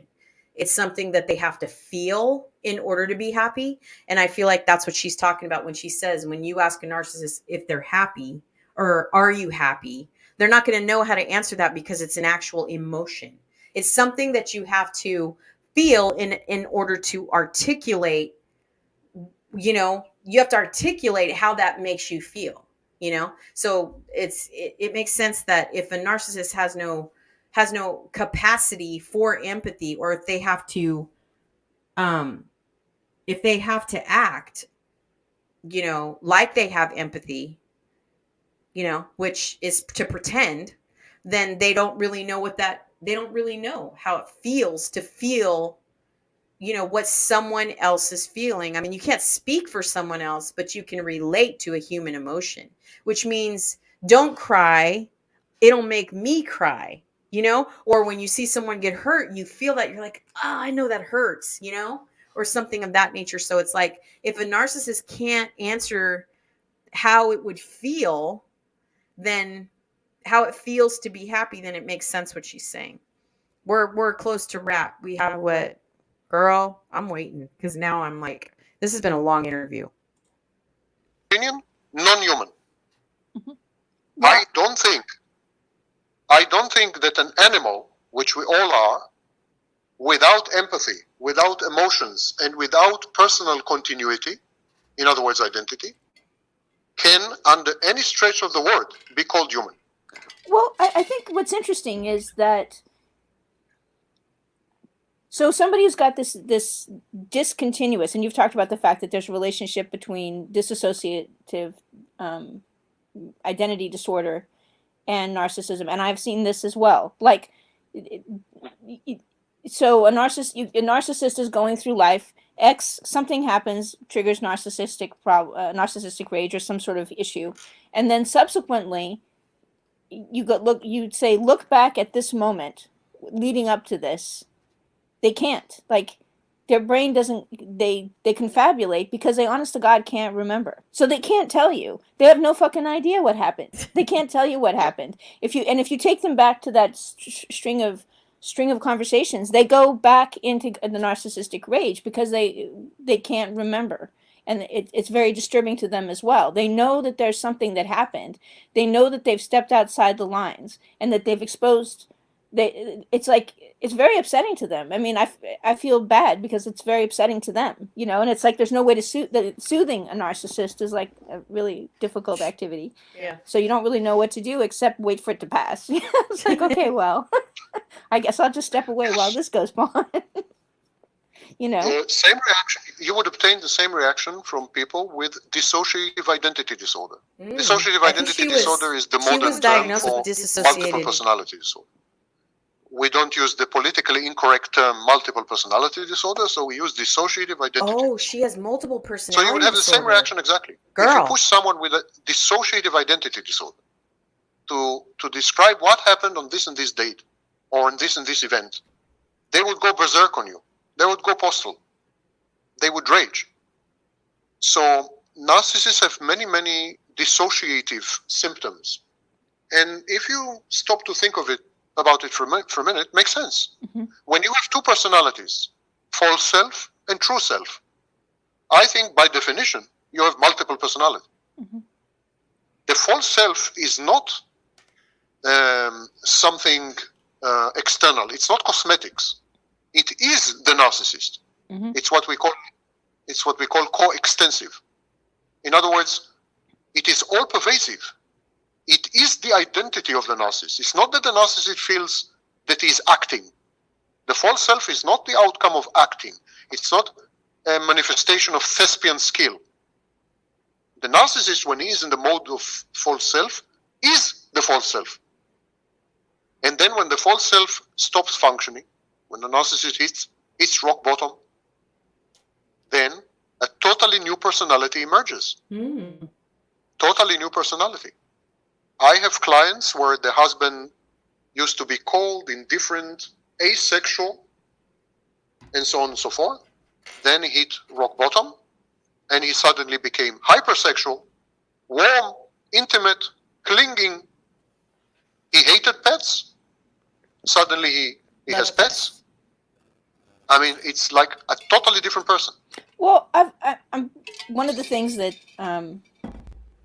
so I've worked with a lot of different people, and one of the conversations I've had is because I feel this internally is I'm very aware that I've got multiple personalities at work. I mean, I've gone through I've had We all people in do, my though. family die, and You I've been know. in the hospital.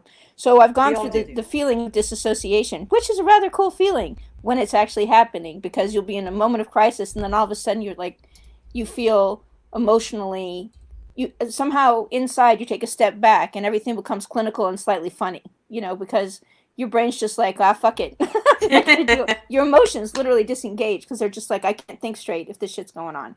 So I felt that sense of separation, and one part of my mind says, well, that's nice, and thank God that's over. And the second part of my mind thinks, man, I'm going to pay for this later, because it does come crashing back down. And I think what happens I wonder if with narcissists, it's the case that they disassociated early, and they never because of post-traumatic stress, they did separate early, and it separated so continuously and so often, you just ended up with sort of these multiple personalities that are very separate from one another. I mean, we all know people who have moods, and we've known people when they go into this mood, just leave them the fuck alone. Right. That's right. normal. That's people That makes that sense. normal, theoretically have a normal psyche. And I think if you're dealing with somebody that has gone through the trauma required to produce, or have the genetic background required to produce narcissistic personality disorder, maybe it's the case that their personalities really are very separate, and they're kind of sharing the same body, and they overlap, and they sort of fade in and fade out based on which is going to be more adaptive at a given time, until nothing's adaptive, and then they don't know what the hell to do. In narcissism, 99.9% of life is spent with the false self. Mm-hmm. The true self is, such a rare occurrence that actually the true self feels alien, Mm-hmm. not the false self. The false self feels pretty natural. It is the true self that surprises the narcissist, unsettles him, feels alien, and many narcissists resent the emergence of their true self. They feel that they are, Well, I think touchy, that's. and they feel weak, and they feel vulnerable, Hold and on. so on. So you're saying the false. Well, I think that's true, because the false self is something that you want to present to other people, so they think that's, it's like here's something like that. If you catch this at the end of the tail end or whatever, but it's a great example of this is like the guy that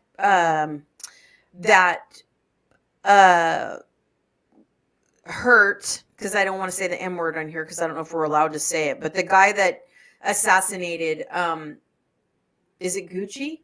Was it the Gucci guy? Is it Gucci? Yeah, it was Gucci, right?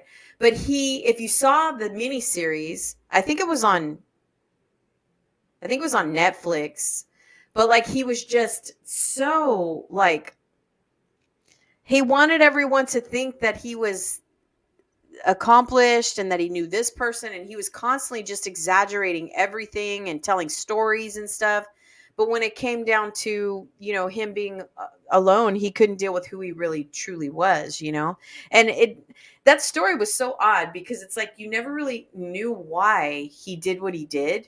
It was just so odd. But if you've ever seen that miniseries, then that makes sense, because it's like the false self is something they want to actually present to you that is so like they want you to think they're fantastic. They want you to think that they're the best thing that's ever happened to you, right? And they want to make you feel the same way.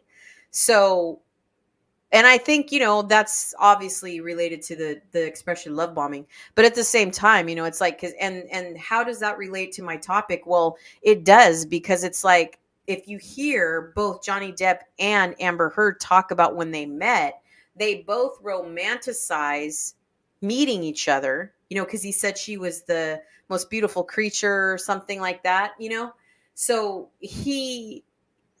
I'm sure she was trying to be endearing. She was trying to be, this incredible person, and, this, and she uses her beauty and her body as a weapon. So it's like she wanted to seduce him. She wanted to hypnotize him. She wanted to make him think she was the best thing that he could have ever encountered. But at the same time, she was also, because she's a psychopath, she was mesmerized by his accomplishments, by his money. And so I think that it was just both of them seeing each other as something they really weren't. You know, she saw him as the idol, and he saw her as, how could this, you know, beautiful young person think I'm so this or I'm so that, because, you know, look at me, I'm 50 something years old, and I mean, what is she going to see in me? You know, and I just feel like that's kind of how they're relating to the false self and the true self. So I didn't mean to get too digress, but to keep it relative of what the topic is, the question, you know, the topic of this entire live stream, whether it hits someone live or not, because obviously tonight's one of those nights I didn't really get to captivate anybody, or no one joined in to see. Maybe it's because the interview is long. It's very tedious because it's very intellectual, I guess. And some people don't like that kind of content, but it is very relative of what's going on on the stand. And if you can't understand the actual shell that Amber Heard lives in, then you're not going to understand her behavior and why she's doing what she's doing. And that's the reason why I wanted to bring up this interview, because I know it's meticulous. I know it's tedious. I know it was long. I know it was hard to understand. I know people get bored. You know, they want to be entertained and all this kind of stuff. But it is very true. And it is very relevant, honestly. It really is. And so that's one of the reasons why I wanted to talk about it, because I knew it would, you know, definitely be relevant to her personality and her diagnosis of what, you know, all the doctors have been talking about. The only thing that Sam has not really mentioned too much in this interview, or hardly at all, is BPD, you know. So maybe on another day, you know, I'll bring Richard Grant and stuff in here at some point. But I'm only bringing up this sort of deep psychology stuff because, I mean, in order to figure out why someone is the way they are, you have to understand what it actually means to be a narcissist. You know, you have to understand, what is a psychopath, or are you just labeling them what you think is a psychopath because you read a little excerpt on Google? You know, there's a lot to be said about psychosis. You know what I mean? So anyway, so I do believe very firmly in the mask. They call it masking, but also, you know, the false self and the true self of what he's talking about. You know, because the false self is what the person wants you to fall in love with and wants you to be sold. That's what they use to lure you in. And then, you know, after a certain amount of time, then the real person comes out. And then all of a sudden it's so crap. You know, this isn't what I signed up for. You're not the same person I met. You know, this isn't who I fell in love with or whatever, you know. So I very much relate to the way that they're defining the true self and the false self. Self, you're saying that the false self is the true self that 3, 4, 5, 6, 7-year-old boy, or could it be related to that? The true self is the child. Yeah, as it froze. When the false self takes over, it's age 6, 7, 8, 9, 10. When the false self takes over, it freezes, it disables the true self, and then the true self ossifies, simply ossifies like a fossil. Yeah, it ossifies and remains in hibernation. It's cryogenically hibernated, and then when it emerges frozen in time, as it were at that time. So does it not know? So is it the case that your true self might really hate a particular kind of food, or might really hate heights or whatever? As I just told you, the false self hated pets. It's a real case that I'm working with right now. Mm-hmm. The false self hated pets, but I mean virulently, viscerally. Hated pets. Hated. Pets. And then the true self emerged. I was like, the guy went through a financial crisis. The true self emerged, and the true self loves pets. And so the guy bought a kitten and is playing with her. That's just got to be a shock. Sleeping with her. Absolutely. These are two incompatible personalities. Absolutely. That's what led me to speculate that narcissism may be a post-traumatic dissociative reaction. We know that in extreme trauma, multiple personality develops usually as a reaction to extreme trauma. And usually the various alters, the various sub-personalities, are frozen in time. So you have a personality age 6, personality age 12, personality age 3. Yeah. So all it is has its own time, is its own clock. Wow. Yeah. In multiple personality. That is very interesting. It's the same with narcissists. The false self is alive, but the true self is frozen in time. It has its own clock. So that's and it is usually diametrically opposed to the false self. So that's actually really interesting. Remember that the false self emerged to compensate for the shortcomings of the true self. So the false self would define itself by opposition to the true self. Wow.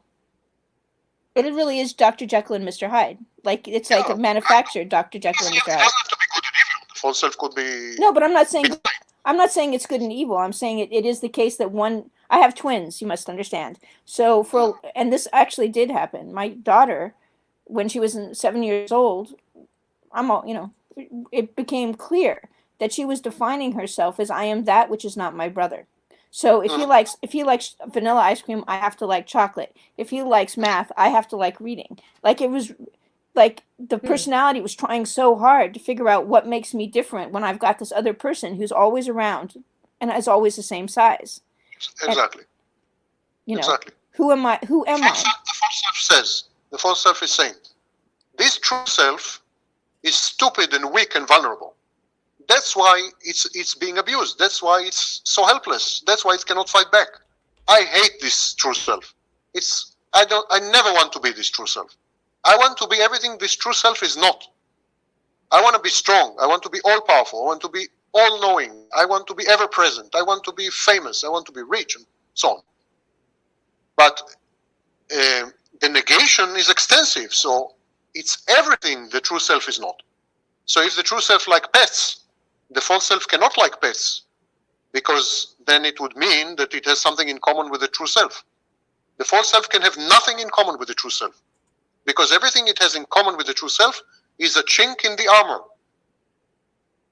Wow, that is very interesting. So I've taken up now 2 hours of your time, and I feel girl, you're killing me with this interview. I feel somewhat guilty about that, but I'm very happy that I have. So what I would like to ask is this: given the fact that it's very hard to find a therapist that has a background in this, and you do work with a number of therapists, can people contact you and say, I think I have narcissistic personality disorder, or something's going on with me, and I think you might have. I'd like to have your recommendation for a therapist to work with. Can you provide that, or do you work with patients directly, or how does that work?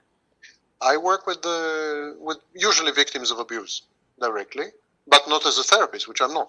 Right, but and I never recommend therapists, because things can go awry, relationships can deteriorate, and then I'll be blamed for it. Which, yeah, that's true. Liability. Something I'm looking forward to. So you usually only work. So I don't know. I'm going to go to hell, and I realize it identifies me as codependent, which is totally unfair, and I don't think it should be the case. But I really think it should be. I think narcissists deserve a therapist, just like one in the world that says, I don't think we should get rid of you. I think so too. Regrettably, there aren't too many, if any. Okay, well. So, narcissists are actually in much worse position than victims of narcissists. Yes, victims I of agree. Have their own forums, they have support, they have understanding of society, they have therapists working with them. Many of them are codependent, which is codependence is a well-known category with well-known treatment modalities developed over decades. So victims are in much better shape than narcissists. Narcissists can't find succor and support anywhere, advice anywhere. They are demonized, they are castigated, they are avoided even by professionals, because they are really difficult patients and so on. So they are, left to fend. We got about 2 minutes left. Used to it. That's what they developed the false self to start with. That's just horrible, though, right? I mean, that's just absolutely horrible. Extension of early childhood abuse. But it's true, though. I mean, that's what's sad. It's like, yeah, well, they're tough. They can take it. It's like, well, not really. All right. I had an amazing time. Okay, Nancy. Thank you very much. Thank you for your time and everything. I had a great time. Thank you very much. I very much enjoyed it, sir. Keep in touch. Take care, man. Thank you. Okay, guys. So that was the interview with Sam Vaknin.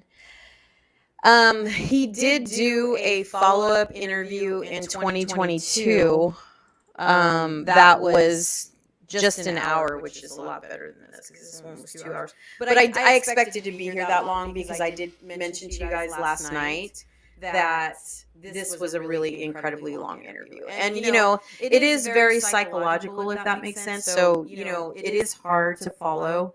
That's why I wanted to break it down myself and, you know, just kind of comment on it, you know, about what I feel was going on with it. Is this that light? I'm trying to figure out how to, I'm trying to figure out which light is better.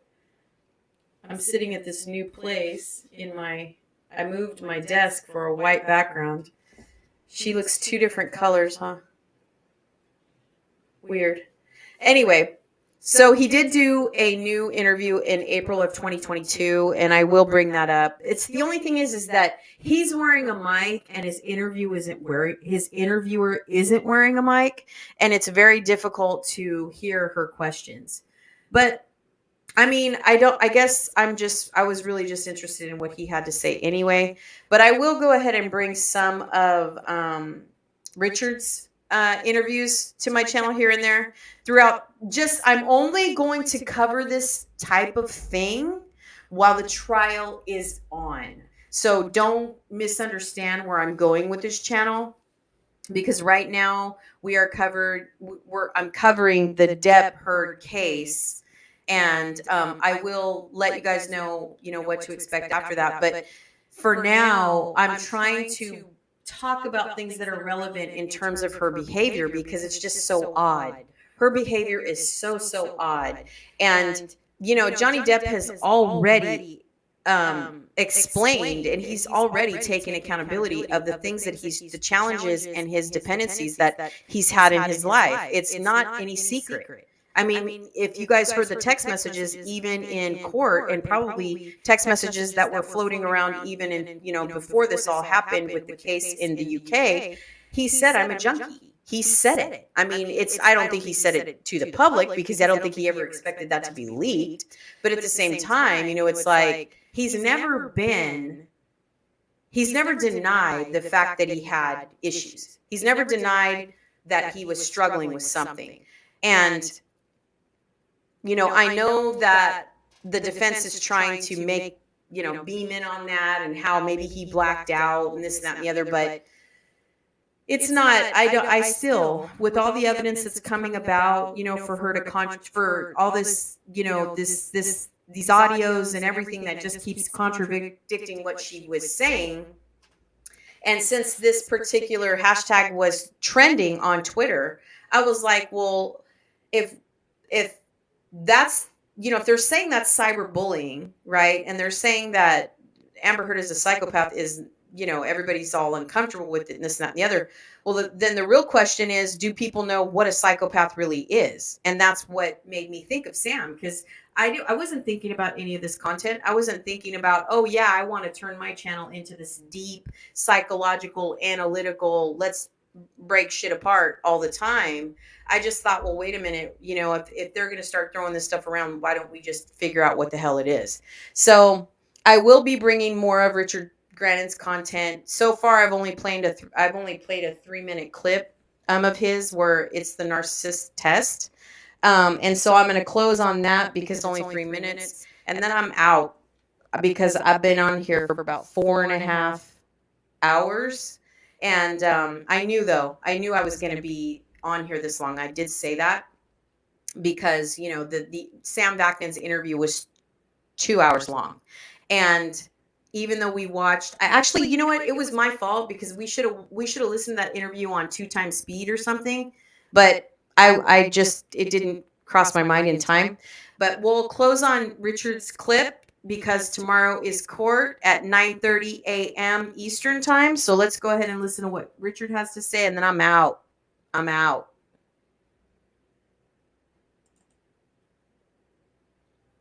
All right, bringing it up right now. Ready?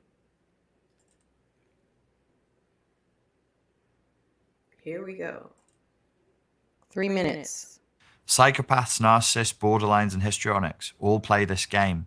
The appearance of being a victim, the appearance of being frail and fragile. How would you recognize this? Okay, here's a way of recognizing it. Remember at all times that what you are dealing with is a performance to elicit a response from you. Take one person, take what I just said, put them together. Think of 5, 6, 7, 8, 9, 10 examples where they behaved in a certain way that elicited a response from you that caused you to serve them, that caused you to give your stuff, your time, your attention, your money, your things, your emotion, your sex to them in a way that you wouldn't have done if they hadn't asked you. They implied it. They made faces. They sighed, or they did weird stuff with their meta communication, their body language to get you to do what they wanted you to do, which is to serve them in some way. Psychopaths, narcissists, borderlines, and histrionics So keep all that play in this mind. game. Hold on. Let me The stop it. appearance of being a victim. Hold on. Okay.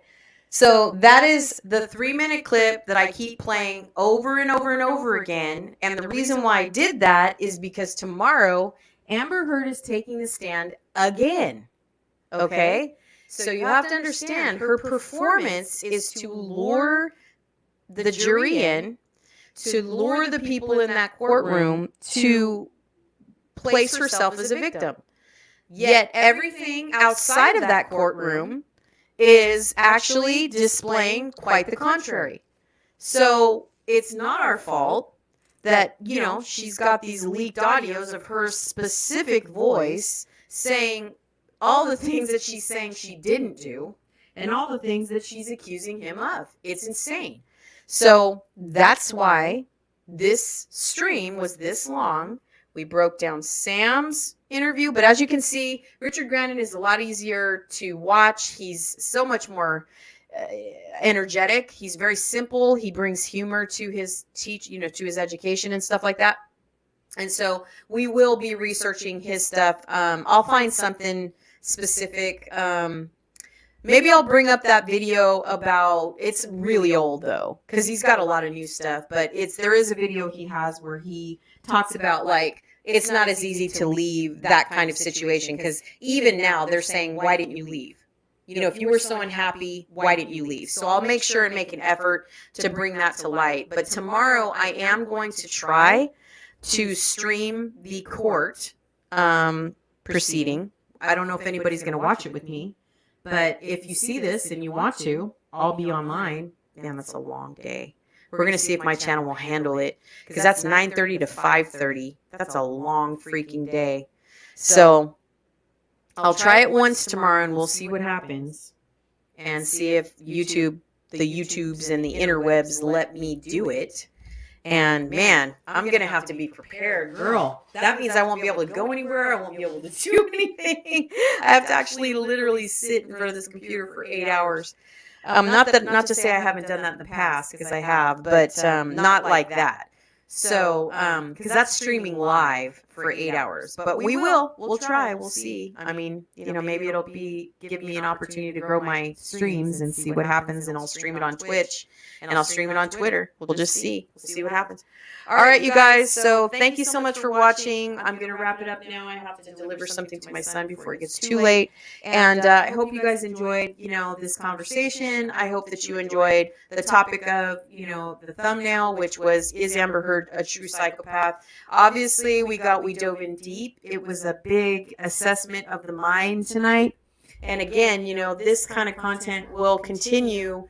Not so much with Sam, you know, because I showed you his channel. I'll leave all the links below.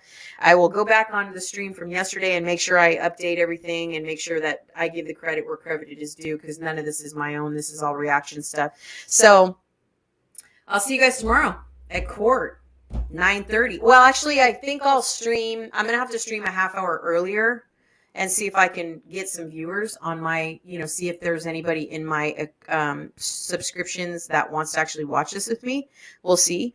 But yeah, and it also give me an opportunity to stream in the morning, because I don't normally do that. I've only just done afternoons and evenings, so it'll be very interesting.